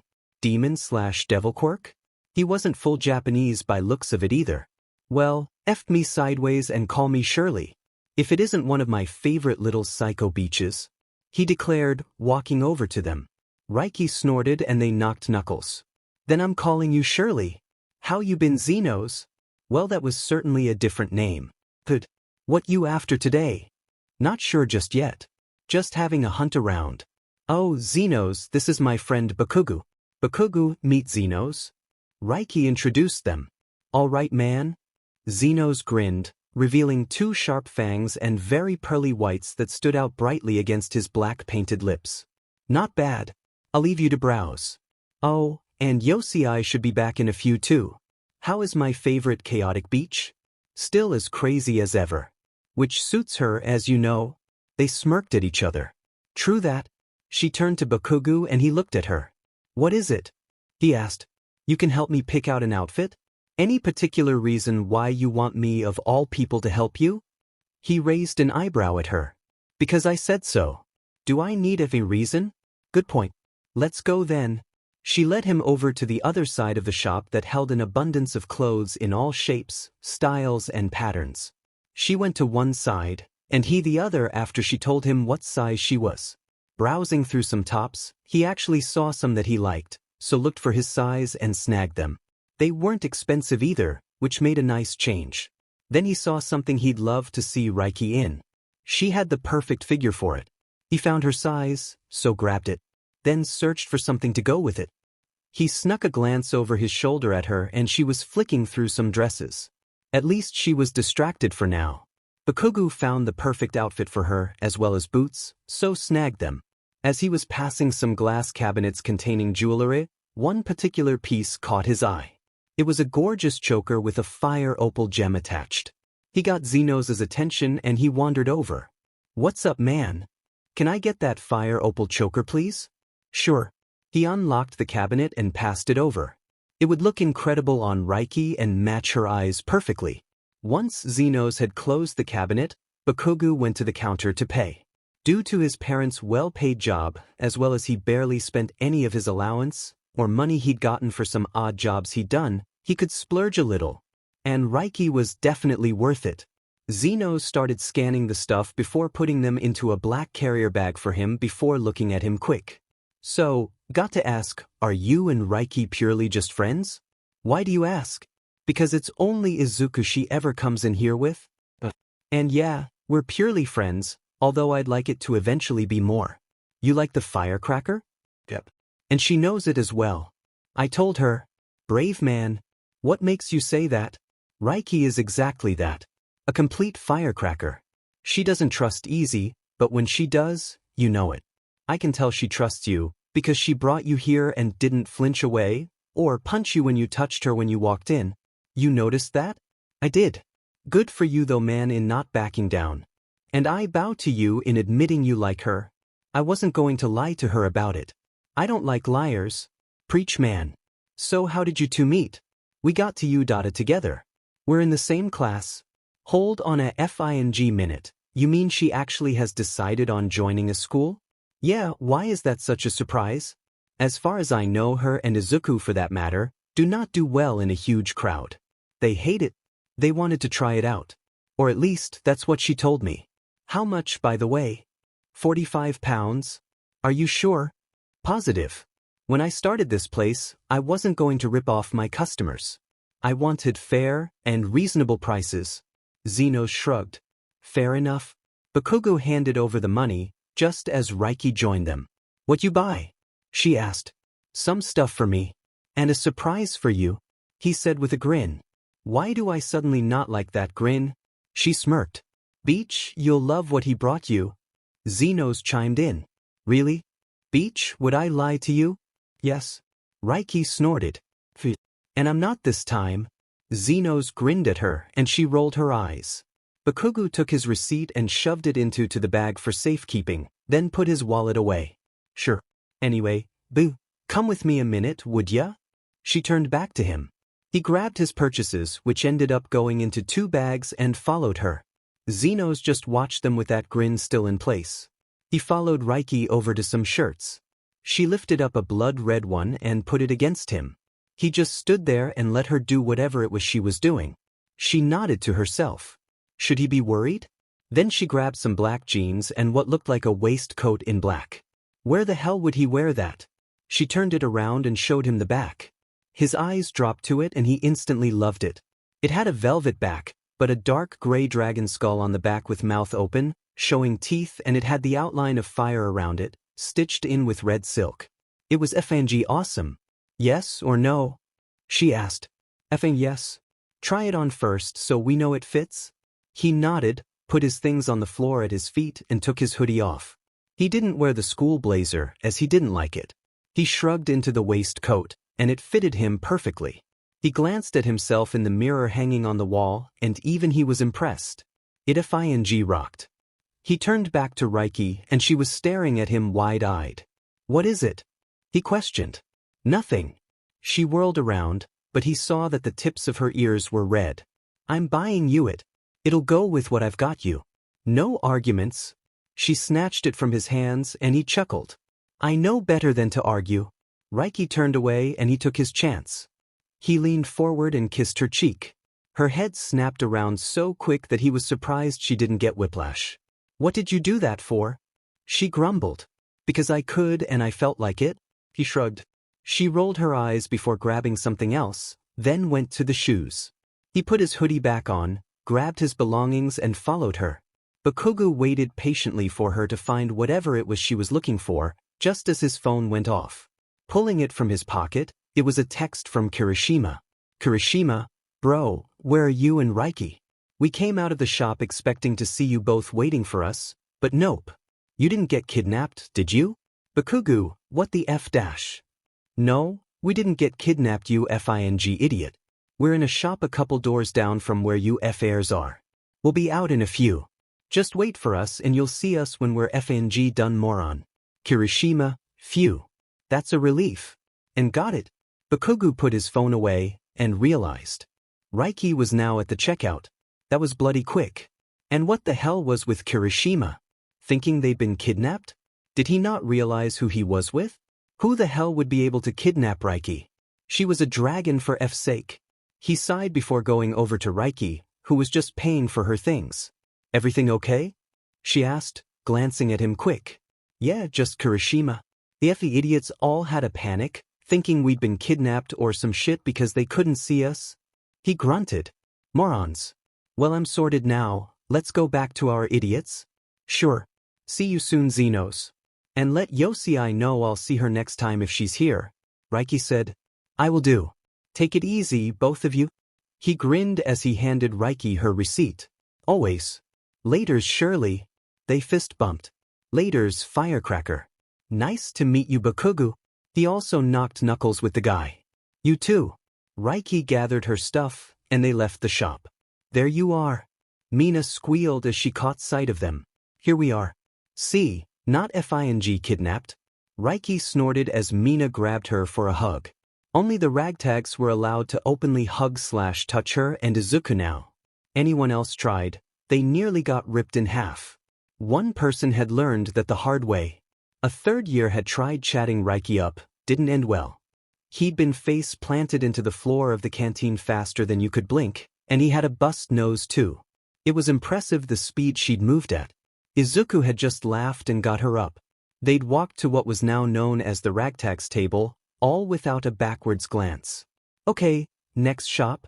Mina dragged Reiky along the street, and the lads trailed along behind them. Bakugo noticed that Kirishima kept on glancing at him. What is it? He questioned the redhead. How was it shopping with Reiky on your own? He grinned at him, shark teeth on full display. It was great actually, he admitted. Bro, you really have it bad for her, don't you? Kirishima whispered. They held back a little bit from the others and Bakugo looked at him. Yeah, I do. And she knows it. But we're taking it slow. No need to rush into anything right now. You sound disappointed in that. Yeah, a little. I'd love to even call her mine. But I can understand where she is coming from in wanting to wait a little bit. Fair enough. What about you, Rarika? What about the floaty beach? Even I noticed how she is towards you, bro. Always looking at you with a love-struck look in her eyes. But when Reiky is near you, it turns into blinding hatred. Because Floaty Beach likes me. And doesn't like the fact that me and Reiky are close. So she's really jealous of the way that you and Reiky are with each other? Exactly. That's not cool at all, man. Think she'll try anything? Honestly? I have no FING idea. I don't even know why Floaty Beach is like that with me. I've never even spoken to her. Pass. I can't answer that. So enough about her. Do you think you'll talk to Reiky more about you two ending up together? He questioned instead. I will eventually. I don't want to talk about it today with her. I'd rather keep her occupied and get her mind off what's happened with Isuku. And it was true, if they could give Reiky a few hours or so not thinking about it, Then he was all for it. She'd looked so sad, yet angry earlier when she'd gotten that text. And the fact that Isuku was going off alone to hunt down a high-ranking villain truly showed the strength and ability of the guy. Even some lower-ranking villains could be crafty bastards, resorting in low tricks and shit to try and get the upper hand. Who knows what the sort of ability the higher ones could get? He knew some could be monstrous. He'd seen it from people's videos they'd uploaded of fights, and a fair few hadn't been pretty at all. I get that. Anyway, let's catch up, otherwise we'll lose them, Kirishima said, snapping him from his thoughts. He looked ahead and the others were a little distance ahead of them, so they hurried to catch up. And just in time as they stopped outside a small cafe. Anyone want a drink? Mina asked, looking over her shoulder at them. Nope, Bakugo answered. He wasn't thirsty or hungry, so had no need of going in. I do. The others said, apart from Reiky, who just shook her head no. We'll wait here, she stated. Got it? They all went in and he and Reiky leaned against the railing to wait. Reiky let out a sigh and rolled her shoulders. Their bags rested between them. There was no need to hold them while they waited for the ragtags to get their drinks. You alright? He asked. Yeah. Mina just tried chatting my ear off. Reckon she has an off switch? Only when she's asleep I reckon. F-. They chuckled at that. That bad was it? Nah, not really. Kind of gotten used to her being like that now. She shrugged. I know what you mean. Me and Kirishima met her when we were 12. She's still the same chatterbox as she was back then. Are you serious? She turned wide eyes to him. Yep. She's always been like that. Even her parents admitted it to us the first time we were invited round for a barbecue to celebrate her 13th birthday. Her parents need an award or some shit for dealing with her endless chatter daily. True. He grinned at her before pulling her into a hug. He couldn't help it. And the best part, she didn't pull away. She just collapsed into his side. They stayed like that for about a minute when they heard a squeal and glanced at the cafe. Mina was in the doorway, staring with a huge grin. Group hug. She rushed forward and settled against Reiky, who just looped her arm around the smaller girl's shoulders. The other guys joined in with happy smiles. Not even 30 seconds later, Reiky pushed Mina off her. Okay, that's enough affairs. Let's get going. They stepped back and as they were about to grab their things to carry on with their little stroll around the town, a high-pitched, fear-laced scream came from across the road. Bakugo peered across the road and saw that a guy had grabbed a woman and was holding her at knife point. A pro was in front of him, trying to get him to let her go. Or at least that's what Bakugo reckoned. He couldn't exactly hear him due to the amount of people there was, as well as traffic. The guy had the woman in front of a dark alleyway that was situated between two buildings, and no one could get near him. He heard Reiky growl low as she took her backpack off and handed it to him, which he took without hesitation. Wait here. I won't be long. Before anyone could say anything, she vanished. Where the hell did Reiky go? Mina asked, looking around. No idea. I think she went to help. We should go over as well. If it gets too much with the crowd, we can keep them back. They can see your blazers with U.AS logo, so that should help. Bakugo said as he grabbed the bags from the floor. Mina took Reiky's and he nodded thanks. They dumped their drinks in the bin. Luckily, they were only small ones this time. Let's go, Ciro stated, before they ran to the traffic lights as they started to change over. They dashed across the road as quickly as they could and skidded to a stop. They squeezed through and that was when Bakugo took in the pro. He wasn't well known, so either just starting out, or he'd only been a pro for a few years. His group managed to keep the crowd back a little, most of them realizing they were heroes in training. Get FNG back, or I'll slit her FNG throat, the villain threatened, digging the blade in more, making the woman whimper as it cut into her skin slightly and drew a bit of blood. What FING scumbag? He stepped back further to the alleyway. He was nearly in it, and if he disappeared into the shadows, they'd no doubt lose him due to his dark clothing. Let her go, the pro said, hands out to show he was unarmed. And then Bakugo recognized him. His name was Screech, and his name pretty much described his quirk perfectly. When he took in a lungful of air and let it out, it was a high-pitched scream that could easily shatter windows or eardrums. It really reminded him of Present Mike and his voice quirk. Bakugo, Mina whispered, drawing his attention quick. "What is it?" he muttered. "Did you see that in the shadows behind him just then?" Her voice warbled with a touch of fear. "Oh, what was it?" "I'm not sure. But it looked like glowing orange eyes. Like Reiky's, but much, much bigger." He didn't say anything as he then caught a glimpse of it. Before anything could be said, the woman was suddenly away from the guy and in the arms of her sobbing friend, and a huge paw thing with claws half the size of Mina wrapped around the guy and dragged him into the shadows as he screamed. More pros then appeared, obviously noticing the crowd. "What's going on?" Bakugo turned to them and recognized a few, but the most noticeable ones were Kamui Woods and Milady. Villain captured that lady over there. Held at knife point. When she was suddenly with her friend and then he was dragged into the shadows. Silence came from everyone as a horrendous scream came from the darkness, following by sickening wet crunching noises. Like bones were being broken. "I'll go check." "Wait here." Kamui disappeared into the shadows. Everyone waited with bated breath for the pro to re-emerge. Screech called for an ambulance while the ragtags helped keep the crowd back for safety. Bakugo, however, had to do something than just stand around. Telling the ragtags to wait, he went to the woman who'd been injured and opened his backpack. He crouched down slowly in front of her as she'd collapsed to the floor. "It's okay. I'm a hero in training. Let me take a look at that wound for you, okay?" He kept his voice calm and reassuring. He didn't want to scare her any more than she was already. She just nodded as she stared at him from yellow eyes that were wide. No tears. It was obvious she was in shock. He wasn't surprised. He pulled out antiseptic wipes and a bandage. He always kept a small med kit on him, because who knew what he'd encounter out and about. He'd gotten so used to having one on him due to when being younger, the amount of injuries that he, Mina and Kirishima used to get was ridiculous. But that was what generally happened when you'd be in the woods playing all day. You never went without injury. Or at least they didn't. He pulled on a pair of surgical gloves, then wiped away the blood from the woman's throat as gently as he could. Once done, it wasn't as bad as it had originally looked. He put the bandage back and pulled out a plaster instead. "Are you allergic to anything?" he asked. "No." She stuttered. "But I'm going to put this plaster over it instead of a bandage. It's not as bad as we had originally thought. By the looks of it, you'll have a barely noticeable scar, if at all." "What's your N name?"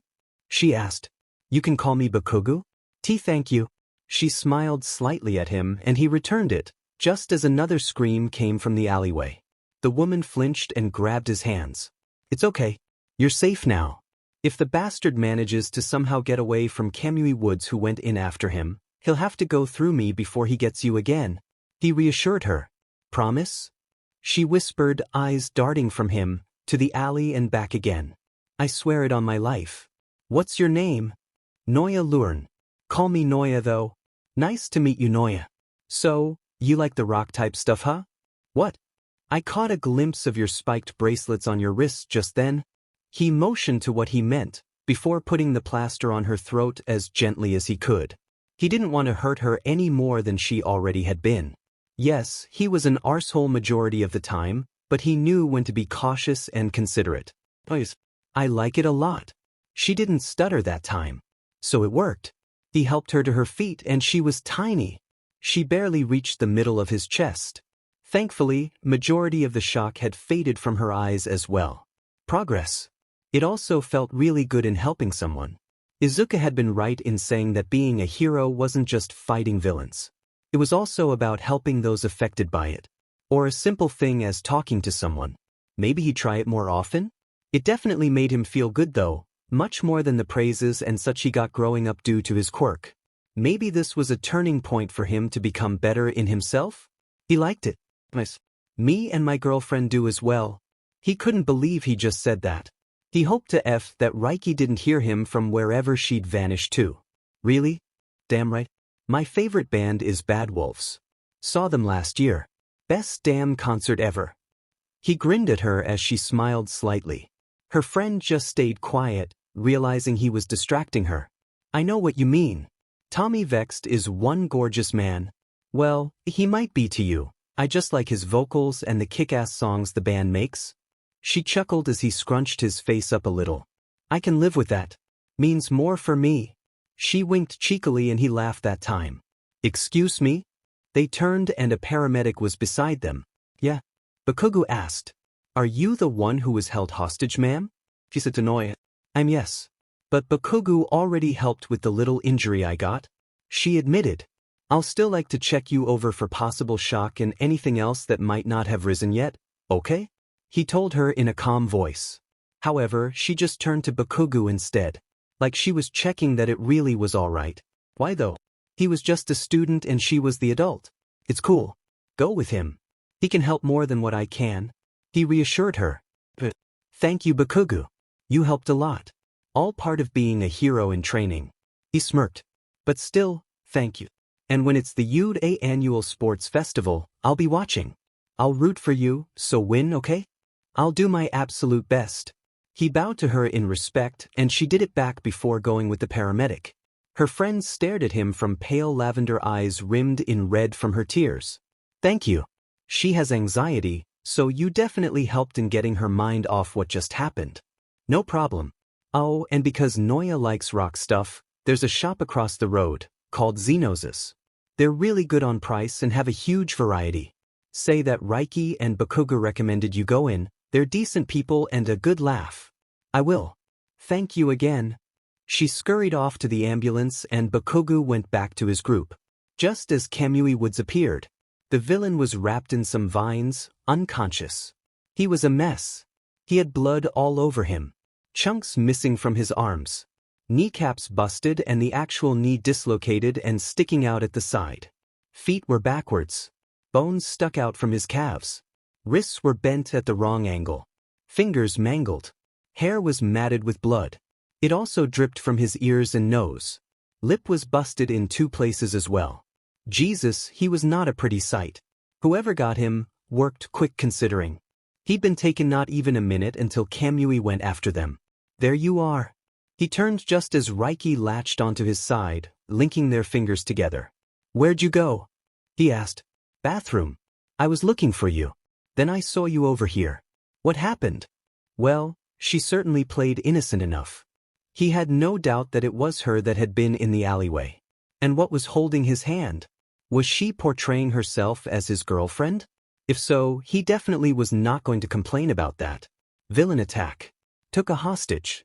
She got free and he was dragged into the alley. Pros arrived and Kamui went in to find him and he just came out.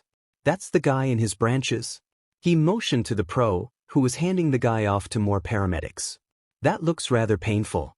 Oh well, serves him right.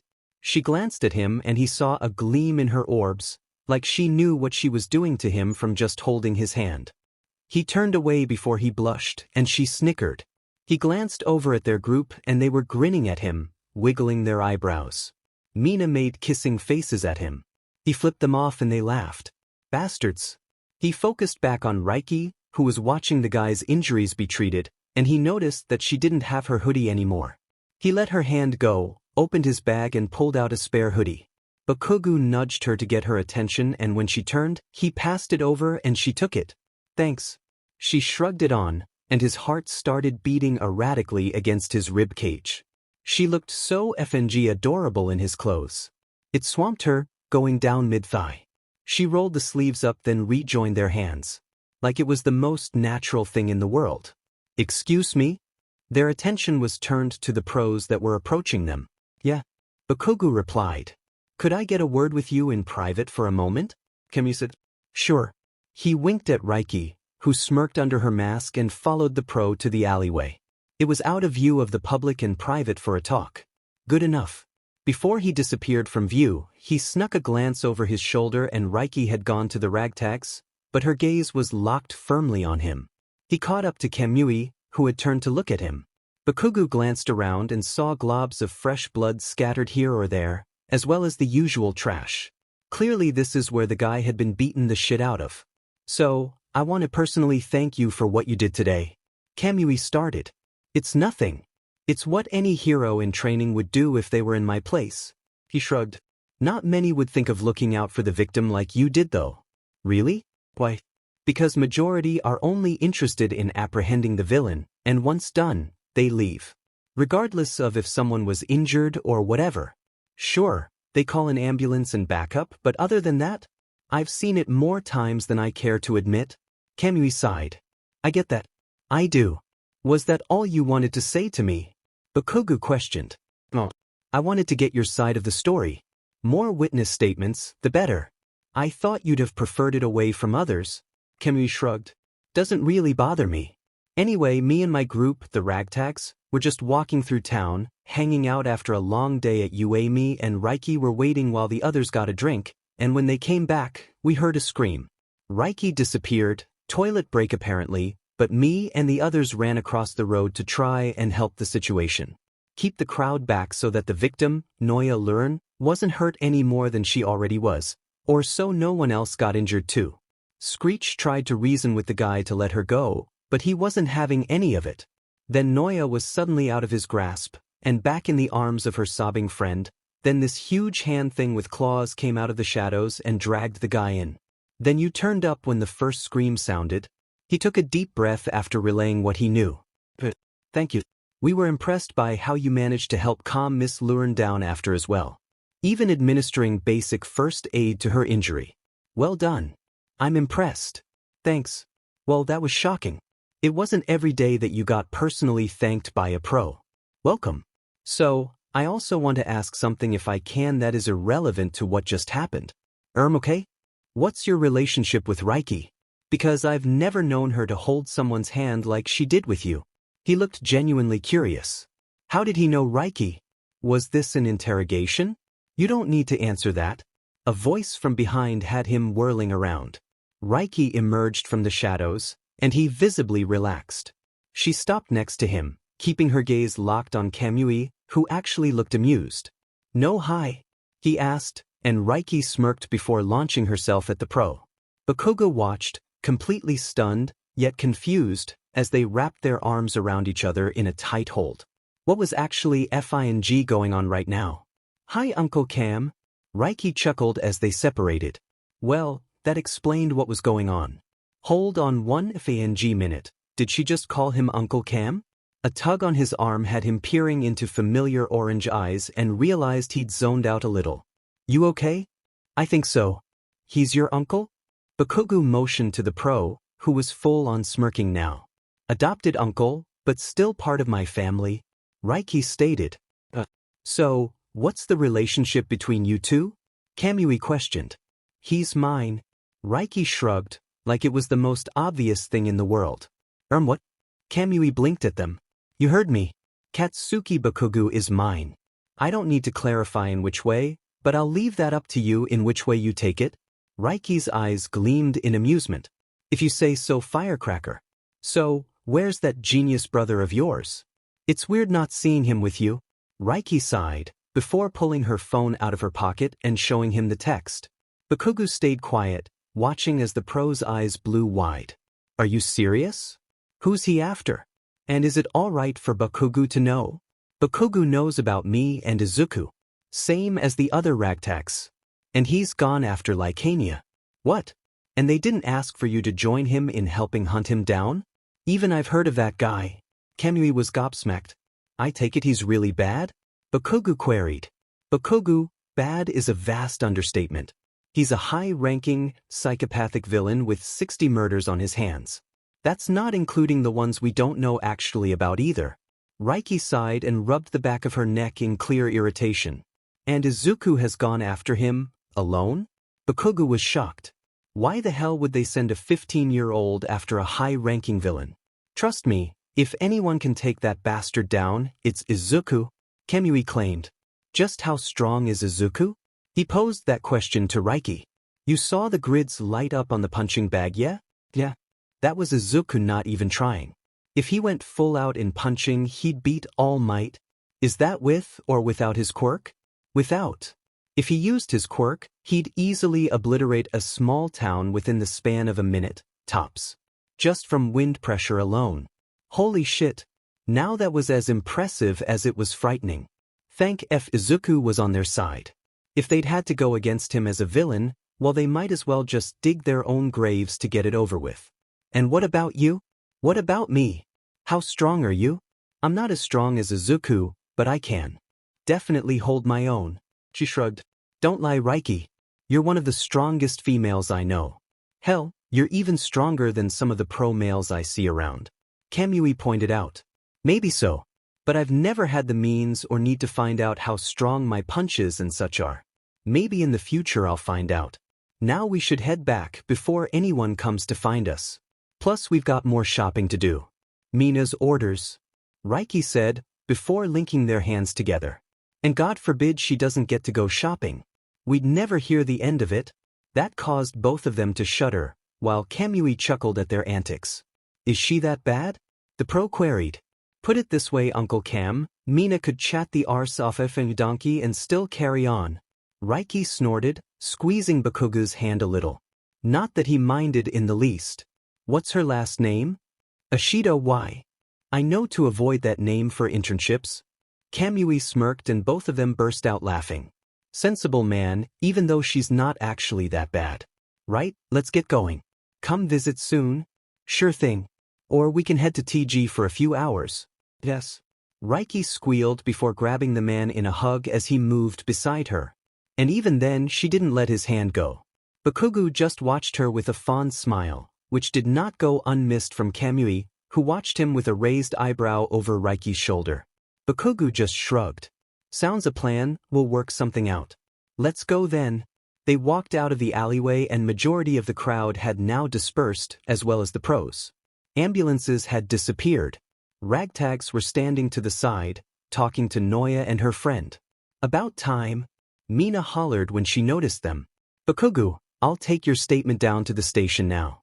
Thank you for your cooperation, Kamui said, holding his hand out. You're welcome. Bakugo shook his hand and then the pro left. So, we going somewhere else? Reiky asked. First of all, what is this? Mina motioned to their hands that were joined. What's it look like? We're effing holding hands pinky. Reiky grumbled before he could say anything to her. Babes, we need to talk. Like right now. Mina grinned mischievously, grabbed Reiky and dragged her away. Bakugo just rolled his eyes and went to the guys. How you feeling now? He asked Noya, who flashed a smile at him. Great, thank you. The paramedic said I'm all good and you helped me get over the shock quickly by making me focus on something else before it truly set in. Good to hear. Did you wait to tell me that? He queried. Yes. I wanted to thank you again. And I'll root for you when it's your sports festival. All of you. Good luck, my heroes. She bowed, as did her friend. They did as well before the women turned and walked away, waving. Well, that was unexpected. Zero claimed. True, but feels even good. Bakugo grinned at them, before a squeal had him turning. Mina was pretty much bouncing on the balls of her feet as she held Reiky's hands, a huge grin on her face. Reiky just stared at her with no emotion, or as much as could be seen with her mask in the way.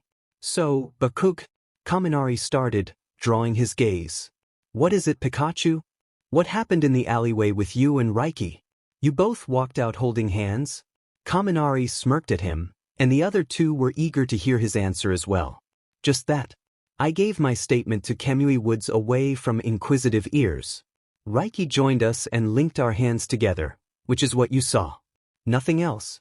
Bakugo wasn't going to tell them everything that had happened with the private conversation. Come on you XYFers, let's go. Mina's excited voice drew their attention again. Bakugo just rolled his eyes and picked up his shopping bags.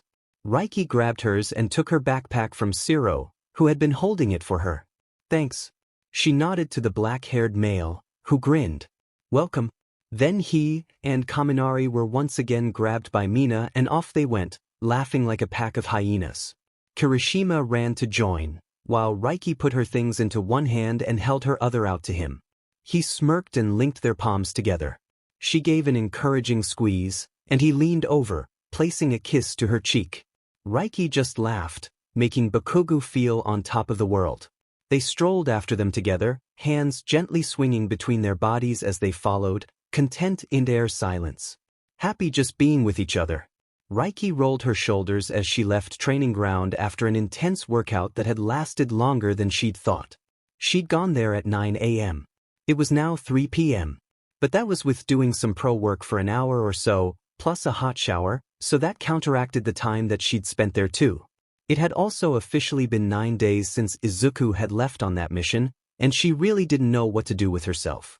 Sure, at school it was either lessons, training or whatever, and she'd become a lot closer to the ragtags, more so Bakugo, and the others in the class blatantly ignored her, and Uraraka had now taken to calling Reiky a villain, but it just didn't feel the same.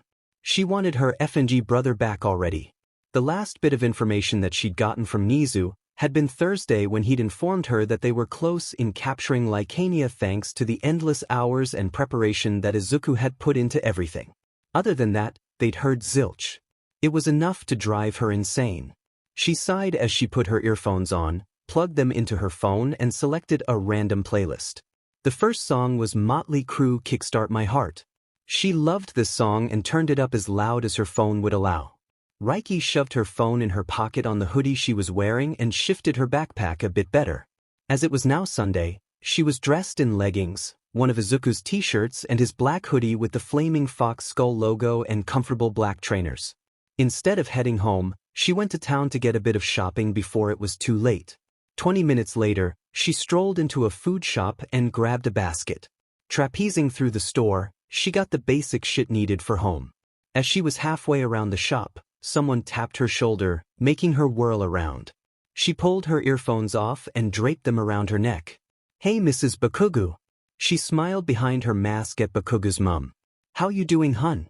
I also told you to call me Mitsuki." She grinned. "I forgot. I'm alright thanks. How about with you?" She put the basket down between her feet. Her and Mitsuki had met after dropping Bakugo off after going to training ground for the first time. They'd then bumped into each other a couple of days ago, which had resulted in them going to a cafe for a drink and a chat. They'd surprisingly had quite a bit in common and clicked instantly. Mitsuki had happily explained that it was delightful talking to someone who knew what they were on about and not doing it just to impress someone to appear brighter than they actually were. They'd spoken for a few hours, not realizing the time that had passed by quickly. By the end of it though, Reiky had gained Mitsuki's friendship, and her phone number should she ever want to chat/rant and vice versa. It was nice. "I've been good thanks. How's the brat behaving in school?" "Surprisingly well. A couple of issues, but nothing that we can't handle." Reiky shrugged. "What kind of issues? Anything I can help with?" "Nah, I can handle it. It's just a petty beach being jealous and annoying because me and Bakugo are close and that we're always seen together." "Well, us and the ragtags of course." "Really?" "Yep. Plus the class pretty much hates me," Reiky proudly claimed, making the woman chuckle. "Why do they hate you?" "Because I say it how it is. During training, they don't like the fact that I'm not gentle. They do realize they're training to be heroes, right? Nothing is going to be fing gentle in training, so why be bloody mad about that? Do they not realize that villains will not take it easy on them just because it hurts, or that they're bleeding out etc.? Mitsuki sniggered. A man walked up behind her, carrying a basket, and wrapped his arm around her waist. "We know that. I don't give a f though. They'll learn the hard fing way that it isn't all fun and games." "True that." "Oh, Reiky, this is my husband Mahu." "Babe, this is Reiky. Your cafe friend and goes to school with Katsuki?" Reiky studied the man. Short brown hair in soft spikes, kind brown eyes, thin mustache. Slightly taller than her, so about 5'9"-ish. He was dressed in brown trousers with a green t-shirt. You could easily tell that he's the calm one in the Bakugo household. One and the same. "Mits, do you think we should give her a medal for being openly willing to put up with our spitfire of a son?" Masaru asked with a playful smile. "I won't say no to one." Reiky grinned. He seemed nice. "Don't think about it, little dragon." Reiky glanced behind her, just as Bakugo approached. He looked really good in black jeans and a black hoodie with an orange X through it. "But I want a medal." She snorted and playfully stamped her foot. "You're not FNG allowed one, you little shit."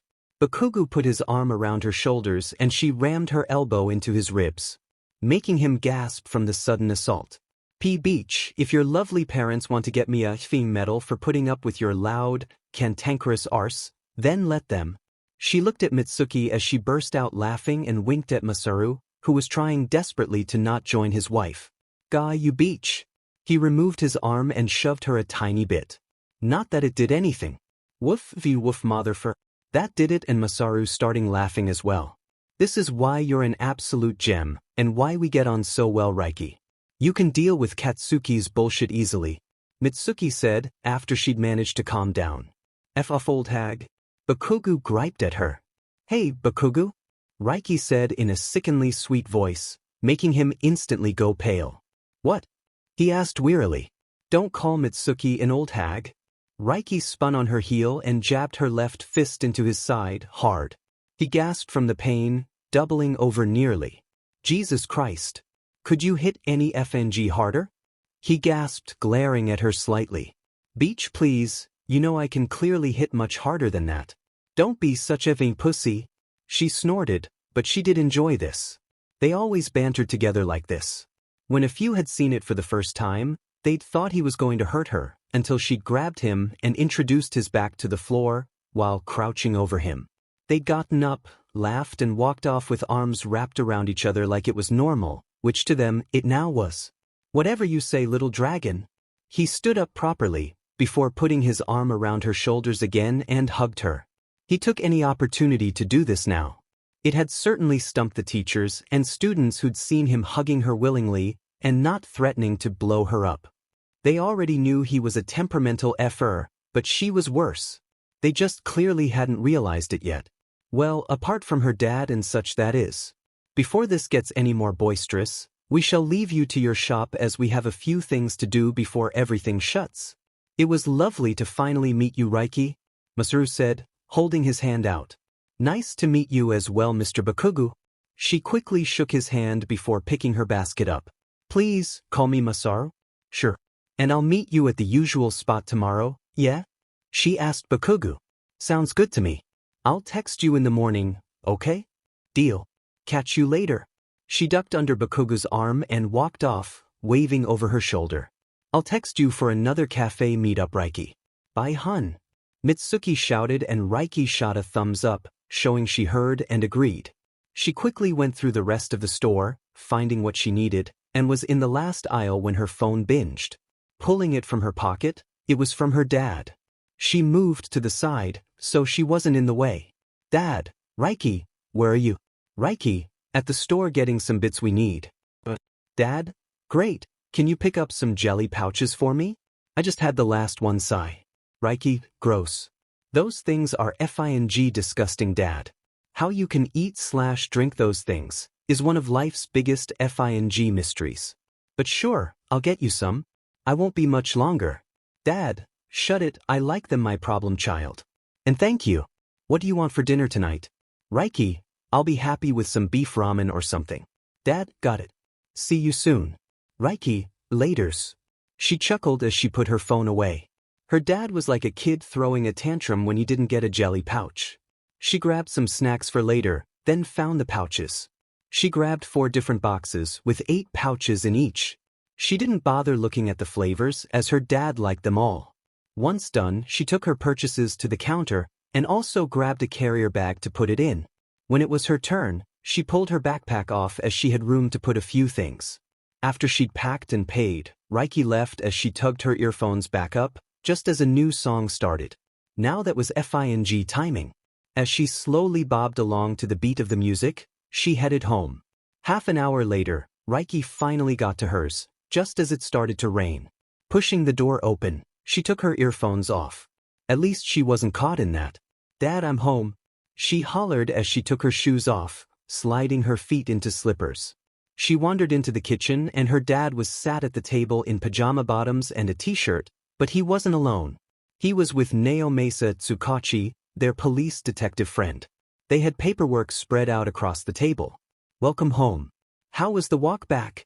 Aizawa asked, turning to look at her. Fine, timed it right, it's just started to rain. I'll unpack everything and then I'm going upstairs. Also, hey Tsukachi. Hey Reiky. And I told you, call me Naomasa. He nodded his head in respect to her with a grin before taking a sip of his tea. He was one of the few that knew of hers and Izuku's pro status. Plus, they'd helped him on difficult cases before too. Do that, but I want you to look at something before you go upstairs, Aizawa said. She nodded and quickly put the shopping away. Once done, she filled and put on the kettle, then joined the men. What do you want me to look at? She sat down, dropping her backpack at her feet. We got a case in about child abuse. But we found that evidence that's been gathered has been disappearing. So, I printed out what I managed to find, and brought it here. I was hoping once you got some of the details, you'd be able to find some more if possible. Naomasa stated. So it's electronic evidence? Yes, it was all cataloged into the system. But it's now disappeared. Who's clever enough in the department to do that? Do you think it's a rogue cop? She questioned. Honestly? Don't know. I hope not. I was only informed of this about an hour ago. Got it? Reiky gathered the paperwork and skimmed through it. The adult spoke quietly while she worked. The kettle went off, and she hopped up to make some coffee. Rejoining at the table, she put her cup down and ran upstairs to grab her tablet. Walking back into the kitchen, she sat down and linked the tab to the system at training ground to access the encrypted software that she and Isuku used. When it was secure, she typed in some information, and the men watched as her fingers whizzed over the small, portable keyboard she'd plugged in to make it easier. A minute later, she lifted her gaze, locking with Naomasa's black orbs. You have something, don't you? He inquired. Her dad stayed silent, letting them get on with it. She did, however, see the small smile he had while watching. I do. So, I got into the police database and it has been deleted, but whoever got rid of it didn't think of making absolute certain. Even if they try and delete it in more depth now, it won't work. I've already downloaded it onto my tablet. Any idea on who did it? I found the computer it was deleted from. All are equipped with built-in cameras, aren't they? Yes. Our boss made sure of that for some reason. Well, you can thank him for that. This is who it was. She pushed a couple of buttons on the screen before turning the device around on its foldable stand and played the video. While they watched, Reiky gulped back her coffee, leaving the empty cup on the small mat it had been on. When the video stopped, she turned the tab back to her and looked at Naomasa. You know who it is? She stated. It wasn't a question, it was fact, judging by his expression. I do. He's a new guy. Only been in about a year. Any chance you can find what was deleted? Already have. She pulled a small USB out of her pocket. She downloaded everything onto it, as well as password protection. When done, she handed it to Naomasa, who just blinked. That's everything you need to take that guy down. All evidence that had been gathered, yet supposedly deleted, is now on that device ready for use. No one can get into it apart from me, Isuku, and you. It's also password protected. When you open it, type in now 10 Masa 01. Reiky quickly wrote that in a text and sent it just in case he forgot. How did you manage to find it so quick? Naomasa asked. I used a high-end specialized encryption software that Isuku and I designed and built that can get us into anything. All I had to do was hack into the police's network, shift through some data, and boom, there it was. I'll send you the information via email as well. Wouldn't anyone be able to trace your email? Aizawa questioned, drawing her gaze. Oh. Because I'll be using my pro one. So if someone does see it, they won't say anything due to which email it was from. Reiky shrugged. Well, thank you greatly for your help on this, Reiky. Naomasa grinned. No problem. Go get the violent bastard. But take some pros with you. I also found that the guy you're after has an ice quirk, so that should give you an idea on who to take with you. Will do. Thanks. Welcome. Dad, I'm heading upstairs for a shower and do my homework. Yes, she'd showered at TG, but that was more of a quick rinse to get the sweat off. Sure thing. Reiky hugged her dad quick, got up, gathered her things, and left without a backwards glance. She went up to her bedroom and threw her backpack on the clothes-covered couch. Her room was a mess. It was mostly clothes, screwed up wads of paper or sweet wrappers. She grabbed her school bag from beside her bed and pulled out the contents. Putting the books on her desk that was snug in a corner, Reiky made sure that she had everything, then got clean clothes. Snagging up pajama shorts and Izuku's baggiest t-shirt, she dumped it on her bed, then stripped. She removed her mask, then her makeup, before striding into her bathroom. 40 minutes later, she was freshly showered and dressed. Instead of blow-drying her hair, she just brushed and split it into pig-tailed plaits. Sorted. Putting her dirty clothes, plus the towels she'd used into the washing basket, she decided enough was enough. No need to keep on living like a slob. Turning on her music, but not enough that her dad grumbled at her for it being too loud, cleaned her room. Dirty clothes in the washing basket. Clean put away. Rubbish in the bin. She dusted, then grabbed the hoover and ran it over the floor. When done, she looked around and it was as good as it was going to get for now. Turning the music off, she turned her lamp on at the desk, then flipped off the mains, dropping the room into a warm glow. Curtains were shut too. Grabbing the dirty washing, she went downstairs. Walking into the kitchen, her dad glanced over from where he was cooking. Nail Mesa had left too. You okay? Not really. I really miss Isuku. It's like a vital part of me is missing. I hate it.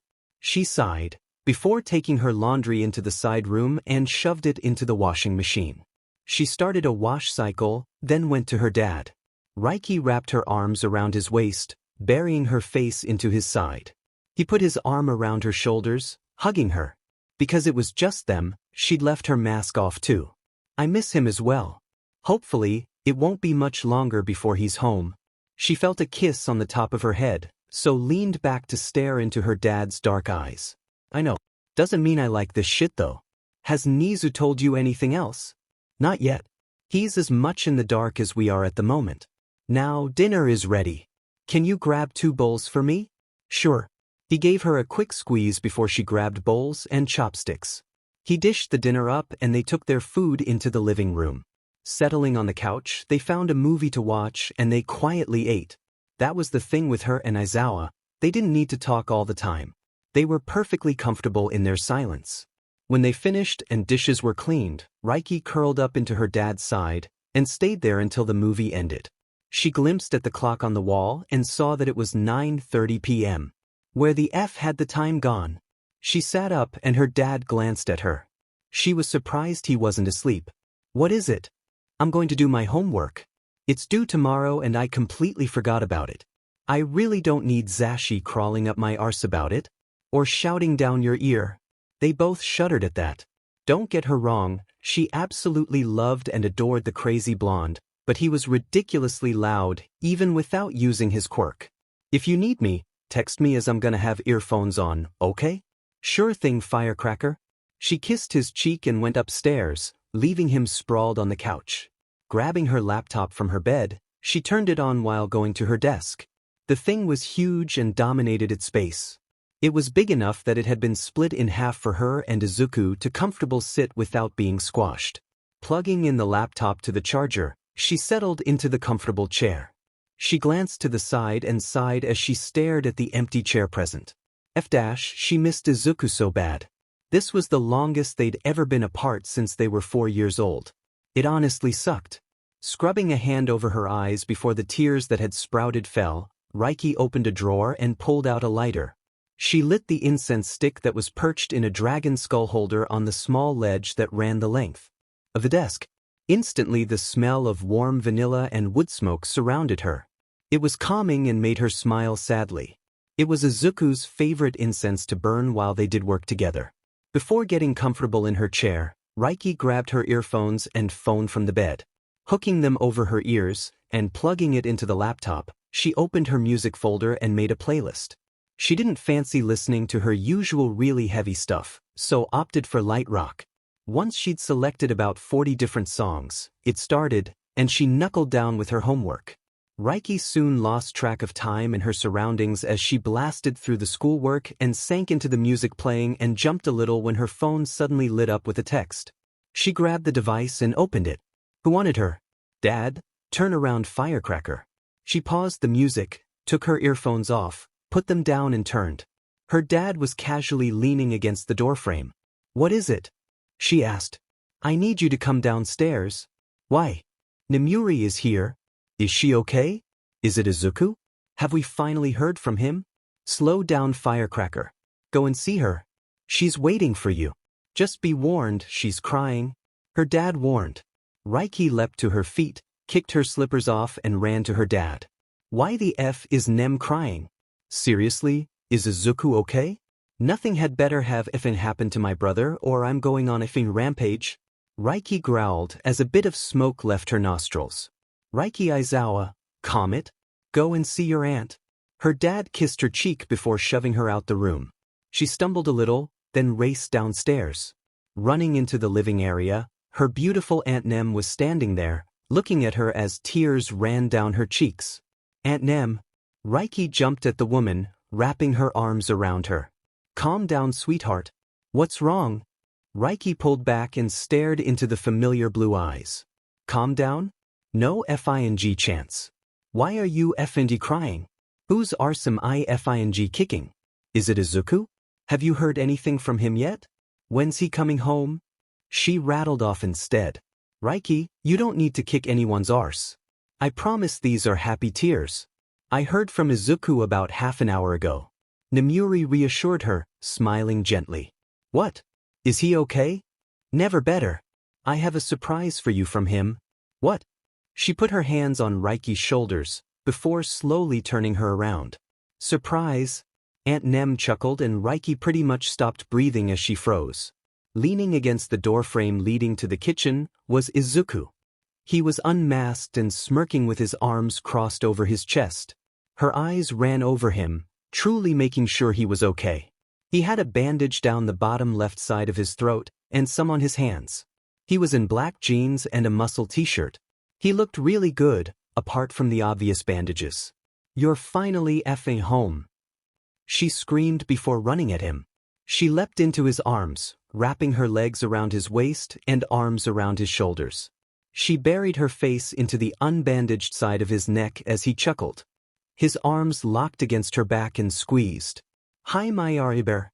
He whispered into her ear and she clutched him tighter. But she'd missed that gravelly voice. My Isuber. She mumbled. She dragged his familiar scent into her nostrils, a happy sigh leaving from between her lips. Our boy is finally home. Pyro purred in her mind. It's about time. He's been away too long. I'll talk to you soon. I'm going to find out what the hell happened. Okay, my dragaling. They stopped talking, as Isuku put her down but grabbed her hand. Reiky was definitely not complaining. He was truly here. Her brother was finally FNG home. She felt that horrendous emptiness disappear from inside her that had appeared when he'd left. When the F did you get back? She demanded, staring in his emerald gems. I got home about half an hour ago. Anyone else know? Just Mum, Izawa and Nizu. When did Nizu find out? When Mum stopped hugging me to death and we left to come here. I rang him to let him know. Effing hell. She grumbled, before burying her face into his chest. He kissed the top of her head. Went exactly as we said it would. She turned to face her dad as he chuckled. Whatever. Is it okay if we go upstairs? She mumbled. Sure. Go catch up and then get to bed. You've barely been sleeping. I'll not have you any more like your dad than you already are. Nemuri said, dodging a playful punch to her arm from Izawa. I'm not that bad. Reiky groaned. Reiky, baby, you have a lot of my mannerisms and such. I think Nemuri is referring to the state of being perpetually tired all the time. Her dad grinned at her. I get that. Hey, let's go, Izu. She dragged her brother to the adults, and all four had a group hug before saying night and headed upstairs. Not once did she let go of his hand though. When they got to her bedroom, Reiky flipped the main lights on, shut the door then glared at Isuku. What? He asked. What the F happened to you? Why are you effing bandaged? There were some complications. He sighed, before letting her hand go and sat on his bed. Reiky immediately followed and dropped beside him. Complications how? Lycania truly lives up to his name of being a complete psychopath. It didn't help that I was teamed with literal idiots who were more interested in getting the two victims the guy had caged like animals than taking him out first. Are you FING serious? What FNG morons? What happened? The victims were badly bruised, gagged and chained. I was ordered to stay back and let the professionals deal with it. That lasted all of 30 seconds. Lycania took 4 of them out like it was nothing and I couldn't hold back anymore after hearing the screams. I ran into the room we'd cornered him in and leapt into action. We must have fought for a good 10 minutes, trading hard and brutal blows to each other. I didn't want to use too much of my strength due to what could happen, but it was needed in the end when he slashed my shoulder and neck with his claws. I smashed my fist into his throat, cutting his airway off, grabbed him by the waist and launched him over my head. We hit the ground that hard, we caused a small crater. Lycania recovered quick and managed to dig his claws into my sides, but I didn't slow. I reared up and threw my fist into his face. Nose and cheekbone shattered. He let go and managed to kick me away. I hit the wall but charged back at him. I didn't want anyone else dying. He went to slash the throat of one of the agents with me, but I intercepted it by grabbing his wrist, and using his trajectory, dragged him to the floor. Thing hell. Then what? Reiky knew he would be a bastard, but imagine also telling Isuku to stay back and let professionals do it. Complete FING idiots. When he hit the floor, I was instructed that he was to be kept alive if possible, so I knocked him out with another hard punch to the face. I slapped quirk-canceling cuffs on his wrists, then wrapped him in chains. I wasn't taking any risk in regular handcuffs. Then he was gagged and blindfolded. I hauled him over my shoulder in a fireman's lift and walked out. He went into the back of a specialized transport van and the boss himself was waiting with backup. He thanked me, then we went to the compound. We didn't talk until we got back, then I debriefed him on what happened, and when the others, who had survived, appeared, he ripped into them. Because before we had left to get Lycania, he'd instructed them that I was in charge due to who I am, and it was orders from his boss. And let me guess, they didn't FNG like that? Reiky growled. Nope. They hated it. I went to my room and used the phone I pinched to call the high chairman himself and explained what had happened. Then I treated my injuries and went to sleep. The next day, I caught a flight and here I am. How bad are the injuries? Can Syrinx not heal them? Pretty bad. He managed to heal the ones on my sides and hands. And partially on my neck, but those will scar completely.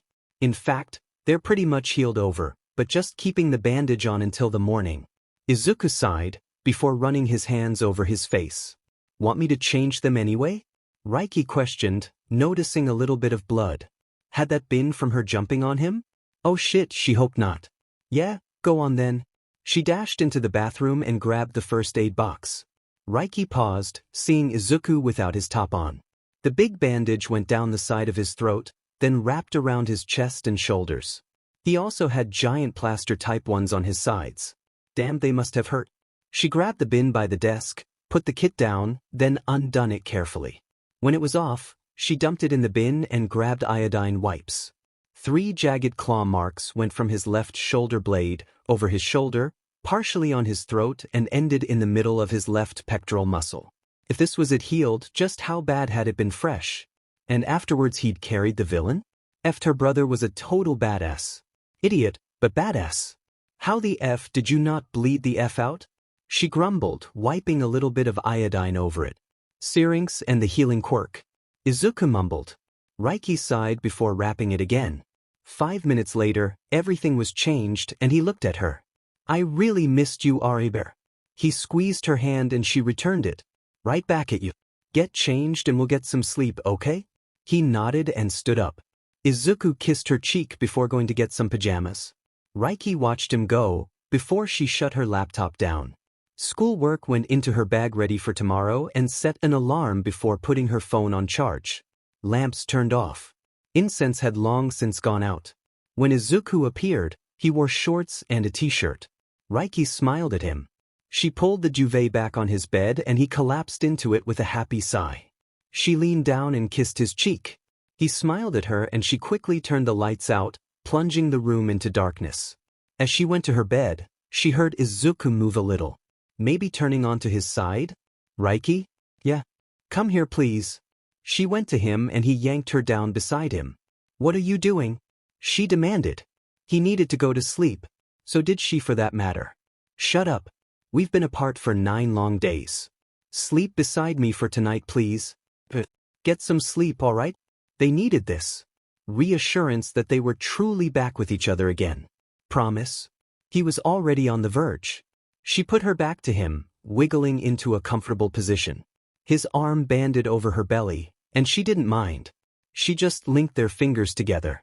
I love you, Isuku. I'm relieved you're back home. She whispered into the darkness. I love you too, Reiky. And I'm glad to be back here with you. He squeezed her hand before she felt him fully relax. His breathing evened out and Reiky smiled. She closed her eyes and drifted to sleep. Finally at peace knowing her Isuku was alive, safe and back where he rightfully belonged. With her. Reiky groaned as her alarm went off. She opened an eye, glaring at the offending thing. Why was it the other side of the room though? But then her sleep-induced brain woke up and memories surged forward. Isuku was home.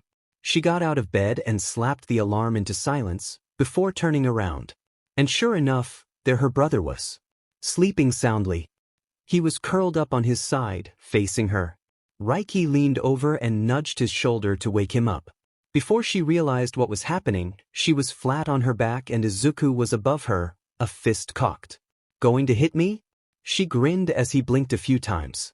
Jesus Christ. He growled before getting off her and flopped back onto the mattress. She twisted to look at him. When the actual F, do you even effie wake up like that? She demanded. Since I was away and on the first night, they tried to test me. Been like it since? He replied. Test you how? Tried hitting me to show that I was nothing. Didn't go to plan. They were all knocked out within the span of 30 seconds. Then I was moved to my own room and they were warned to leave me alone. He shrugged. F-I-N-G hell. That's ridiculous. We know that. At least they didn't try it again. He smirked, making her snort. Whatever hotshot. Get your arse up, we have school. Ugh, don't remind me. He grumbled before climbing from the bed and going into the bathroom, just as her phone binged. She got up and had a look. As she saw who it was, a grin appeared. Captain Bastard, morning little dragon. Still meeting at the usual place? Reiky, morning. Yeah, we're Captain Bastard, great. Just text when you leave and I'll leave 2x. Before Reiky could answer, Isuku appeared and she glanced at him. Why are you smiling? He questioned. I am?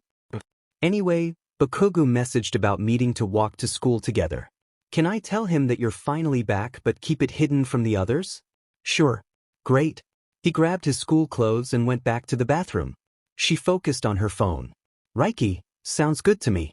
Oh, I have a surprise as well, X. Captain Bastard, what surprise? Reiky, Izuku is home. Captain Bastard, hold up, what the F dash? When did he get FNG back? And finally, the ragtags are complete again, X.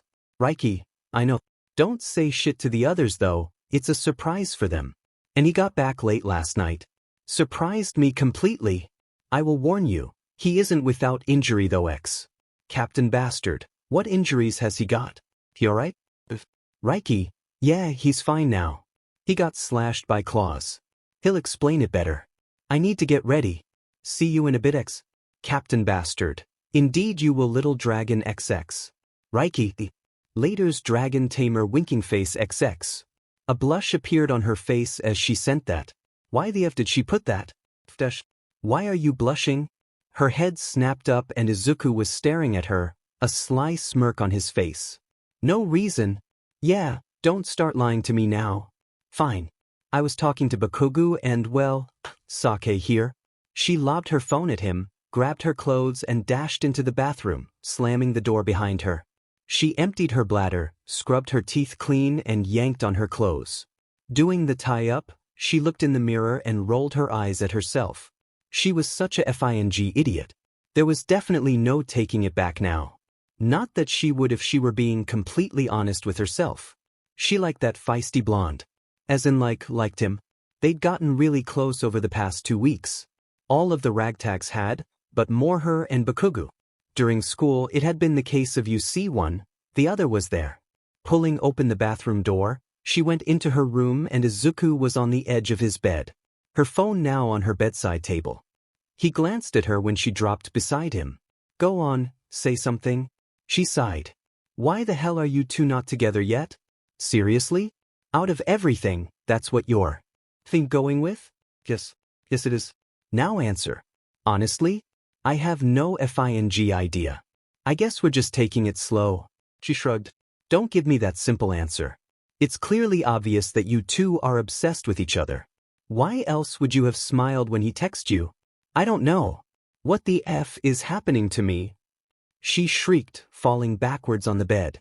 It's called growing up. Falling in love. Relationships. Izuku replied and toppled back as well. It sucks. It's all part of life though. Get with him, Reiky. Judging by those texts, it's obvious that he deeply cares for you.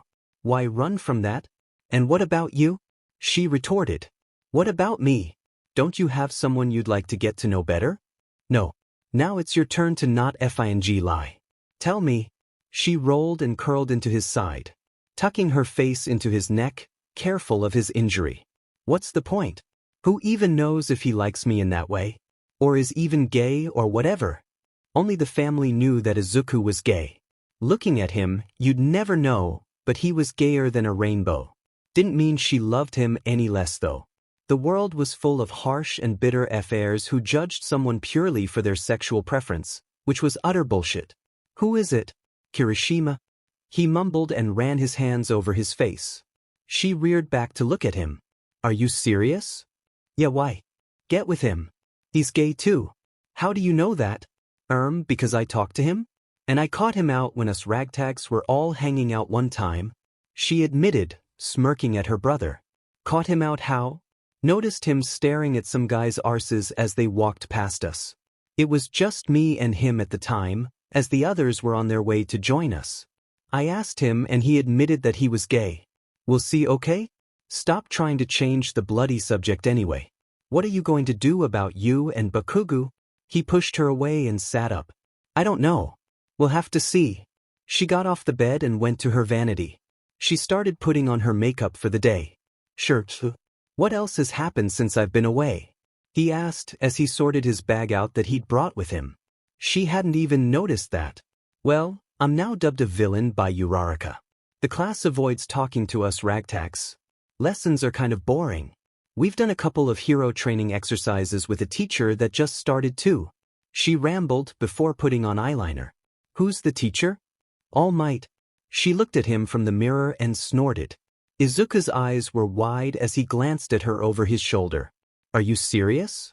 How did Nizu manage to get him to teach? No idea. But he can't teach for shit.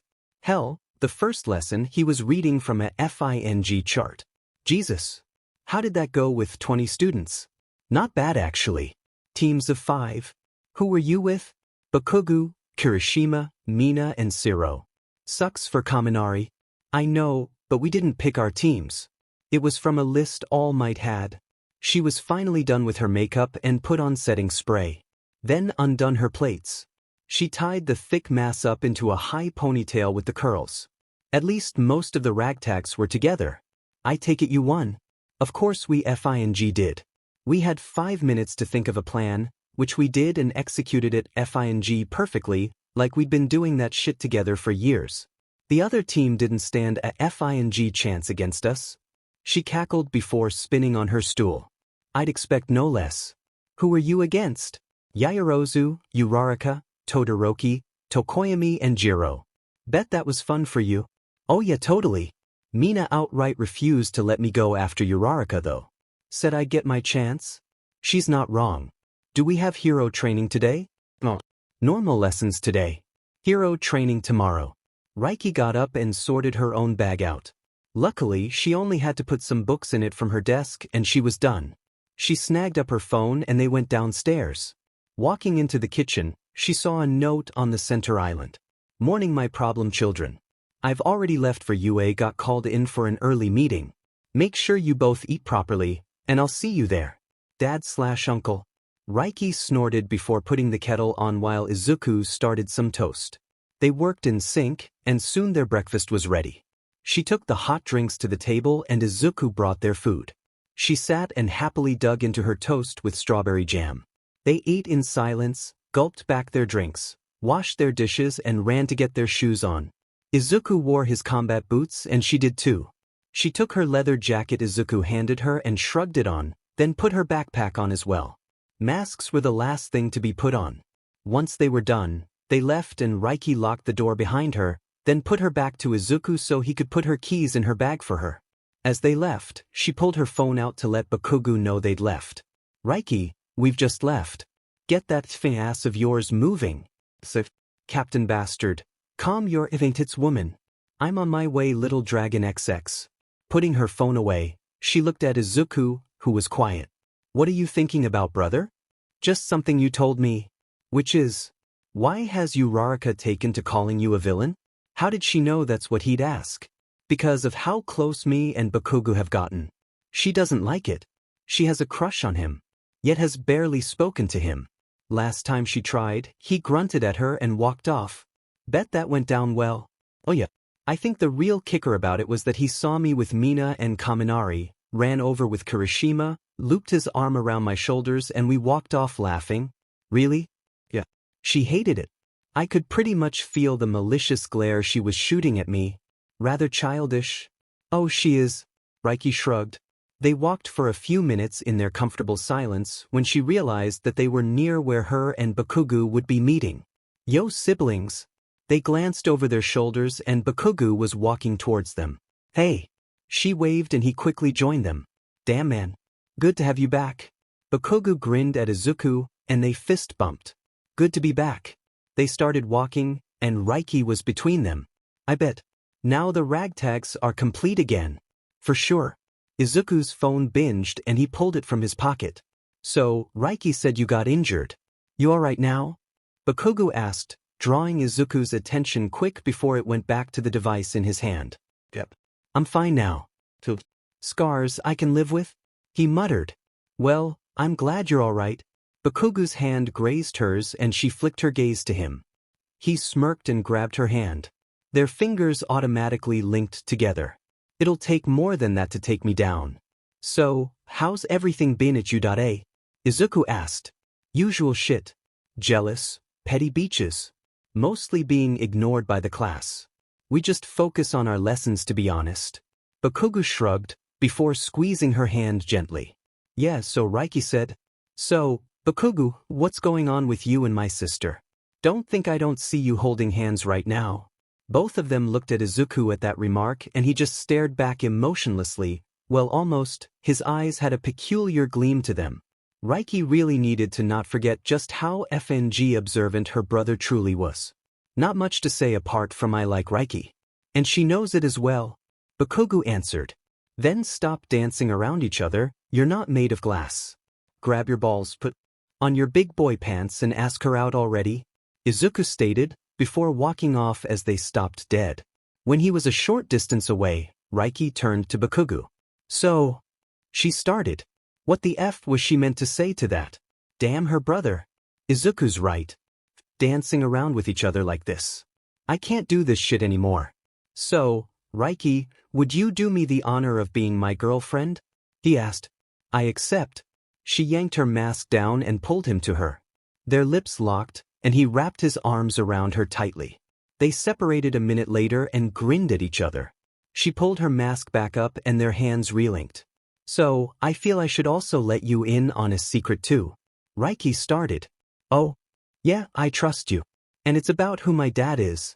That definitely got his attention. You don't have to tell me if you don't want to. I want to. Okay. My dad is Aizawa.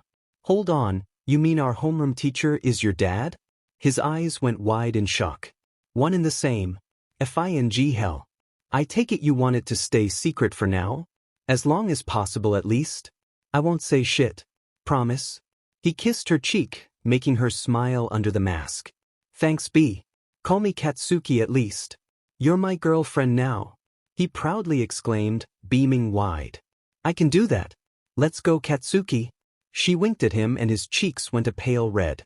Reiky chuckled before they went to join Isuku. When they got to his side, he glanced at them both. Well, we're together. Bakugo grinned broadly. Finally. He dramatically threw his hands into the air and they laughed. Reiky punched his arm. You're such a FNG. I have one, yes. Isuku retorted. She let Bakugo's hand go and walked ahead of them. She heard nothing, so glanced behind her and both were just staring at her. She smirked before focusing on where she was going, but then she jumped a little. They'd slapped her FNG arse. One on each cheek. Wankers. Arseholes. She grumbled. You love us. So shut it. Izuku said. Whatever. You're not denying it. Bakugo grinned. Shut it, shitbag. She grumbled. He just laughed and looped his arm around her shoulders. They were soon at UA and making their way to the classroom. Once there, she glanced at Isuku. Wait here a minute. She smirked and he nodded. Bakugo let her go and she opened the door. The room dropped into silence and the ragtags focused on her. Morning, babes. Mina called out with a broad grin. Morning. Listen up, ragtags, I have a surprise for you, she said. What's that? Kaminari queried. She completely blanked everyone else in the room. Surprise. She stepped to the side and Bakugo pushed Isuku into the room. Izubro. You're back. Kirishima beamed with enthusiasm before leaping to his feet and dashed over. The other three quickly followed and tackled her brother in a hug. They laughed happily as they pretty much smothered him, but Isuku took it in stride, even with the freshly healed scars. Reiky had moved a little more and Bakugo joined her, holding her hand. Move it. You're blocking the doorway. Welcome back, Isuku. Aizawa said from behind the group. They ran to their seats and Isuku turned to her dad. Thanks. It's good to be back. Good. Go take your seats. They nodded and went to their desks. As she got to hers, Bakugo leaned forward and kissed her cheek before grinning. Right in front of everyone as well. She chuckled and sat down, dropping her bag at her feet. Reiky, what the hell was that? Her dad sent to her mind, knowing she'd hear. She glanced at him. Surprise. He asked me out on the way to school this morning. What brought that on? Isuku. He knows that we crushed on each other and called us out about it. That's Isuku for you. I'm also fine with it, but he hurts you, I'll kill him and there won't be anybody left to identify. Chill out, Dadzawa. That won't happen. And I think you'd have to fight Isuku for that. I have top priority, I'm your dad. They shared a small smirk at each other before he turned away. Her phone vibrated in her pocket, so she pulled it out after checking that Aizawa wasn't paying attention anymore. Queen Pinky, girl, what the F was that? Reiky, surprise. We're together. He asked me out on the way to school this morning, X. Queen Pinky, about damn time. I'm so happy for you, babes. Reiky, thanks. Think it's really pissed a certain someone off though. I can feel the death glare, X. Queen Pinky, PFT. Then she has to deal with it. It's up to Bakugo who he chooses. And between us, if he'd chosen her, I'd have kicked his arse, burnt him with my acid and kicked him from the ragtags. You're so much better than her, so you definitely have nothing to worry about. I'm truly pleased for you, babes. He's obsessed with you. Reiky, are you serious? You do that? And is he? Queen Pinky, and you're right, I will. You're my bestie. My queen sister.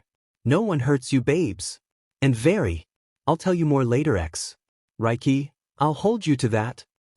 Okay, everyone. I just need to get some bits from the teacher's lounge, and we will get on with our lesson. No squabbling or picking fights. And no harassing each other. Aizawa glared and they nodded. Well, apart from her and Isuku. He might be her dad, but he didn't scare them. Not after some of the shit they'd encountered and been through. Aizawa left and the ragtags quickly surrounded them. Reiky put her phone away and took her jacket off.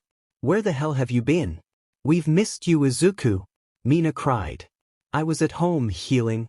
Isuku shrugged, lying easily. Healing from what? Kirishima asked. He looked so worried. To Reiky, there was no mistaking that Kirishima liked her brother. I went on an errand for Nizu, got caught in a villain attack. Don't worry, I'm fine though. He reassured them. Are you sure? Kirishima asked, dropping to his haunches beside Isuku. I'm sure. It'll take more than that to take me down. Good.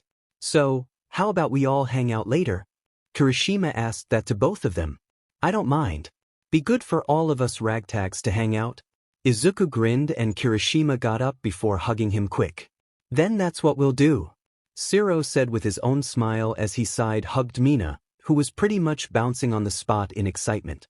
Woo-hoo, we get to hang out again. She squealed and they chuckled. So the villain's brother decided to finally rejoin her? A voice called out and they all turned.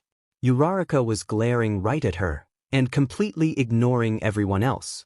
What the actual F is your problem, Uraraka?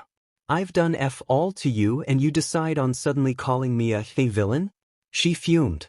She felt a hand on her shoulder and automatically knew it was Bakugo. That's because you are. You're nothing but a sniveling coward who doesn't deserve to be here. You're a pathetic villain who should be locked up in jail. Uraraka sneered at her. And here's the new flash for you. I'm not a FING villain. Never have been, never will be. I really don't get what your FING problem is with me. Like I said, I've done F all to you. Could have fooled me.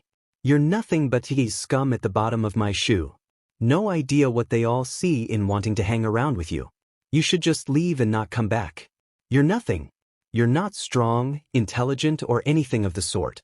You have a weak FING quirk that is good for nothing. Oh really? Did you even listen to what I said my FING quirk was in the first place? Reiky growled, and as she was about to get up, Isuku gently grabbed her. Don't listen to her. She wants to just get a reaction out of you like a child who's thrown her toys out of the pram. He calmly told her. Sure, side with the villain. Pathetic, all of you, Uraraka said, and Reiky growled as smoke started to come through her mask. She was FING done with this shit. She'd put up with it for nearly a week, ignoring it, but it was time to stop it now. Both Isuku and Bakugo grabbed her, knowing if she got a hold of Uraraka, she'd kill her. Well, it was more of a toss-up between her and Pyro who got her first. Her dragon was growling in agitation. And no matter what she did, Pyro wouldn't settle. She wanted to hurt her, desperately. The door blasted open and Aizawa stormed in. He was absolutely livid. That is enough. They are not villains. If I hear that again, I will do everything within my power to make sure you are expelled, not from here but all hero schools, and that goes for anyone. Reiky, step outside and calm down. She shrugged everyone off and stormed out, slamming the door behind her. How dare that beach say that shit about her? What the actual F dash? Pyro, I need you to calm the F down. She sent to her dragon. I'm going to rip her FNG throat out and bask in the horror and fear that leaps into her eyes. Or maybe deflesh her body and shove her back into it, inside out.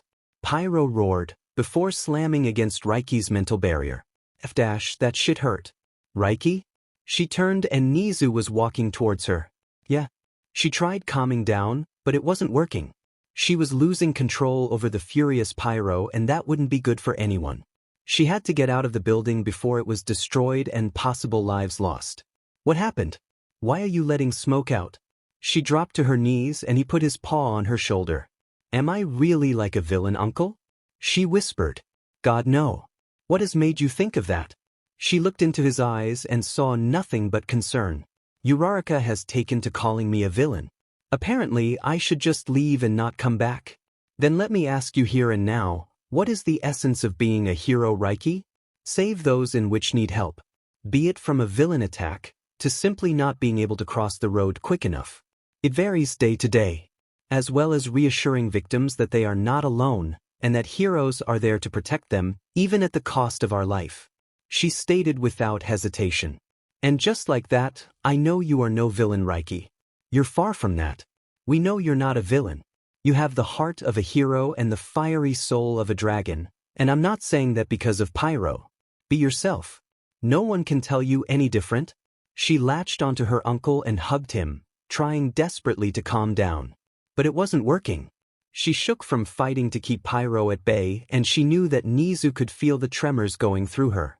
Thank you. She mumbled into his shoulder. Of course. Now I can feel you shaking. Wait here a moment and then we'll go help you and Pyro calm down, okay? She nodded and he went into the classroom. She stayed on her knees, smoke clouding around her. Her hands grasped the sides of her skull, trying to keep it together. Pyro was trying desperately to get out, bashing against her skull with rage-fueled growls. She didn't care who saw her right now either. The door closed behind Nizu, and she shakily got to her feet. She had to go. Control was slipping fast. She ran, as fast as her legs would allow. She heard shouting behind her but ignored it. Racing out the building, she took off to one of the city training areas. Bursting through the doors leading into the place, she stripped to her underwear, uncaring of where her clothes landed. There was no fighting this anymore. Pyro was quickly taking over from her anger. She ripped her mask off, just as wings burst from her back. Reiky screamed as raw power raced through her system, as well as where her skin cracked. Usually, shifting didn't hurt, but this was agony. Her face changed and she grew. Her body cracked as she shifted. As she morphed into Pyro, She threw her head back, opened her mouth and let loose a torrent of dangerous flames in a mix of black, orange and blue, lighting up the sky. The dragon had taken over and was officially pissed. Isuku glared at Uraraka. What the hell was her problem? It was clearly more than petty jealousy of the fact that Bakugo picked Reiky instead of her. The class was silent listening to what she was saying. Did they actually agree? They'd done nothing wrong. Hell, if he had his way, they'd realize that if it weren't for some things that he and Reiky had done, over half of them wouldn't even be here, they'd be in a grave. Along with many others in the school and country. Could have fooled me. You're nothing but his scum at the bottom of my shoe. No idea what they all see in wanting to hang around with you. You should just leave and not come back. You're nothing. You're not strong, intelligent, or anything of the sort. You have a weak FING quirk that is good for nothing. Uraraka retorted. Oh really? Did you even listen to what I said my FNG quirk was in the first place? Reiky growled, and as she was about to get up, Isuku grabbed her arm. He didn't need her ripping the beach apart. She shook slightly under his palm, and he knew it wouldn't be much longer before Pyro took over. Don't listen to her. She wants to just get a reaction out of you like a child who's thrown her toys out of the pram. He calmly told her. Sure, side with the villain. Pathetic, all of you, Uraraka said, and Reiky growled low as smoke started to flow through her mask. That was not a good sign. He glanced at Bakugo quickly, who nodded, and they grabbed her, knowing if she got a hold of Uraraka, she'd literally kill her. The door blasted open and Aizawa stormed in. He was absolutely livid. That is enough. They are not villains. If I hear that again, I will do everything within my power to make sure you are expelled, not from here but all hero schools, and that goes for anyone. Reiky, step outside and calm down. She got them off and stormed out, slamming the door behind her. Keep an eye on her. I think Pyro is going to break free. Syrinx stated. I will in a moment. And truthfully, why would Pyro take over? She's furious about the way that child is treating Reiky. She wants to hurt her badly. Got it. What the actual F is your FING problem, Floaty Beach? Reiky has done F all to you. Bakugo yelled, explosions going off in his palms. Ragtags crowded around him, knowing he wouldn't hurt them, and Kirishima stayed at his side. It was comical how they thought Bakugo would be the one to hurt her. Isuku could literally destroy her from the inside without laying a single finger on her. Will Reiky be okay? He whispered, and Isuku looked at him. Honestly? I don't know. You know a bit of our story of why we find it so hard to trust. But we don't actively seek out for people to hate us. He mumbled back. Of course you'd take her side. She's put you under some sort of influence? Uraraka claimed, and Isuku turned to look at her. Are you really that bloody blind? The only influence that Reiky has done was befriending Bakugo and then becoming his girlfriend as of this morning. Isuku stated. What? Uraraka blinked at him. You heard me. They're officially going out. I know that because I pushed them together this morning on our way here, instead of pussyfooting around each other. Yes, they've gotten close while I was away, but feelings happen. You just don't like the fact that Bakugo chose Reiky instead of you. He calmly revealed. Before they could say anything else, the door opened and Nizu walked in, looking pissed. Isuku focused behind him and Reiky was on her knees, in full view of everyone. She was clasping her head, shaking as dark gray, almost black smoke billowed around her on the floor. Oh shit. That wasn't good. The door shut and Isuku leapt to his feet. What is it, Isuku? Nizu asked. Don't leave her alone. Not when the dragon is going to forcefully get out. He got out from behind his desk and started for the door, and that's when they heard it. Pounding footsteps. He threw the door open, and as he stepped into the corridor, Reiky was about to disappear from view. Reiky! He hollered as the ragtags joined him. Get her back, Isuku? Aizawa told him, and he nodded. They followed him as they hunted her down. Once they got outside, Isuku stopped. Where would she go? He could tell that she was internally fighting to stay in control. Pyro didn't take kindly to people trying to bully Reiky, and this was a blatant regard of verbal bullying from Uraraka. They were quickly joined by Aizawa, the class, Nizu, All Might, and his mum. What's happened? Nemuri asked, stopping at his side. Reiky, let me find her. And whatever happens, do not engage her. Let me deal with her, anyone else will die. He grunted before closing his eyes. He calmed his breathing and sent out feelers. He quickly found her. His eyes snapped out and everyone took a broad step back from him. Isuku, your eyes are glowing. Kirishima said. It's okay. I won't hurt you. He held his hand out and Kirishima took it without hesitation. I know you won't. Where's Reiky? What do you need us to do? I know where she is. When we get there, please, just let me and Bakugo deal with her. He begged before letting Kirishima's hand go. Why just you two? Momo asked. Because I'm stronger than Reiky and she won't hurt Bakugo at all. We won't. What do you need us to do, Izuku? Nizu questioned, as he sat on Aizawa's shoulder to be seen better. No matter what happens, don't blame her. This isn't her. It's the dragon in protection mode due to what Uraraka has been saying. Both of them have had enough of it now. And with that he bolted. Everyone followed and Bakugo appeared beside him. What do you need me to do? Just follow my every move. We'll figure it out when we find out what we're up against. Got it? Just as they neared one of the training grounds, a high-pitched scream traveled through the air, followed by the unmistakable sounds of bones breaking. Reiky! Izuku screamed for his sister, bolting forward.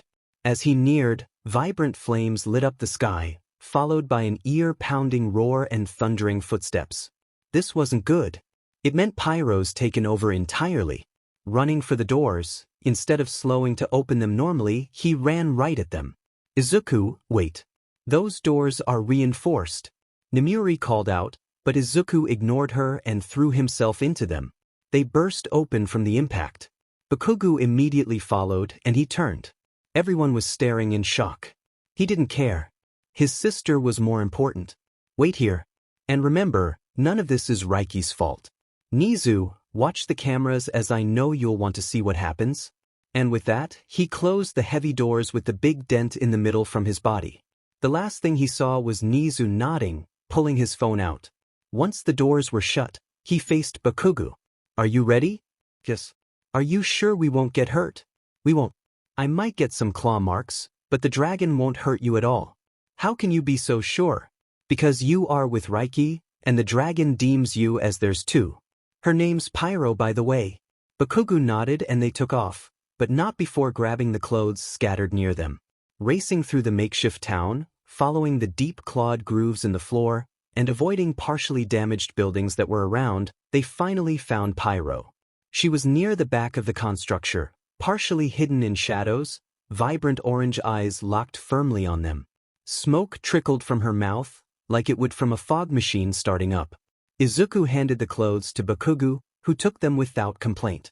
The blonde let out a barely audible gasp as he got his first look at the powerful dragon. Hey Pyro! You know us. Come here, sweetheart. Izuku held his hands out and kept his voice calm. I know you. Brother Izuku and our Katsuki. Came the deep voice of the dragon. That's right. It's us. How about you let Reiky back out, yeah? No. Not until that beach realizes what she's done. How dare she call my Reiky a villain? Does she not realize what she's done? How dare she judge Reiky like that? She's meant to be a hero in training and being like that just because our Katsuki turned her down? I think not. Pyro growled. I know, P. It sucks. But you know that me and Reiky have been called much worse. Don't let her get to you like that. We know the truth and Uraraka will realize that in time. No, Izuku. I'm not taking her shit anymore. I get that, but how about you let Reiky back and I'll take you both home? We'll binge watch movies with lots of snacks, and you can snuggle with Syrinx after I make you some food? He took a step forward, but Pyro took one back. He had to tread carefully here. Tempting. Can our Katsuki come with us? She turned her vivid gaze to Bakugo. If I'm allowed to, I'll come. Then you can cuddle with me as much as you like, Pyro. He smiled at her, and Izuku watched as the smoke gradually stopped. The giant head lowered until it was right in front of them. Even at this size, she could swallow them whole if she wanted. Do you promise, Katsuki? Pyro questioned, staring at the blonde. I promise, Pyro. Bakugo stretched his hand out and placed it against the dragon's snout. Izuku copied and grinned behind his mask. She raised back up and looked at him.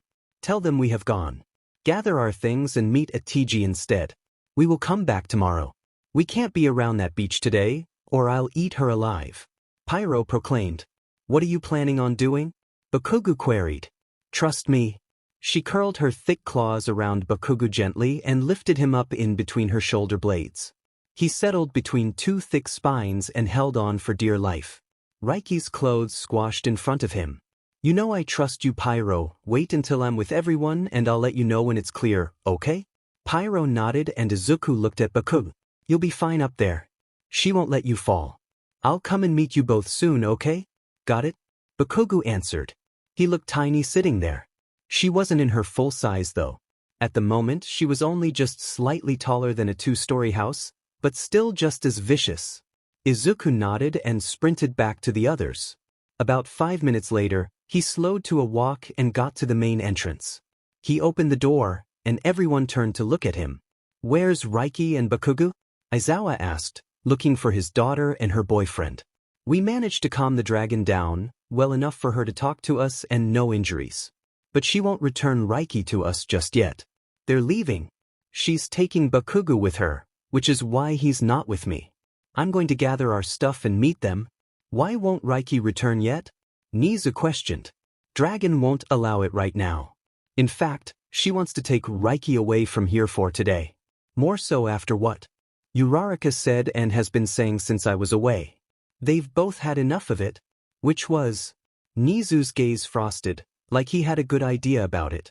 Isuku wouldn't be surprised if he did. He'd probably already spoken a little with Reiky about it when she'd been in the corridor. The ragtags joined him, with Kirishima and Mina grabbing a hand each, squeezing in encouragement and showing they were clearly on his side. Siro and Kaminari put a hand on his shoulders, backing him too. The class stayed where they were, but they outright refused to meet any of the teacher's gazes. She called Reiky a villain, as well as said, and I quote, "You're nothing but teenage scum at the bottom of my shoe. No idea what they all see in wanting to hang around with you. You should just leave and not come back. You're nothing. You're not strong, intelligent, or anything of the sort. You have a weak FING quirk that is good for nothing." Which is FING disgusting to say to a fellow hero in training and is also blatant verbal bullying. Isuku snapped. No one stopped Uraraka either. Tell us something though, what exactly have Reiky and Isuku even done to warrant that type of discrimination or verbal abuse against them? You're meant to be heroes in training, but you're acting like nothing more than spoilt children in a playground not getting their own way. Yes, they're loud, brash, blunt and swear a lot, mostly Reiky on that last one, but still. It's no less than how Bakugo is and yet you've all accepted him completely fine. So why are the siblings any different? Why haven't you tried to get to know them first, just like we did? Mina growled. The others looked ashamed of themselves at that, apart from Uraraka. Mineta sided with her too, but he didn't count really. What brought that on young Uraraka? All Might asked her. Well, she is nothing but scum. Not a strong quirk, or anything else like that. So why is she even in the hero course? The most she'd be able to do, if lucky, is get a job as a waste disposal worker or something like that. Uraraka said, crossing her arms in a huff. You truly have no idea how powerful Reiky is, do you? Nizu stated, which drew their attention. What do you mean, sir? Ida queried. Exactly that. Reiky is stronger than all of you combined. And Isuku is even more powerful than her. Isuku, tell the dragon to go. I give you permission as well. Take the ragtags with you. You can come back in tomorrow, but straight to my office first thing. Nizu said. Got it. Let's go, guys. They walked off in silence, Mina and Kirishima still holding his hands tightly. Not that he minded. More so for the dazzling red head that is. His hand was really soft and warm. Pyro? He called out mentally. Yes, Isuku? Go to TG. We're going to get our things and meet you there. Keep Bakugo safe. Boys. He's ours. We shall see you soon. The connection was severed, and he turned to face the class and teachers. Oh, by the way, you think Reiky doesn't have power, then watch this? They looked confused before hearing the telltale noise of wings. A huge shadow soon dominated the sky and Isuku smirked. Wow! Kirishima gasped as he caught sight of Pyro as she rose above the fake city. That's Reiky's dragon, and she's not in her full size either. Enjoy going against that if you honestly think you're so effing strong. Izuku snorted as the beast let out a torrent of flames above their head.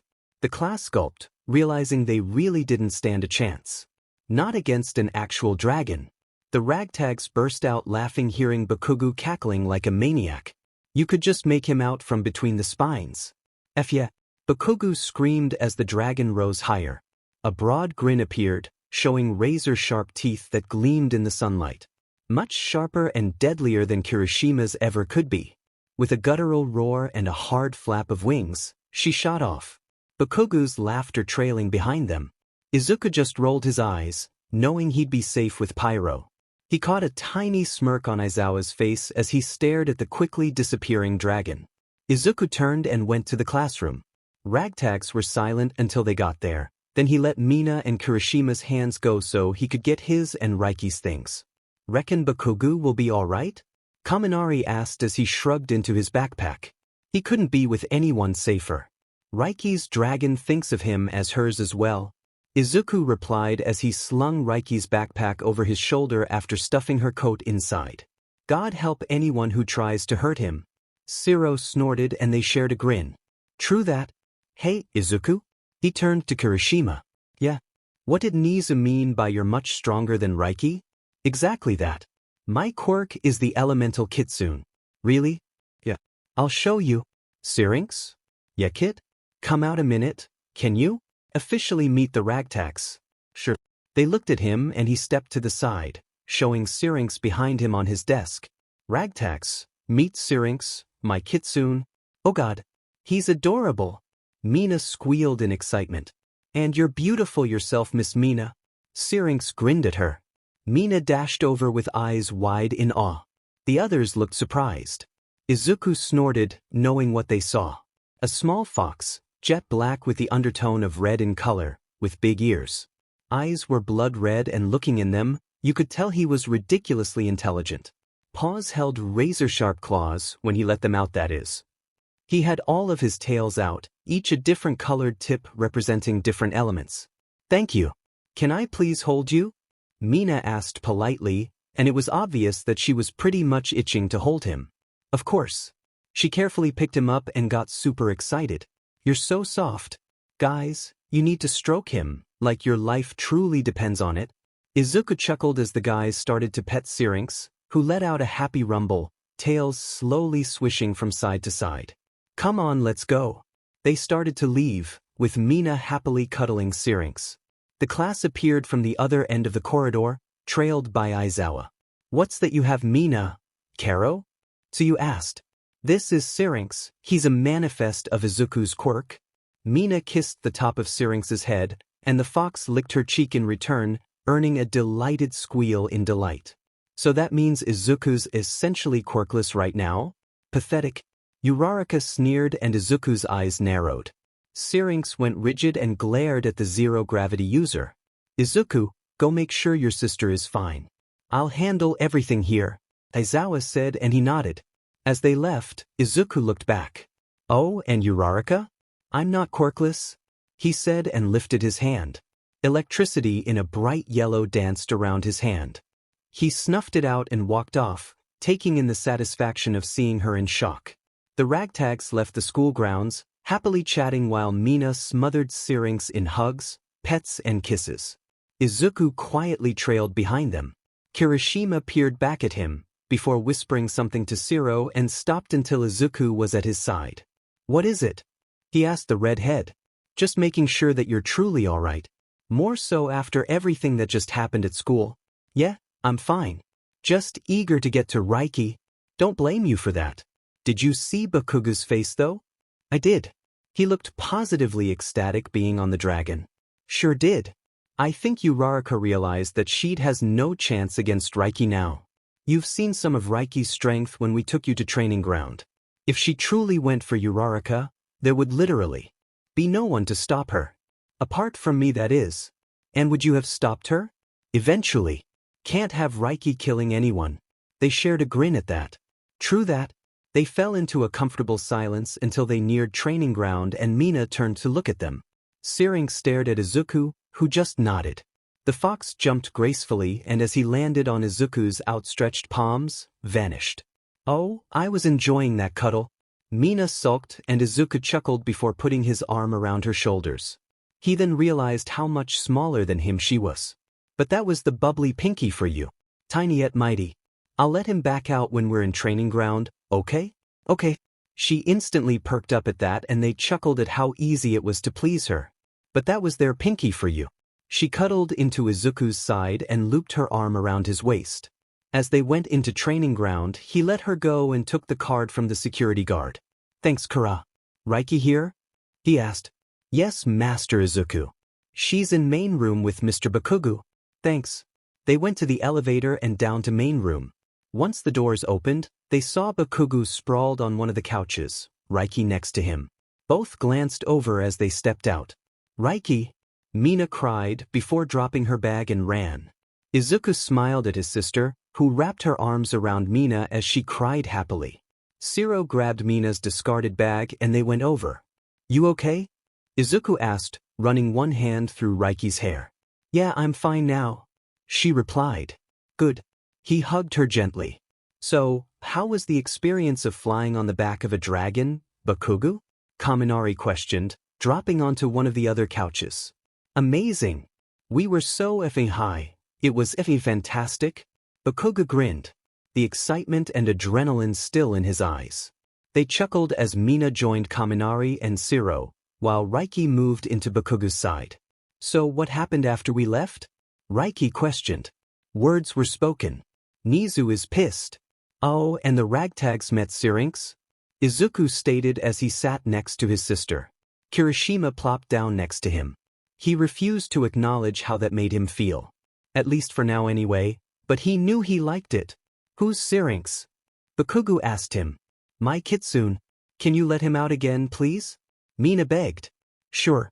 And there he was, perched on Izuku's lap. Oh wow. Bakugo stared wide-eyed at the fox. Syrinx, you adorable little baby. Mina squealed and the fox chuckled before he went to her. She cuddled him to her chest. Reiky smiled at the interaction and Izuku felt really happy right now. He was with his friends, and yes, that's what the ragtags were to him and his beautiful sister. Fancy letting Pyro out? Izuku whispered and Reiky nodded.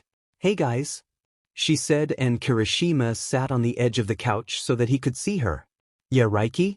Shiro glanced at her after rubbing Syrinx's ear between his fingers. You saw my dragon, yeah? Yeah, couldn't miss that stunning creature. Kaminari grinned. Want to officially meet her? Syrinx instantly turned and his eyes went wide. Pyro, let her out. The fox begged, tail swishing in excitement. Will she fit in here? Shiro questioned. Yes, she will. She'll actually be the size that Syrinx is at now. So, ragtags, officially meet my Pyro. And then there was a miniature dragon perched on her knees. She stared at them from her eccentric orange eyes. She winked at Izuku, but when her gaze landed on Bakugo, she let out a delighted puff of smoke and lumbered onto his lap. She put her head on his chest and he smirked, rubbing her tiny ears between his fingers. Pyro pretty much had hearts in her eyes as she stared lovingly at the explosive blonde. Pyro. Her head flopped backwards until it was nearly touching her back, and she stared at the others upside down. She smirked when she saw Syrinx. Climbing off Bakugo's lap, and Syrinx off of Mina, the two little monsters tackled each other in a hug, making everyone go ah. Mina took the opportunity to get a photo of them. Izuku? He heard in his mind and glanced at Reiky out the corner of his eye. Yeah. Do you trust them enough? What do you mean, Reiky? I'm tempted to unmask myself. I honestly do trust them. I was wondering if you would as well? I trust them too. Want to do it together? Let's show we truly do trust them now. He nodded slightly and stood up. The dragon and the Kitsune stared as he moved, but he just winked before they sat beside each other, tails entwined together. Adorable little affairs. Reiky joined him. They turned to face the ragtags. Reiky and I have spoken about this, and we want to let you guys know that we trust you. So, to prove it, we want to do something. Izuku started and Reiky linked their pinkies together. What do you mean exactly, siblings? But either way, we back you completely. We're the ragtags forever, Kaminari said with a reassuring smile. Thanks, Kami. We want to prove it by unmasking ourselves. Reiky told them. Is that what you really want, babe? Bakugo asked. Yeah, we're sure on it, Cat. We want to prove that we honestly do trust you guys. We're ragtags. Oh, first names and nicknames for each other now, Isuku was happy for them. If that's what you both want, then you do it. But only if you're comfortable with it. We won't and don't want to force you, Kirishima said. We're sure. They bowed and removed their masks. Taking deep breaths, they slowly raised their heads and looked at their friends. Their eyes blew wide at seeing them unmasked for the first time. Well, Bakugo obviously already knew what Reiky looked like, and just smirked at her. Mina stood and went to them. She raised a hand and placed it on Reiky's face and the other on his. Her yellow orbs flickered over their features, taking in everything. You're both beautiful, she whispered, smiling. Isuku glanced at the others and noticed a blush on Kirishima's face, and he wouldn't look at him. Now that was seriously bloody cute. Syrinx and Pyro leapt onto Bakugo for a cuddle, who happily accepted them with open arms. But Syrinx quickly moved and settled on Kirishima's lap, surprising the redhead, before shooting a dirty sly smirk at Isuku. The little effer knew exactly what he was doing. He knew how he felt about the redhead. Shiro and Kaminari joined Mina, as she let his face go and hugged Reiky, who happily returned it. Damn dude. Why the hell have you got to be so damn good looking on top of being ridiculously powerful too? Shiro joked, putting a playful punch to his arm, and Isuku chuckled. I don't know, maybe ask my mum one day? He raised an eyebrow. Maybe. Wait, so, does this mean that I have to fight with you for women's attention now? Shiro smirked in a teasing manner. Nope, you don't. Because I don't like women in that way. That was met with complete silence. Had that been the right thing to say? To actually admit that out loud to them? Hold up, you're gay? Kaminari questioned. Yeah, I am. Yes. I'm not the only one. Kaminari squealed and launched himself at Isuku for an enthusiastic hug. Isuku caught him easily, hugging him back, letting out a sigh of relief. It makes no difference to me what sexuality you are. You could like literally anyone, even a FING unicorn or alien, and you'll still be the same badass Isuku, member of the best FING group ever, the Ragtags. Bakugo stated as he stroked Pyro, getting a rumble of a near purr of utter contentment as she sprawled against his chest. At least he avoided her sharp. Thanks, Bakugo. He nodded to the guy, who returned it with a smirk. Kirishima was silent as he rubbed Syrinx's ears. Kaminari let him go and hugged Reiky. Kiri? Mina said. He raised his gaze to her. Yeah. You're awfully quiet. I'm fine, Mina. He smiled at her, and Isuku knew it was completely different to usual. This was forced, like majorly. He reckoned that Bakugo knew it as well, judging by the look he gave him. Isuku went to Kirishima, picked Syrinx up and passed him over to Kaminari, who was closest to him. Luckily, his fox didn't complain, probably realizing what he was going to do. He grabbed Kirishima's hand, hauled him up, and they walked away. No one followed as they left in silence. They didn't talk as Isuku led Kirishima down to the second gym. It was private and away from prying ears and eyes. He let Kirishima's hand go and shut the door behind them, then faced the male he crushed on big time. So, why was that smile you gave Mina fake? He asked. Kirishima turned to him. You could tell, huh? Yeah, I could. So what's wrong? It's stupid. Nothing you say could possibly be stupid, Kirishima. Iwajalusuf kaminere hugenjuftariasidaya wariga? He rushed out, barely above a whisper, dropping his gaze to the floor. Isuku stepped towards him, cupping his face, making him have no choice but to look at him. Now say that again, louder and not so quick. Isuku smiled at him in reassurance. I said, I was jealous of Kaminari hugging you after you said you were gay. Why? Because I have a huge crush on you. Even without knowing how you looked under your mask. Like I said, it was stupid. Kirishima sighed. You like me? Did he seriously just admit that? He hoped he wasn't joking. Yes, Isuku. I like you a lot. I have literally the biggest crush on you. But I kept it to myself, well apart from telling Bakugo, because I didn't know if you were gay, bi, straight or whatever. And that hasn't changed now you've seen my face completely? Nope. That just made me realize that you're entirely out of my league. Kirishima chuckled slightly. What makes you say that? Kirishima raised his hands and put them over his that still cupped his face gently. Because you're an incredible exquisite man and I'm just me. Wrong. You're gorgeous too. I'm not. I'm just me. Insecure Ijiro Kirishima. And I'll stop you right there. You are gorgeous, Kirishima. Don't doubt that. And what makes you say that? Because it's true, plus, I also have a crush on you. He admitted. No point in hiding it anymore. You do. I do. Then I will. So, what do you think we'll do as we're not in school for the day? Not sure. Maybe show you all the entire facility? Can we see your lab? Eiji asked excitedly. Sure, as long as nothing is touched. I have a lot of dangerous and hazardous things in there and don't want anyone getting hurt. They left the second gym and headed back to the others. Like what? Poisons, chemicals, raw materials, weapons, machinery, etc. Wow. That's impressive though. What can I say? I'm secretly a huge nerd. Izuku shrugged. AXY nerd. Eiji smirked and he chuckled before opening the door leading into main room, and the ragtags turned to look at them. Syrinx, however, had a sly grin on his face as he sat on the back of the couch. As long as you think that, then it's all good. And you'll see what I mean when I show you though. Just don't be surprised by some things I have in there. What do you mean? Eiji glanced at him, curiosity burning in his gaze. You'll see. Izuku smirked and Eiji huffed playfully, knocking their shoulders together. They got to everyone and Pyro had already gone back into Reiky. Izuku held his hands out and Syrinx jumped, landing gracefully before disappearing as well. Eiji sat back where he was originally and Izuku settled beside him. Reiky was leaning against Bakugo's side, who had his arm draped across her shoulders. You alright now, Kirishima? Mina queried, drawing the redhead's gaze. Yep. He grinned at her. So what happened between you both? Reiky asked, and Izuku glanced at his sister. We talked. Izuku cryptically answered. Sure. Then why are your lips swollen?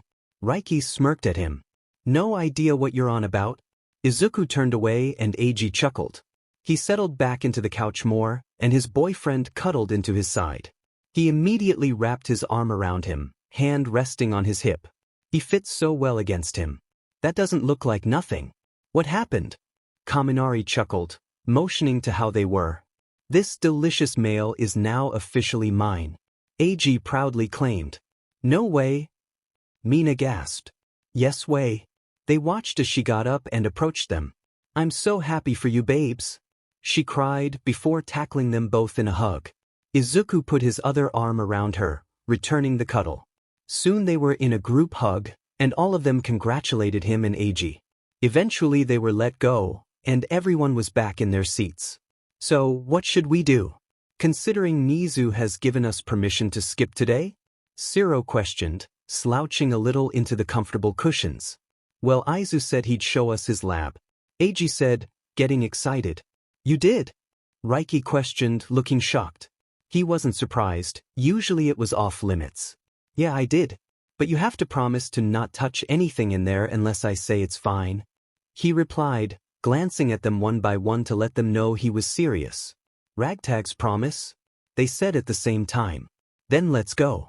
Before we do, we'll stop at the clothes room and get changed out of our uniform. Might as well be comfortable. Izuku announced as he stood up. You have a clothes room? Siro asked. Yeah. It has all sorts in there. From casual to fancy. Even pajamas for when me and Izuku sleep here if we're working on a case. Reiky told him as she got off the couch. Wow. Let's go. Mina clapped and they smiled at the cheerful girl. They followed Izuku and Eiji walked beside him, linking their hands together. He smiled at his adorable boyfriend before leading them down the stairs. As they went, he indicated what was on each floor they passed. Second floor housed the second gym and swimming pools. Third floor down, he pushed open the door. It revealed a broad corridor that 4 wheelchairs side by side could pass through easily and a good 15 feet high. When he and Reiky had designed the place, they hadn't wanted it to be cramped or feel confining. There was also only a few doors on this level too. Okay, so as on every floor, we have the toilets, men's, women's and non-gender. The kitchen and dining area to our right. Further down on the left is a lounge area full of couches, armchairs, bean bags, etc., as well as TVs, gaming systems, and whatnot. Last door on the right is purely storage. Last on the left is the laundry room with 4 industrial washing machines and tumble dryers. He rattled off before leading them down more stairs. This is impressive though.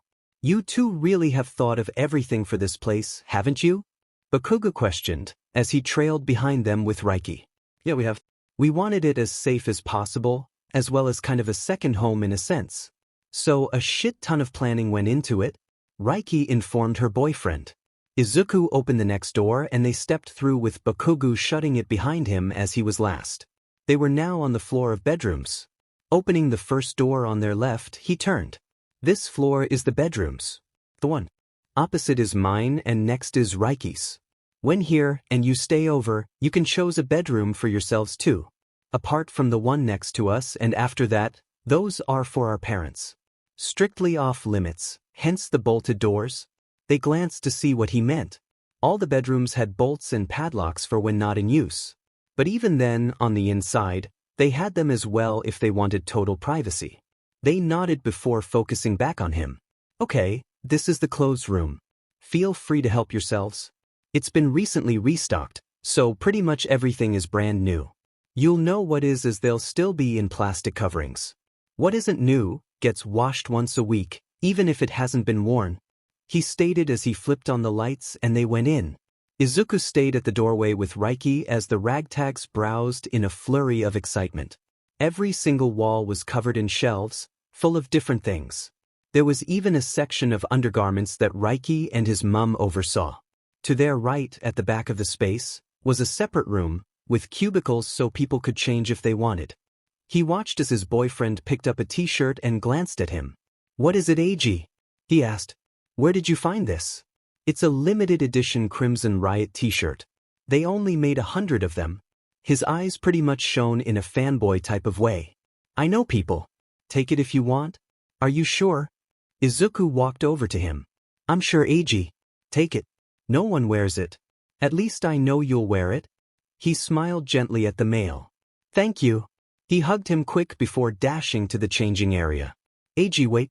The redhead stopped just as he was entering the other room and glanced over his shoulder at him. What is it, Isuku? At least find something to wear with it. He chuckled at his enthusiastic love. AG nodded with a silly smile and went to where the trousers/jeans/shorts were kept. Isuku noticed that Reiky had gone to Bakugo and Mina, so he went to Kaminari and Siro who were trying to decide on what to choose. You two all right? He asked as he approached. Oh, I can't decide. Help me please. Kaminari whined, holding up 2 tops. One was black with a smiling Pikachu on it doing a peace sign and the other was a black and yellow checked shirt. What bottoms did you choose? Baggy black shorts? Kaminari said. Then the t-shirt. But keep the shirt for another time, as that would go really well with black skinny jeans and combat-type boots. Isuku offered his opinion.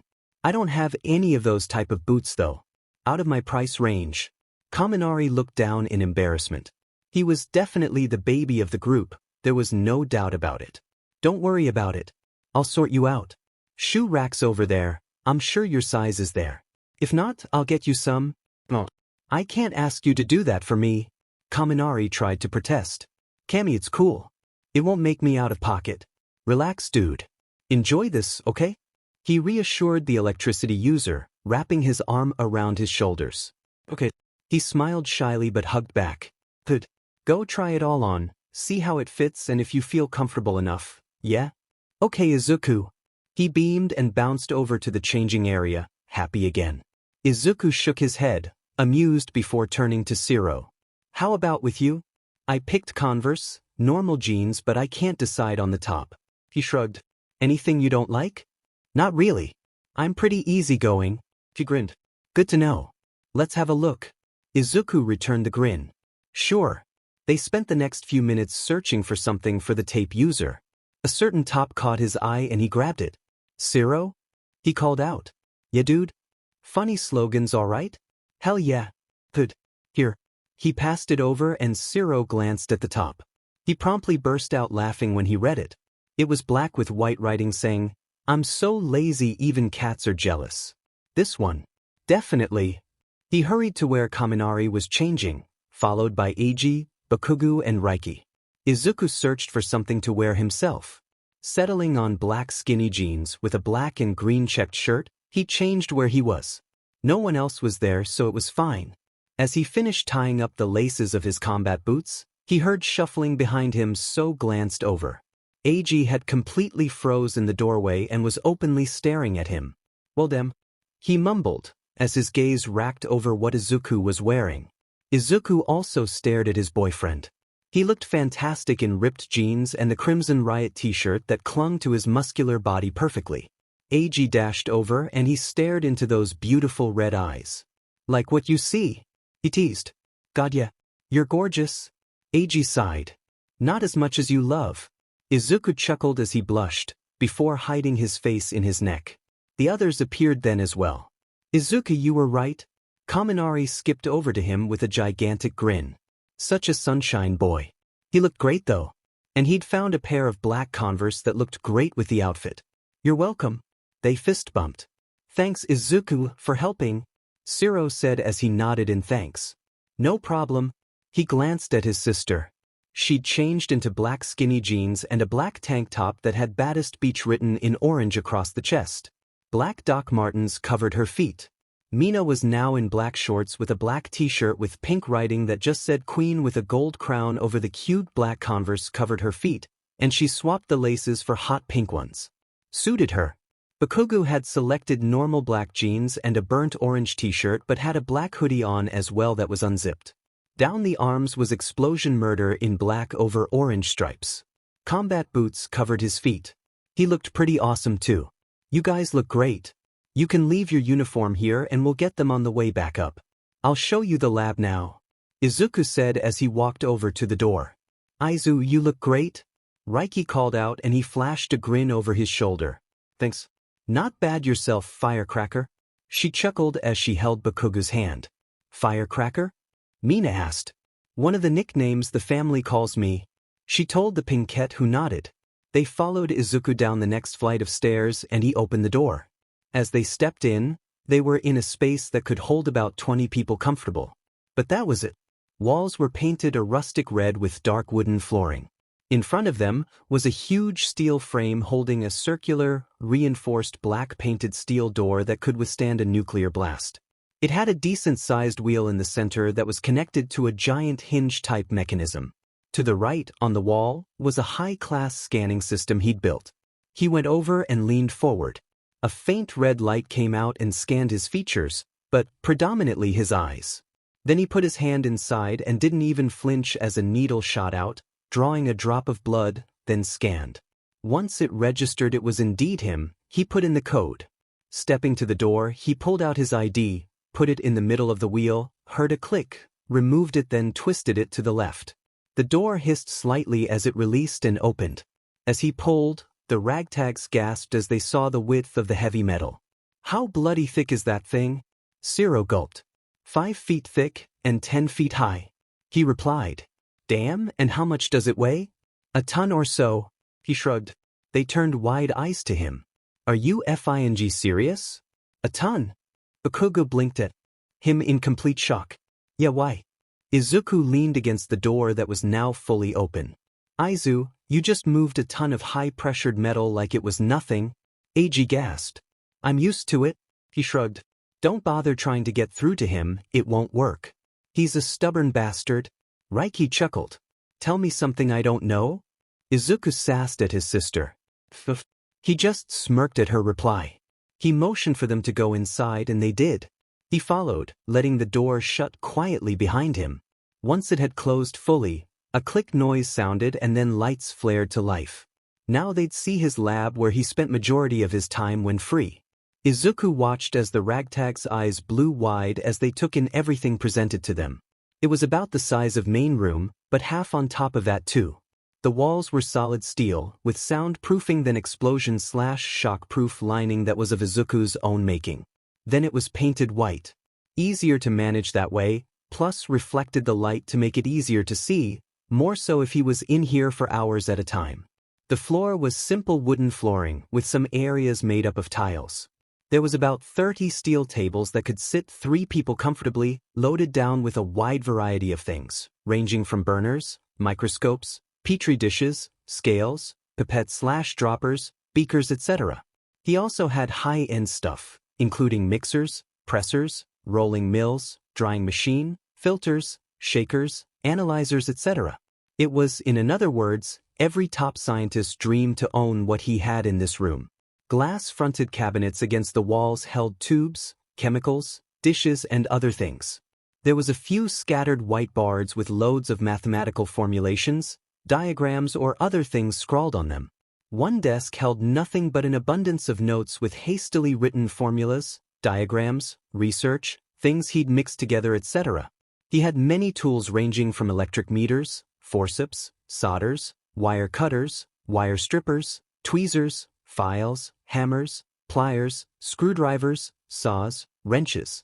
Then there was the medical tools, bone saws, forceps, needles, scalpels, sewing needles, etc. Hell, Isuku even had jars full of eyes, brains, tongues, etc. from various animals and such. The last time his mum had been here, she'd called him a mad scientist, which he just shot a grin at her for. He wholly agreed after all. About 3/4 of the way down from where they stood was the real kicker. That was his inventions. Grabbing his regular, albeit freshly cleaned lab coat, even though it was splattered with dried blood, don't ask, chemicals, weird colored goo type stuff, and other things, he shrugged into it, before handing over new spares to everyone else. They put them on and done them up properly. Safety glasses were handed over next, but they were just hung onto the breast pocket as they weren't doing anything that required them. At least they didn't question why his was the state it was. Remember what I said, don't touch anything? Isuku warned before walking down the middle of the room. He could hear them following. He stopped at one of the desks and turned around. So, what do you think? He asked. Reiky just smirked, knowing already what it was like in here. Dude, this is some freaky shit. Are you sure you're not a mad FANG scientist or something? Bakugo said, looking around. I take that as a compliment because I am.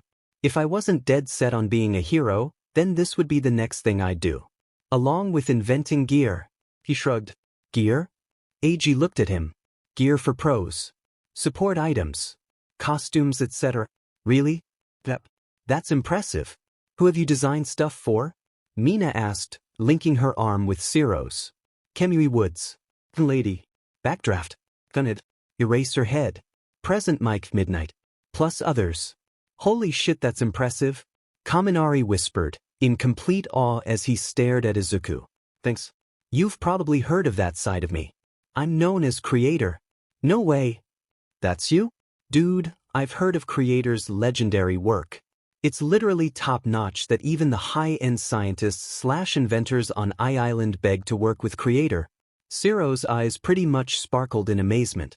Reiky snorted and headed off further down the lab. Is that true? Eiji asked. Yeah, it is Eiji.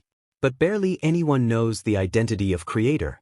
So, please keep it a secret. We will, promise.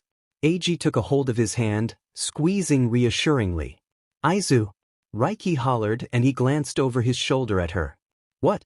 Is this what I think it is? She had a small black device sitting in her palm. He led them down to her and took a look at what she held. Yeah, it's the newly modified amplifier for present mic that I've been working on. So that it isn't as bulky as his other one. He took it off her and twisted it. It clicked open to reveal a smaller box inside with a small dial on the side. Removing it, he handed it Eiji to have a look. What's the dial for? Eiji glanced at him before passing it to Bakugo, who was next to him. So he can control the volume of his voice to vary on what mission or whatever he's on. When it's attached, clockwise goes louder, anti-clockwise is quieter. That's really impressive. How many tries did it get you to do this? Reiky questioned. That's the end product, so all in all, 3 times? He replied before picking up a notepad. Go sit on the beanbags. Game console is still there from last time, Reiky? Sounds good to me, but why? She queried. I've got an idea I want to run with. I'm borrowing Kaminari. He pulled Kaminari away from them. Once they were a good distance, he motioned for the blonde to sit on a stool, which he did. Isuku grabbed another and settled next to him. So, what did you want with me, dude? Cammy asked. Reiky informed me that you are finding it hard to control your quirk outage. If you go too high, you short-circuit yourself, correct? Isuku flipped to a clean page in the pad. Yeah, it's true. He glanced at the desk as his cheeks stained red with embarrassment/shame. Cammy, you don't need to be embarrassed about that. All pros at one time couldn't control their quirks without help or training. That's why I want to help you. How about we try and create something that will help you in the long run? That got him lifting his head. Really? Sure. Cammy grabbed Isuku for a tight hug, and he felt some tears on his neck. Thank you. Thank you. Thank you. Cammy whispered repeatedly. Isuku chuckled and hugged him back, reassuring the guy. When he moved back, Isuku gently wiped the tears away. We're friends, Cammy. We look out for each other. Ragtags forever, remember? Isuku held his fist up. Right? Cammy knocked his knuckles with him, then Isuku pulled a pencil from his pocket. He always had at least 3/4 on him when wearing his lab coat. So, your pro costume is trousers, white t-shirt and a jacket, correct? Yeah, not very impressive, but it's comfortable. He sheepishly admitted. Nonsense. As long as you're comfortable wearing it, that's the main thing. If it suits you, that's all that matters. Anyway, would you object to jewelry? Nope, I don't. What do you have in mind? Isuku glanced at him and he looked curious. Isuku felt himself slipping into his inventor side, as ideas started zapping through his mind lightning quick. How does a choker sound? He started to scribble one down. Sounds good to me. What would it made from though? Well, we need to use resources that will help you. So I'm thinking either rubber or plastic. Huh. Cammy looked completely stumped. Just trust me. I'll figure out something to help you, but obviously put a spin on it. Isuku didn't look up from the design, and within minutes, he'd done 2 different drawings detailed with calculations. But what kind of spin are you thinking? It will still allow electricity through for full impact, but it won't hurt you. What's your limit for now? 1.5 million volts, give or take? Can you go up to 2 million? I think so. It'll short-circuit me though. How do we get you out of that? Get me a charger and it counteracts it after about a minute. No problem. Can you show me? Here? Definitely not in here. In a side room. Isuku chuckled. It wouldn't do anyone any good if Kaminari let his quirk out. That was more because of the dangerous things he had scattered around the place. Sure. Let's go. Isuku nodded, gathered his pad and pen for taking notes and stood up. Everything all right? They glanced over and AG was looking at them, but at his question, the others did as well. Yep. All good. Just testing something. He smiled reassuringly and led the blonde to a side room, shutting the door behind him. Kaminari walked into the middle of the space, while Isuku stood behind some toughened plastic. Are you going to be okay behind that? He looked up from his pad. Yep. I'll be fine. Okay, face the wall to your right and send as much of your electricity to it as you can for me. And don't worry about damaging the room, it can withhold upwards of 10 billion volts of electricity. Kaminari nodded and activated his quirk. Yellow electricity flew around him. 1.5 million volts. Cammy shouted and bolts flew at the wall. Isuku jotted notes down rapidly, keeping an eye on his friend. Up it a bit for me? He called out. 2 million volts. Kaminari shot more and started to smoke a little. Isuku scrunched his face up a little, brain working overtime. Once Cammy stopped, he stood in the middle of the room, a little bit of drool hanging from his mouth as he held 2 thumbs up. Isuku realized he'd short-circuited himself. But at least he had something to work on. He grabbed the mail, slung him over his shoulder with ease and left the room. He didn't like how light he felt either. Did Kaminari not eat enough? Isuku would change that, even if it meant he made his meals for him. Whoa, what happened? He glanced at the group, but just shook his head and took Cammy to where they'd been sat. He settled him on the stool, grabbed a charger, and shoved it into his mouth. You won't get anything out of Isuku for a little while. Creator has been activated. He heard Reiky chuckle before hearing footsteps. From the corner of his eye, he saw the group join them, standing the other side of the desk. Isuku scribbled down on the pad, before leaping to his feet, surprising everyone, but didn't pay attention to that. He went to a cabinet nearby and grabbed a small wad of rubber he had laying around. Taking it to the desk, Kaminari was now back to normal. You okay now? He asked. Yeah, I'm good. What do you want me to do now? Shoes off. Draw around your feet for me. He handed over paper, and while he did that with help from Mina, Isuku was thinking over what he needed. Metal. Gathering spare. Kaminari had finished and Isuku took the drawing. Taking it to a few desks down and putting his materials down, he settled into crafting Kaminari a pair of rubber-insulated shoes with a small metal enclosure, which, if it went right, would allow the electricity to flow through him without damage and leak into the ground, becoming harmless to himself and anyone around/near him. Isuku blanked everything around him and sank into his work.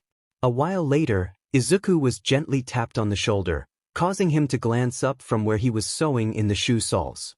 His gorgeous AG was beside him, holding a water bottle. What is it, love? He asked, lifting up the glasses he was wearing that had a magnifier attached. You need to drink something.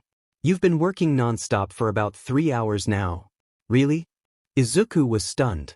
Surely it hadn't been that long? Yep. Reiky explained that you go into your own little world when working.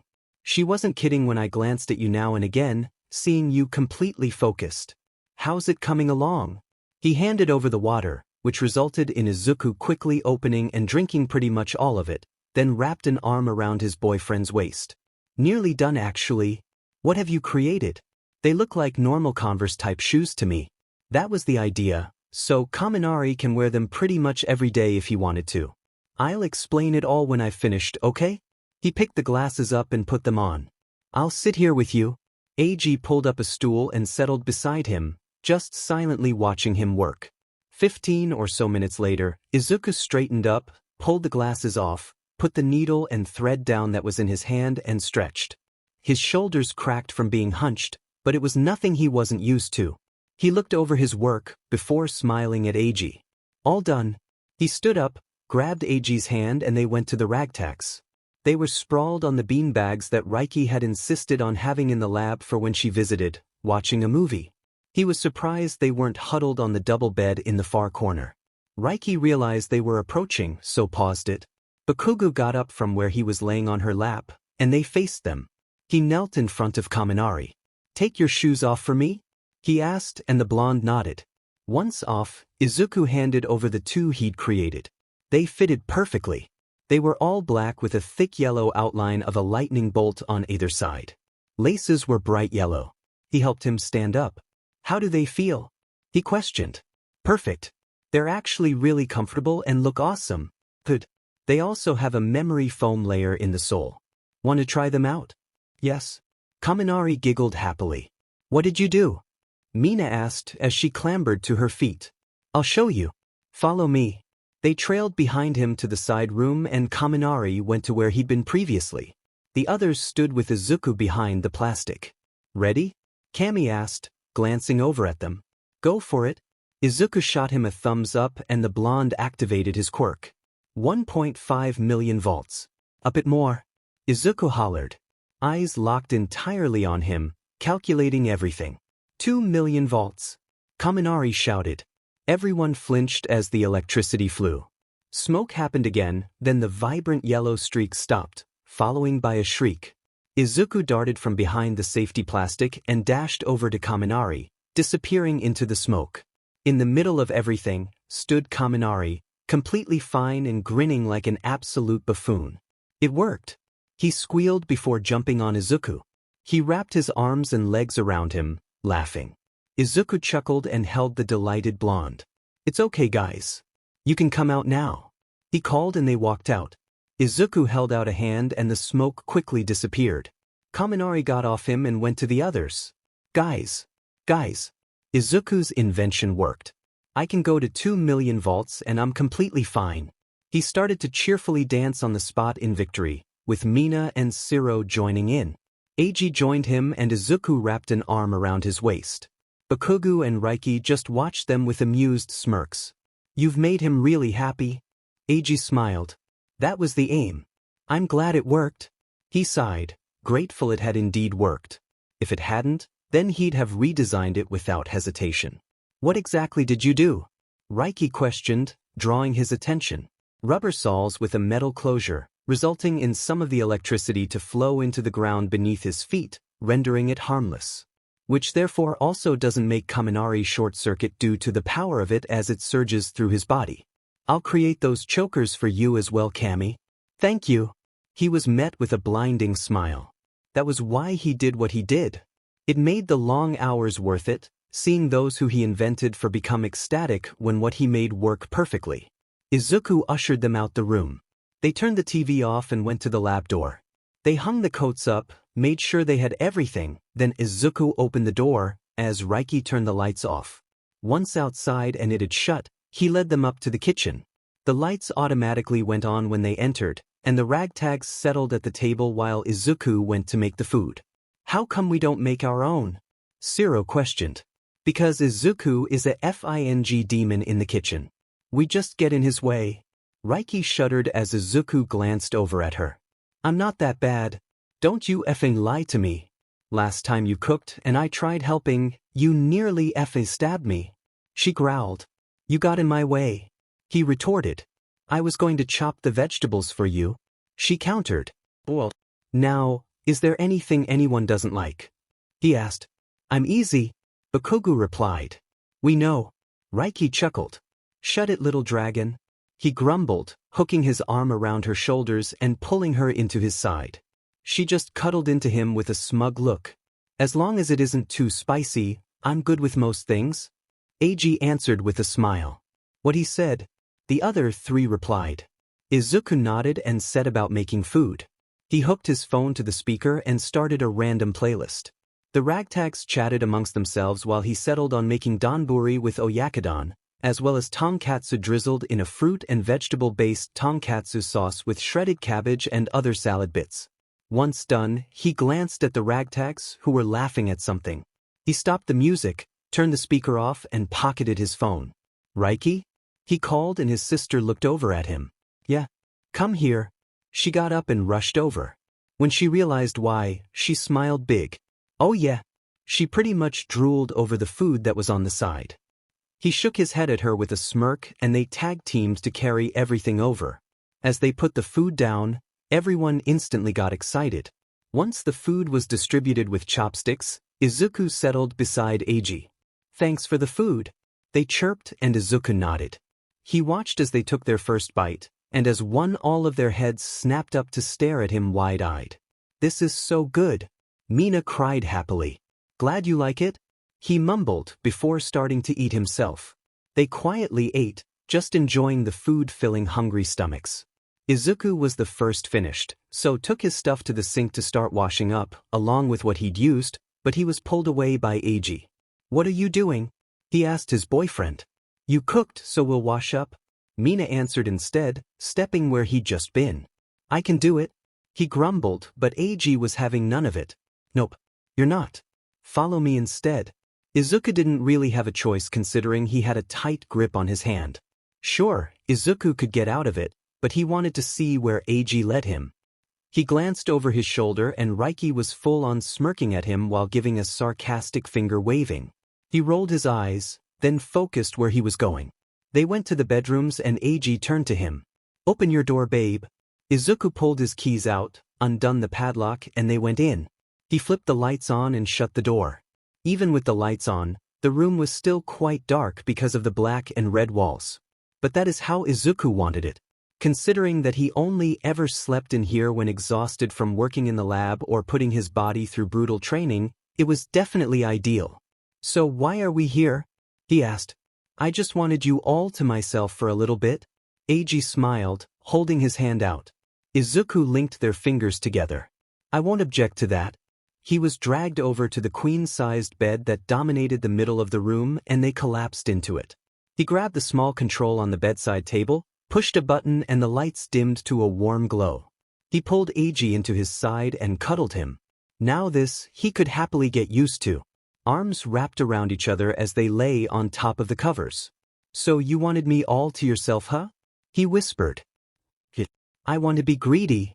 Eiji moved a little to look at him and Isuku chuckled. You're perfect. He whispered, in complete awe. You're the perfect one, Aizu. Kiri grinned at him and Isuku shook his head. Nope, I'm not. I have nasty scars too. Scars don't bother me, babe. It shows that you survived to kick ass another day. Isuku sat back gently, after moving Eiji's legs to not squash them. You think so? I know so. He sat up properly and took Izuku's hands into his own. Well, I got new ones from that mission I went on. Reiky told us about that. To tell you the truth, I hated it. Why? Because we didn't know if you were safe or anything.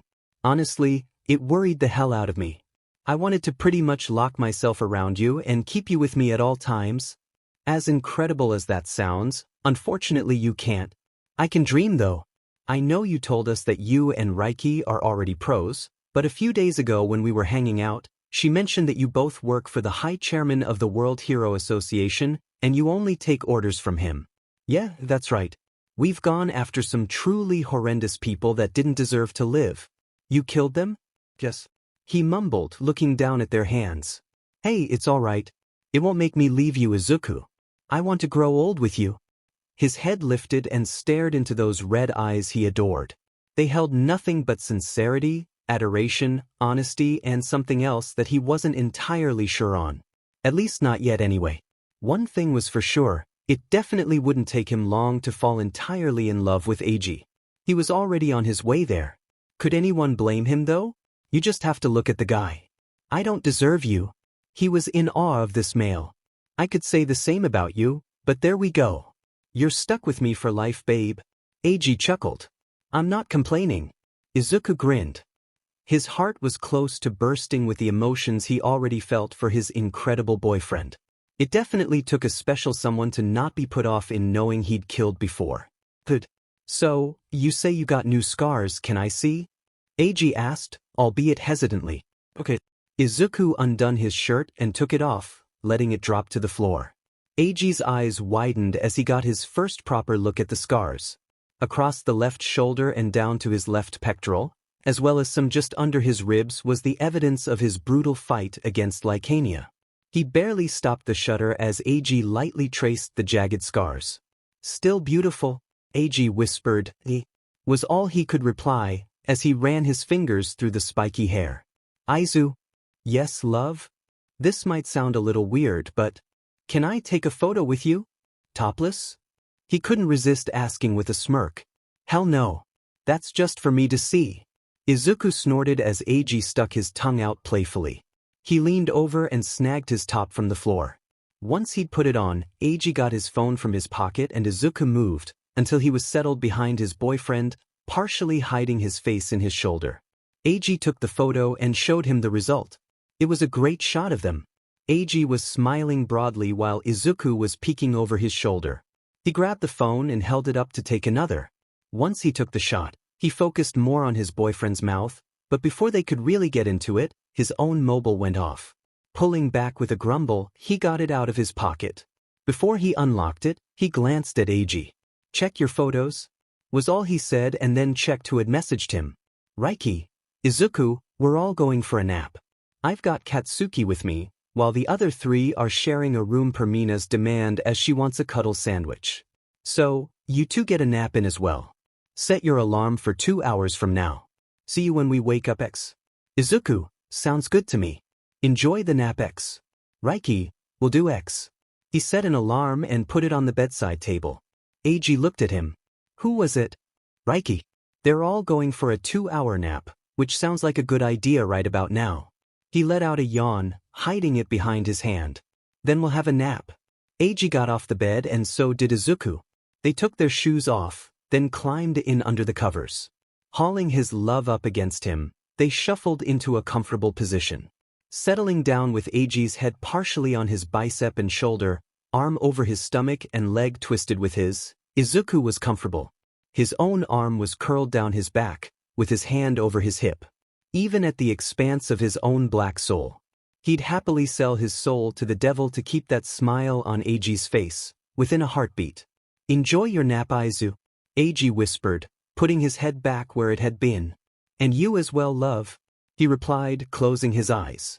He heard Eiji's breathing settle into the slow and steady rhythm of deep sleep, cuddled close and quickly followed with a small smile on his face. Now this he could definitely get used to, in being wrapped around his warm boyfriend to sleep. Reiky grumbled as the sound of her alarm woke her up.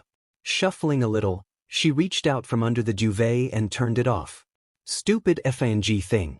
She was enjoying her nap. When we got here, we spoke for a bit. Izu actually showed everyone the lab, spent a few hours in there, then we had lunch and decided to nap. She lay back on the bed. Please tell me it was Isuku that cooked? Yeah, it was him. You don't seriously think that he'd let anyone cook, would you?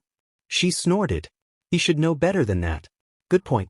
So Isuku actually took you down to the lab? He did. I was gobsmacked myself, but he promised Kirishima. Really? What brought that on? He sounded completely gobsmacked. What I'm about to say stays between us until Izu tells you, okay? Of course. Izu and Kirishima are now going out. What? Since when was Izuku interested in anyone romantically? There was no mistaking the shock in his voice, and she knew for a fact that his eyes had blown wide. I know, I was gobsmacked too. But honestly, Dad, he admitted it to me that he was crushing hard on the redhead. Then today, when we were talking, Izu took Kirishima away from us to talk privately, and when they came back, Kirishima literally had the biggest FING grin on his face and proudly told us they were now going out. To be honest with you, Dad, they're really FING adorable together. They know about your other side, yes? They know we're pros, and that we work for the WHA. But not the extent of what jobs we've done and all that shit. We're not saying jack shit in that regard either. All they know is that it's the dangerous jobs we go on. That's all right then. I know what you two are like. What will you be doing now? Hang out for a bit. Walk everyone back to theirs and then we'll be home. Sounds good. I'll bring you the work you missed today. Oh God, shoot me now. She groaned, which made him chuckle. Actually, it'd be easier for you all to meet me. That way I can hand it over to everyone. You love torturing us, don't you?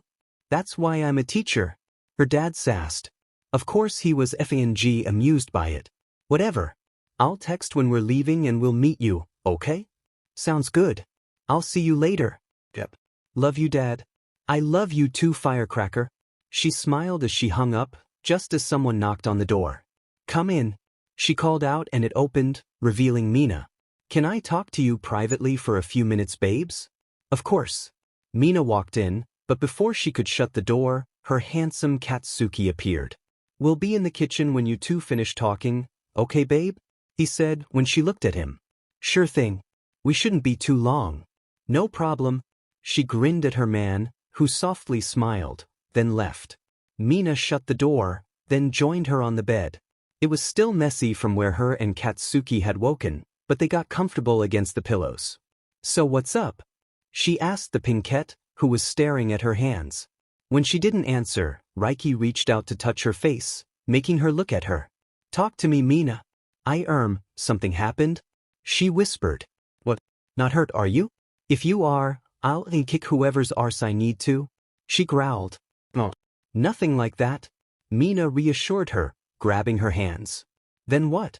Well, when we got to the bedroom you let us crash in, Cammy went toilet, leaving me and Ciro alone, and he, She trailed off, unsure of what to say, but Reiky had a damn good idea on what it was about.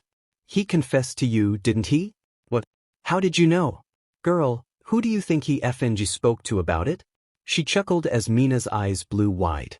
Was that when you were sat on that bench by the trees at school, when he asked to talk to you privately for a few minutes? Yes. So what was said? He asked me out. And you said? I said yes. Mina beamed and Reiky chuckled, pulling her into a hug. About FING time. He's obsessed with you, girlfriend. Are you serious? Mina pulled back to stare at her. Yep. He admitted it to me. I told him to get his big boy pants on, grab his balls and ask you out before someone else did. Because that would only make him kick himself if that happened. She shrugged. It was the most obvious thing after all. She might have been slightly clueless regarding hers and Katsuki's relationship, but anyone else, she saw it clearly. I can't believe it. Mina fell back against the pillows, then rubbed her hands over her golden orbs. Believe it. It's the truth. I wouldn't lie to you. I know. I'm so glad that you're my best friend, babes. Right back at you, Pinky. Now, let's go join our boys, yeah? Yeah. Reiky laughed as Mina dived off the bed. She clambered off, tidied it up, shoved her phone in her pocket, and they left. She slammed the deadbolt in place, along with the padlock, and they went to the kitchen. As they strolled in, the lads were sat at the table, laughing as Kaminari huffed in fake annoyance, but had a light blush to his cheeks. "What's so funny?" Mina asked, bouncing over to them and sitting beside Siro. "They're being mean to me," Kaminari whined. Reiky wrapped her arm around his shoulders. "Why are they being mean to you?" she asked, and he tipped his head back to look at her. "Because I made the mistake of saying that if dinosaurs were still alive, I'd totally ride a pterodactyl." That got everyone laughing again, and Reiky just pulled the embarrassed blonde into her side. He hid his face in her ribs, wrapping his arms around her. "Honestly, I could see you doing that though," she admitted. She knew the perfect way to get him to stop being embarrassed. "Poor little baby." "Really?" Katsuki said, smirking before he took a mouthful of his coffee. "Damn right. If we're on the talk of what dinosaur we'd go with, I'd totally team with a badass fing velociraptor." Reiky grinned and Kaminari moved to look at her. "I could see that. One badass to another," he stated with a grin. "Exactly. I'd love it. Sharp teeth, piercing claws, badass hunter. What's not to like?" Reiky squeezed the blonde in reassurance, then went to make herself a cup of coffee. "Mina, want a drink?" she called out. "Cup of tea, please. Just milk, nothing else." "No problem." She grabbed another mug. Isuku glanced at her over his shoulder. "You've liked raptors since you were a kid.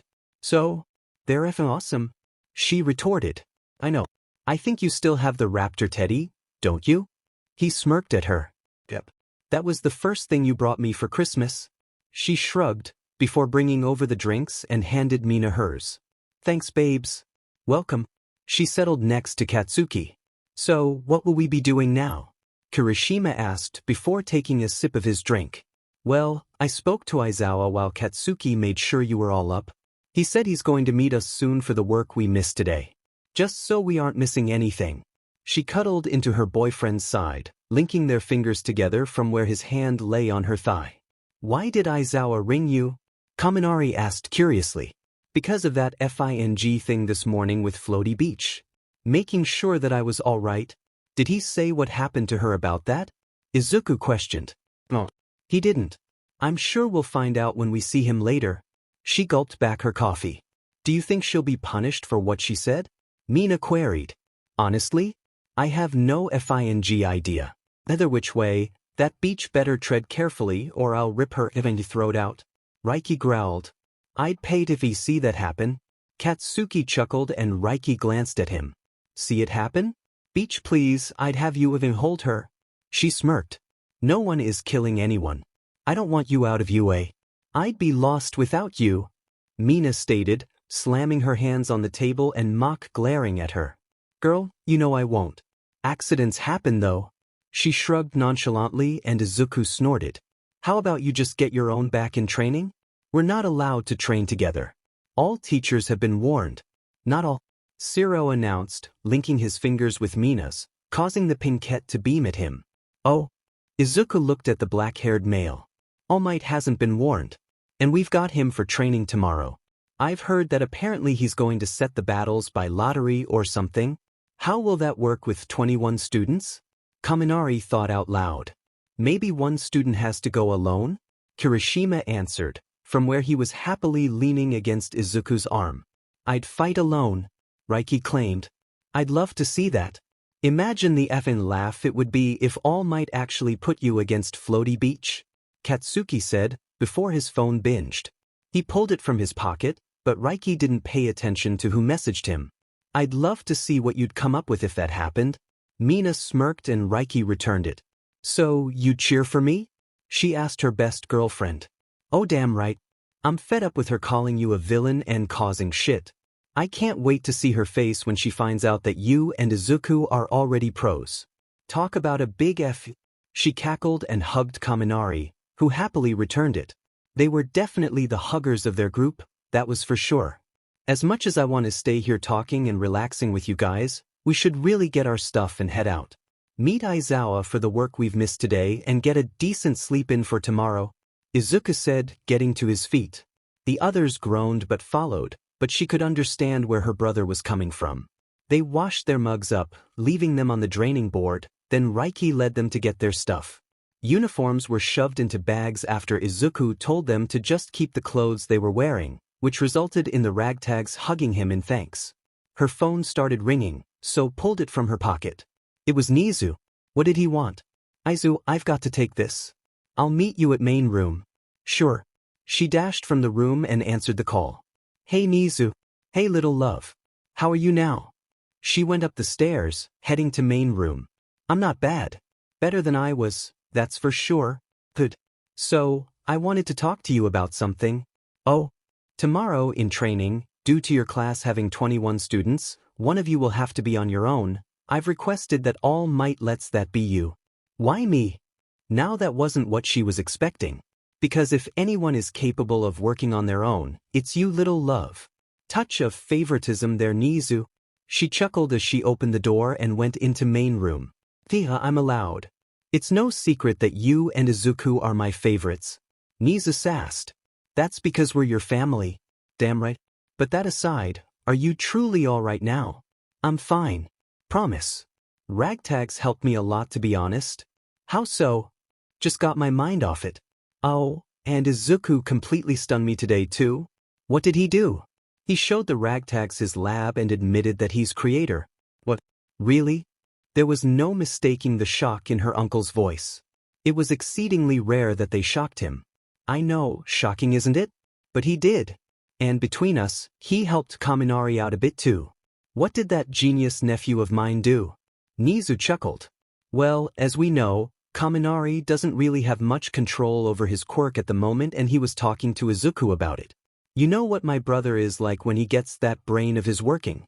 Anyway, once they spoke a bit, Iza took him to the side room to see his quirk in action. When they emerged, Kami had short-circuited himself, but Iza didn't hesitate to help by shoving a charger of all things in his mouth. It actually worked, as a minute later Kami was completely fine, so maybe add that to his records so the staff know. But yeah, he switched into creator mode and constructed these ordinary-looking shoes that allow for excess electricity to go through the soles and into the ground, making them harmless. That's rather genius of him. I'll have to see how he did it. I'm sure he'll talk to you about it if you ask him. He gave me the quick rundown, but you know I don't pay much attention to that side of things, but I got the gist. Oh, I will. I'll let you go now. I'm glad you're all right though. I'll see you tomorrow little love. Bye uncle. Love you. Love you too. He hung up just as the door opened and she turned to look at the group as they trudged through. Katsuki handed over her bag and she took it. Thanks Kat. She gave him a quick kiss before putting it on. Mina stared at her, then bounced over and leapt into her arms. Reiky chuckled and wrapped her arms around Pinky, so that she didn't fall. And what's this for? She asked. Felt like it? Mina whispered into her neck. You're crazy. Welder, of course I am. But at least I'm adorable with it too. She cheekily sassed. You said it. Reiky let her down and put her phone in her pocket, as Isuku handed her a mask. She put it on while he put his own on too. Ready to go? Yep. Everyone said. They took the lift to the top floor and left the building after saying bye to the guards. As they stepped out into the afternoon sunshine, all of them blinked from the brightness, but quickly got used to it. As they strolled along the road, they were in a content, happy silence when she glanced at Katsuki from the corner of her eye. Damn, he truly was a gorgeous male. The sun made his red eyes light up like fire and caressed his features like a lover. He was smoking hot in normal clothes too, well ones that showed he looked after himself. She was a lucky beach. When they were a decent way from TG, she pulled her phone out and rang her dad. Hello, he said as he connected the call. Hey Aizawa, it's Reiky. Where do you want to meet us for the work? Whereabouts are you now? About 10 minutes walk from Yue. She replied. Okay, wait there. I'll come and meet you. Got it. Hoka left when you leave to find us. She hung up and put her phone away. So, what sort of work do you think it is we've missed? Mina questioned. English, history and science, which are the lessons we had today. Izuku shrugged. Oh man, I suck at all of those. Kirishima huffed. Mina, Kaminari and Siro nodded in agreement. How about we do a group video call later and work on it together? Izuku offered. That's a good idea. We can always ask Aizawa if we can do it as a group.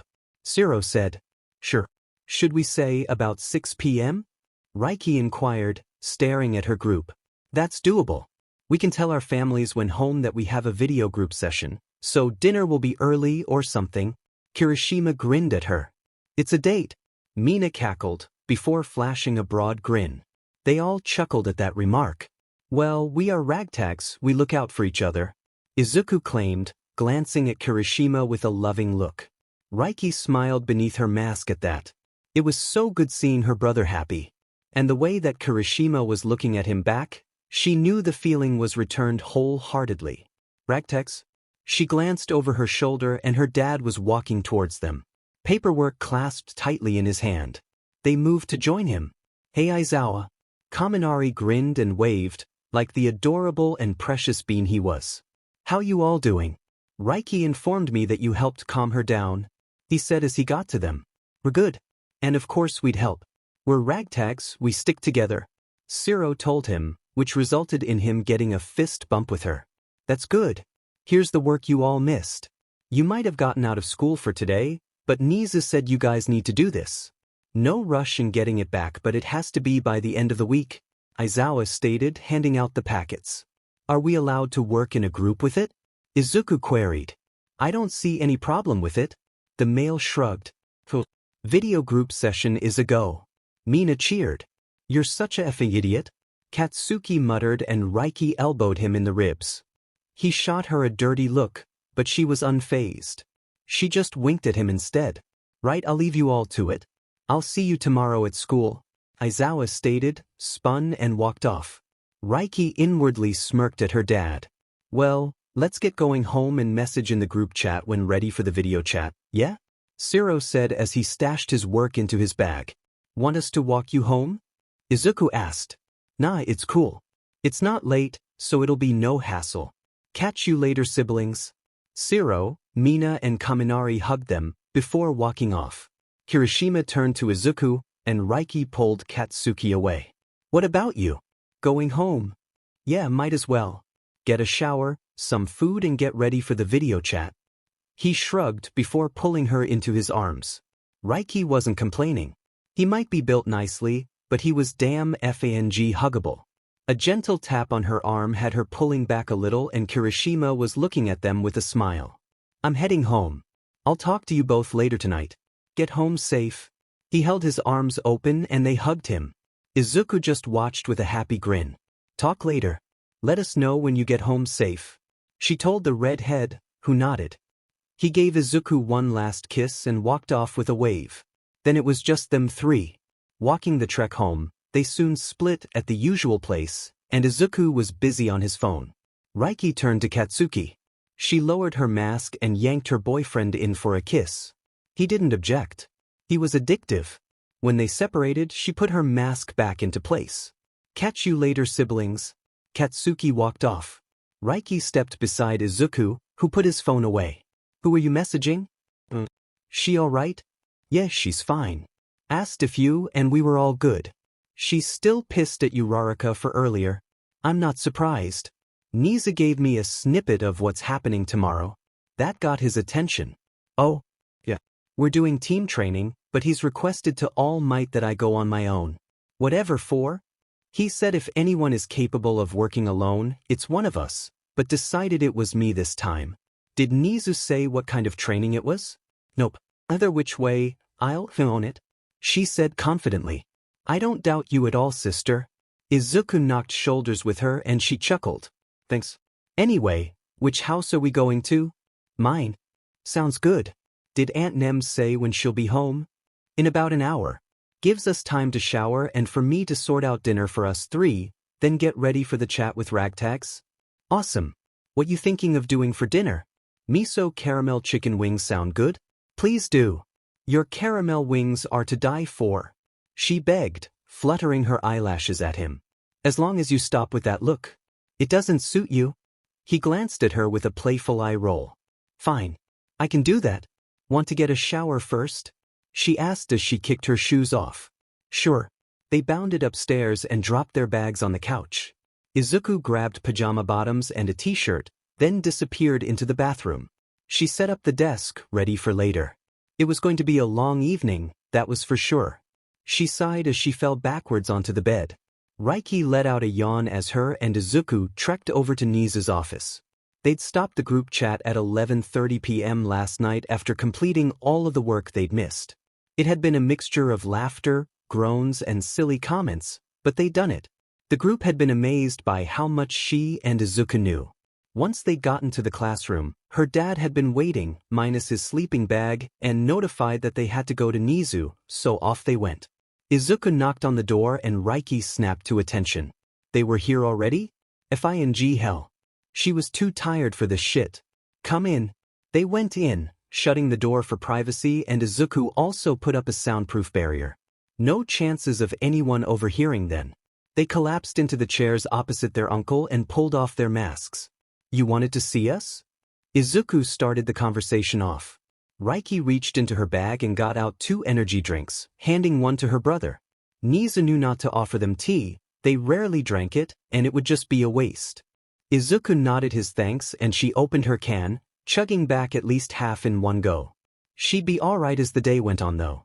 I wanted to talk to you both about yesterday, Nizu stated, sitting back in his chair. Such as? Reiky inquired. What made you lose control like you did? You usually have much better control than that. I'm not entirely sure myself. I know that I was effing pissed at what Uraraka was saying, because I've done F all to her. The only thing I can think of is that I got with Katsuki. He doesn't even like her in that way. Hell, he's barely even FNG spoken to her. Now she's taken to calling me a villain, amongst other shit. Pyro had enough and wanted to take matters into her own claws, so to speak. She sighed and leaned back in her seat. So that's the reason you were letting smoke out in the corridor? Yeah. Dad wanted me to go and calm down. Clearly it didn't work. I truly don't FING get what her problem is. Hell, the entire FANG class, apart from Ragtags, hates us. She grumbled. Really? Yeah. They've not given a single chance of getting to know us, uncle. It's like, straight away, they deemed us as the bad guys. I doubt she even remembers that we saved her from death of the zero-pointer either. Isuku stated. What has Miss Uraraka said exactly? I told you yesterday. But anyway, Aizawa had to leave for a few minutes and once he had gone, Uraraka started her crap. We were minding our own business. Once it started, Reiky was about to get up, but I stopped her and told her to calm down, as Uraraka wanted a reaction out of her. It clearly didn't work as Uraraka said more crap. Anyway, Reiky said, and I quote, and here's the new flash for you, I'm not a villain. Never have been, never will be. I really don't get what your FING problem is with me. Like I said, I've done F all to you. And Uraraka replied to Reiky with, could have fooled me. You're nothing but his scum at the bottom of my shoe. No idea what they all see in wanting to hang around with you. You should just leave and not come back. You're nothing. You're not strong, intelligent, or anything of the sort. You have a weak FING quirk that is good for nothing. I truly don't get what her problem is. Isuku calmly stated, but Reiky could see the underlying anger as his fists clenched. She reached over and grabbed his hand. She was so thankful for her brother's photographic memory at times like this, she really was. Okay, thank you. What are you wanting to happen about it? Nizu's beady eyes turned to Reiky. I want it to FING stop. This is the best hero school in Japan, and she's acting like a FING spoilt brat that's not getting her own way. Uraraka has to realize that not everything is going to go or be her way. It was Katsuki's choice in who he picked to go out with, and he was the one to ask me out. Not the other way around. If it doesn't stop, then something will be done about it, and it won't be pretty. Reiky told him straight. No sense in lying about it. She downed the last of her drink and threw it into the bin with a precise shot. And what do you mean by that claim? Exactly that, uncle. If Uraraka doesn't back the F off and stop calling me a villain, then I'll show her the true definition of evil. You know I can do it, considering I've got first-hand experience on the dangers of being a pro. I'll bring out my inner Kalma. Reiky growled. We definitely do not want that little love. Very well, I'll talk to her about it. I'll also have a chat with the class to find out why they're like this with you both too. It'll most probably be just before your training lesson later with All Might. Now, off to your lessons, both of you. They put their masks on and after Izuku collapsed the barrier, left. Reiky sighed. This was seriously just one giant cluster F that she'd rather not have to deal with. You okay? She glanced at Izuku. He was staring at her with concern. I'll be fine.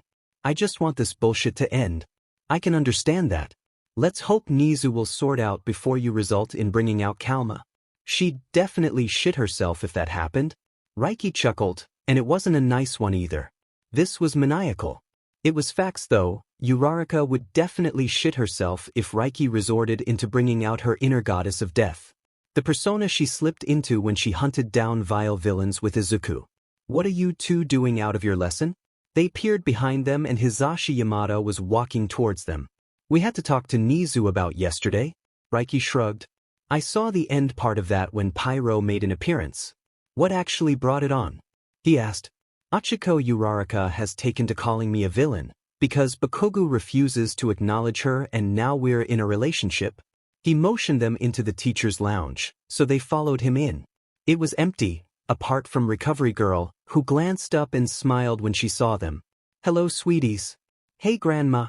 They said at the same time and bowed politely to her. They loved the woman. She was pretty much like their adopted grandmother. They only called her Grandma when no students were around though, or teachers that knew of their relationship. I heard what happened yesterday. Are you okay, Reiky? She asked. I'm good now. Nizu is going to have a talk with the class about it. That's good. Whatever started it all? Uraraka has taken to calling me a villain. Pyro had enough yesterday and wanted to rip her apart. Well, we definitely can't have that happening. Let us hope that once Nizu has spoken to the class, it stops. Yamada said. We can but hope so.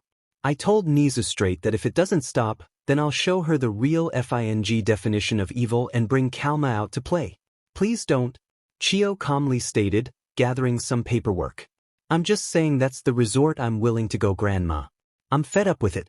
She wants to be a pro, yet here she is verbally bullying another student. It's amazing that I managed to hold off this long. We know that, Reiky. Just be patient, honey.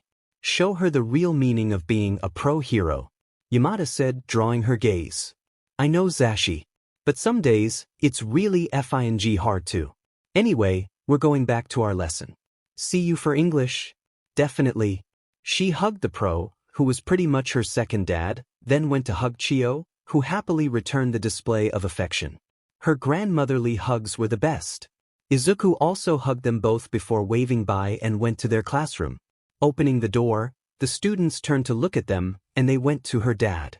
She grabbed a piece of paper and scribbled a note down, not wanting anyone to hear anything. Izuku went to their desk. Nizu said he'll talk to the class about what was said yesterday and the verbal bullying. It'll probably be just before our training lesson after lunch with All Might.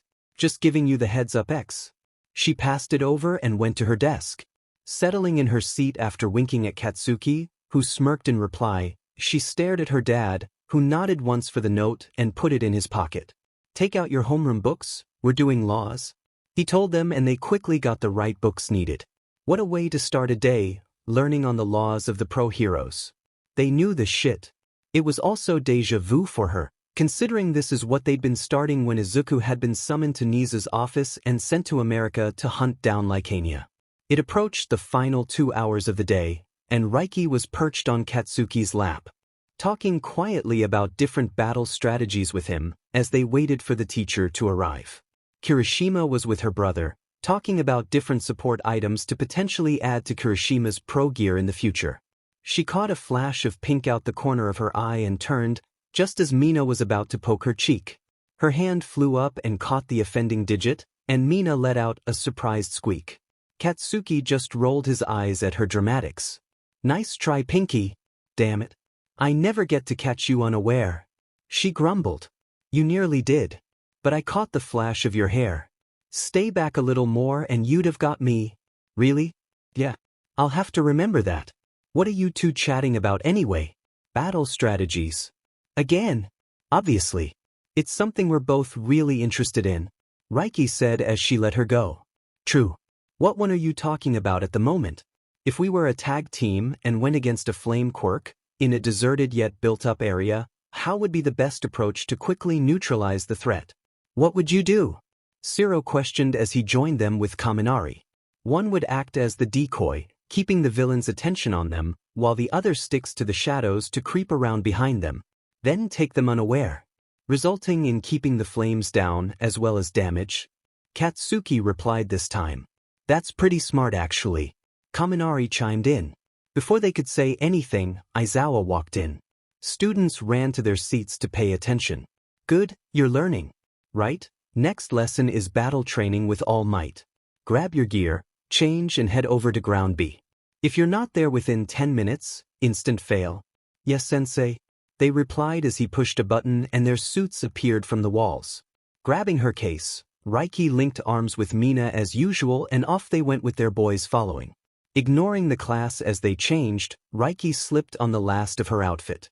Special calf-length boots that Isuku had designed and created for her. They had iron soles with shock absorbers, along with being fireproof.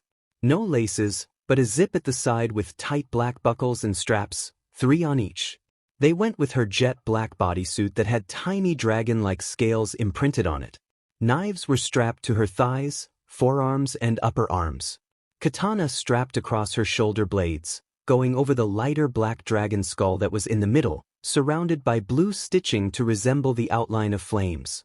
She left her black mask in place, because there was no need to change it for practice. She did stash another in a slim pocket on her inner thigh, just in case. Specially made and crafted leather, fingerless gloves went over her hands. Reiky made sure her hair was secured in a tight, high ponytail and she was done. She really needed a haircut. She was fed up with having long hair now. It just got in her bloody way majority of the time. Her personals were shoved into her locker for safekeeping. Then she glanced at Mina, who had just finished putting on her cream-colored boots. Ready, Pinky? She asked. Yep. They left and went to Ground B in silence. As they approached, they were actually the first ones there and All Might peered over from where he was standing at the doors leading into the training ground. They stayed at the bottom of the steps. Well done for being the first ones here. He boomed in that annoyingly loud voice of his. Thanks, All Might. Mina chirped and Reiky just nodded. She crossed her arms and waited for the others to arrive. Hey babes. She glanced at Mina, who was looking at her. Yeah, I know I've said this before, but your suit is badass on you. It really doesn't leave much to the fact you have a killer figure most girls would kill for. Mina said with a grin, as she poked Reiky's hip. That's because I work out, Mina, you know this. Don't worry, I'll help you more in that regard if you want me to. Not that you need it, you're fine as you are fitness-wise. Really? Obviously. You're my best friend. She squealed and grabbed her for a hug, just as they heard shuffling behind them. She let her go and Reiky glanced over her shoulder as the class appeared. She smirked under her mask as her eyes locked on Katsuki, who was running an appreciative gaze over her body. Her man looked damn fing good in his gear, even with those gauntlets. Her gaze slid to her brother to see what he had decided on. He wore leather trousers, muscle t-shirt and a jacket, which had a fox head on the back, no prints and 2 katanas. His wasn't skin tight, but it looked it because Isuku was stacked in muscle, which was portrayed in the gear. He also had a utility belt of sturdy leather around his hips, holding medical supplies as well as more blades, throwing stars and vials that she didn't even want to know houses what. As the ragtag boys joined them, Katsuki smirked at her. Hello, gorgeous. Hey, handsome. Well done on getting here on time, young heroes. Before we start, Principal Nizu would like a quick word. All Might said, just as Nizu appeared at his side. His arms were behind his back as he stared at them with black eyes. He wasn't in his usual smiling mood there, he was emotionless. Thank you, All Might. Now, as you all know, yesterday Reiky had a slight problem with her quirk taking over, resulting in you all seeing the dragon. I will only say this once. I do not tolerate any type of bullying or whatnot in my school. If you feel the need to try and degrade someone's worth due to pettiness, then keep it to yourself or leave. Just because someone did not choose you or something goes your way, that does not give you the right to take it out on a fellow hero in training. If I hear about it again, and mark my words, I have eyes and ears pretty much everywhere, I will take it a step further. Do I make myself clear? He stated. Reiky could tell he was pissed. Yes, sir, they replied. She could feel the death glare in the back of her head but chose to ignore it. But I've also decided, due to the fact that there are 21 students in this class, one of you has to go on your own.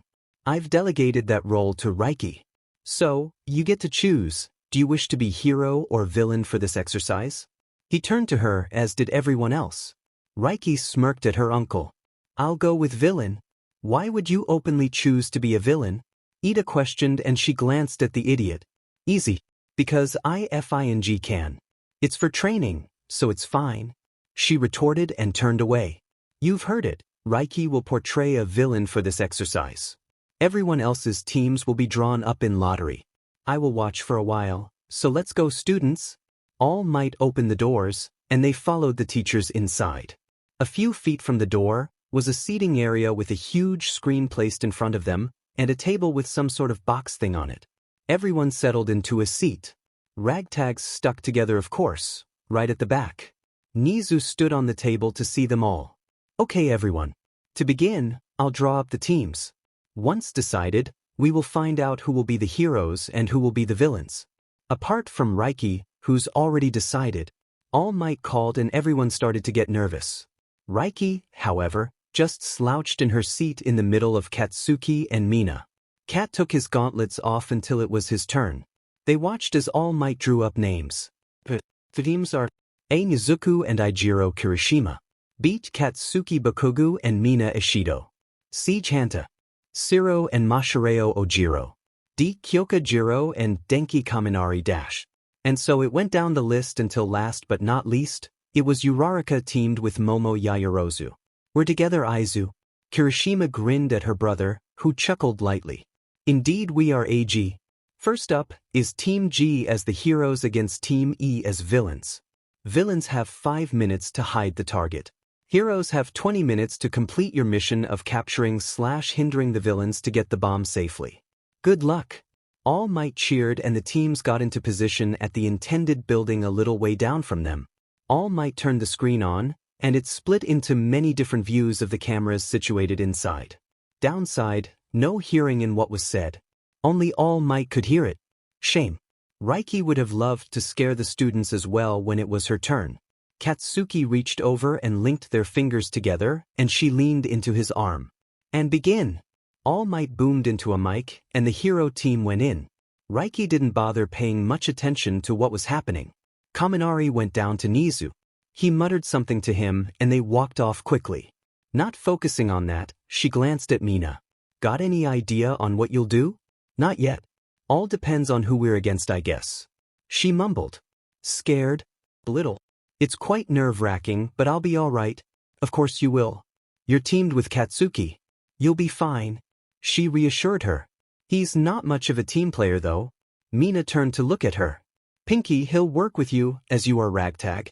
Everyone else is just a rival to beat. Promise? She nodded before nudging Katsuki a little to get his attention. What is it? Reassure Mina that you'll work with her in this. She's a little nervous. She told her boyfriend, who leaned forward to lock his fiery gaze on the Pinkette. Listen up, Pinky, we'll work as a FING team in this, because we're Ragtags and we stick FING together. Got it? Reiky sighed, knowing that was the best they'd get out of the stubborn shit. Yep. Thanks, Bakugo. She grinned. He nodded and settled back in his seat, before peering at her. Okay now? Yeah, thanks babe. Welcome love. He squeezed her hand, and Kaminari rejoined them. What did you need Nizu for Danks? She asked. About adding the shoes as part of my hero gear.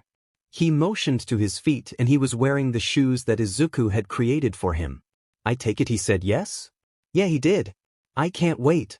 He pretty much bounced in his seat in excitement, resulting in them smiling at the happy bean. They settled into silence again, watching the screen that had been split to show different camera angles. It wasn't all that fantastic of a fight really. Team G wins. Next up is Reiky against Team J as the heroes. Oh, this got even FANG better. She heard Nizu curse under his breath, knowing what was about to happen. No changing it now. All Might seem to realize that mistake as he paled. Reiky stood and stretched lazily. She turned to Katsuki, and because the other students couldn't see her, pulled her mask down. Good luck? Katsuki smirked at her. I don't need it. I have you as my lucky charm. She leaned down and kissed him quick, then pulled the mask back up as Katsuki had a huge grin on his face. She knocked knuckles with the others. Don't go too crazy, Isuku said as he sprawled lazily on his chair. I won't. But it'll be a FNG show, that's for sure. She quickly wandered down to All Might. He handed her a small device about the size of her palm, and as she passed Nizu, she winked at the Chimera, who reached out to stop her. Remember, this is a training exercise? He warned. I know. But it'll be tricky for them and a head F- as I'm the villain. I'm planning on a few things.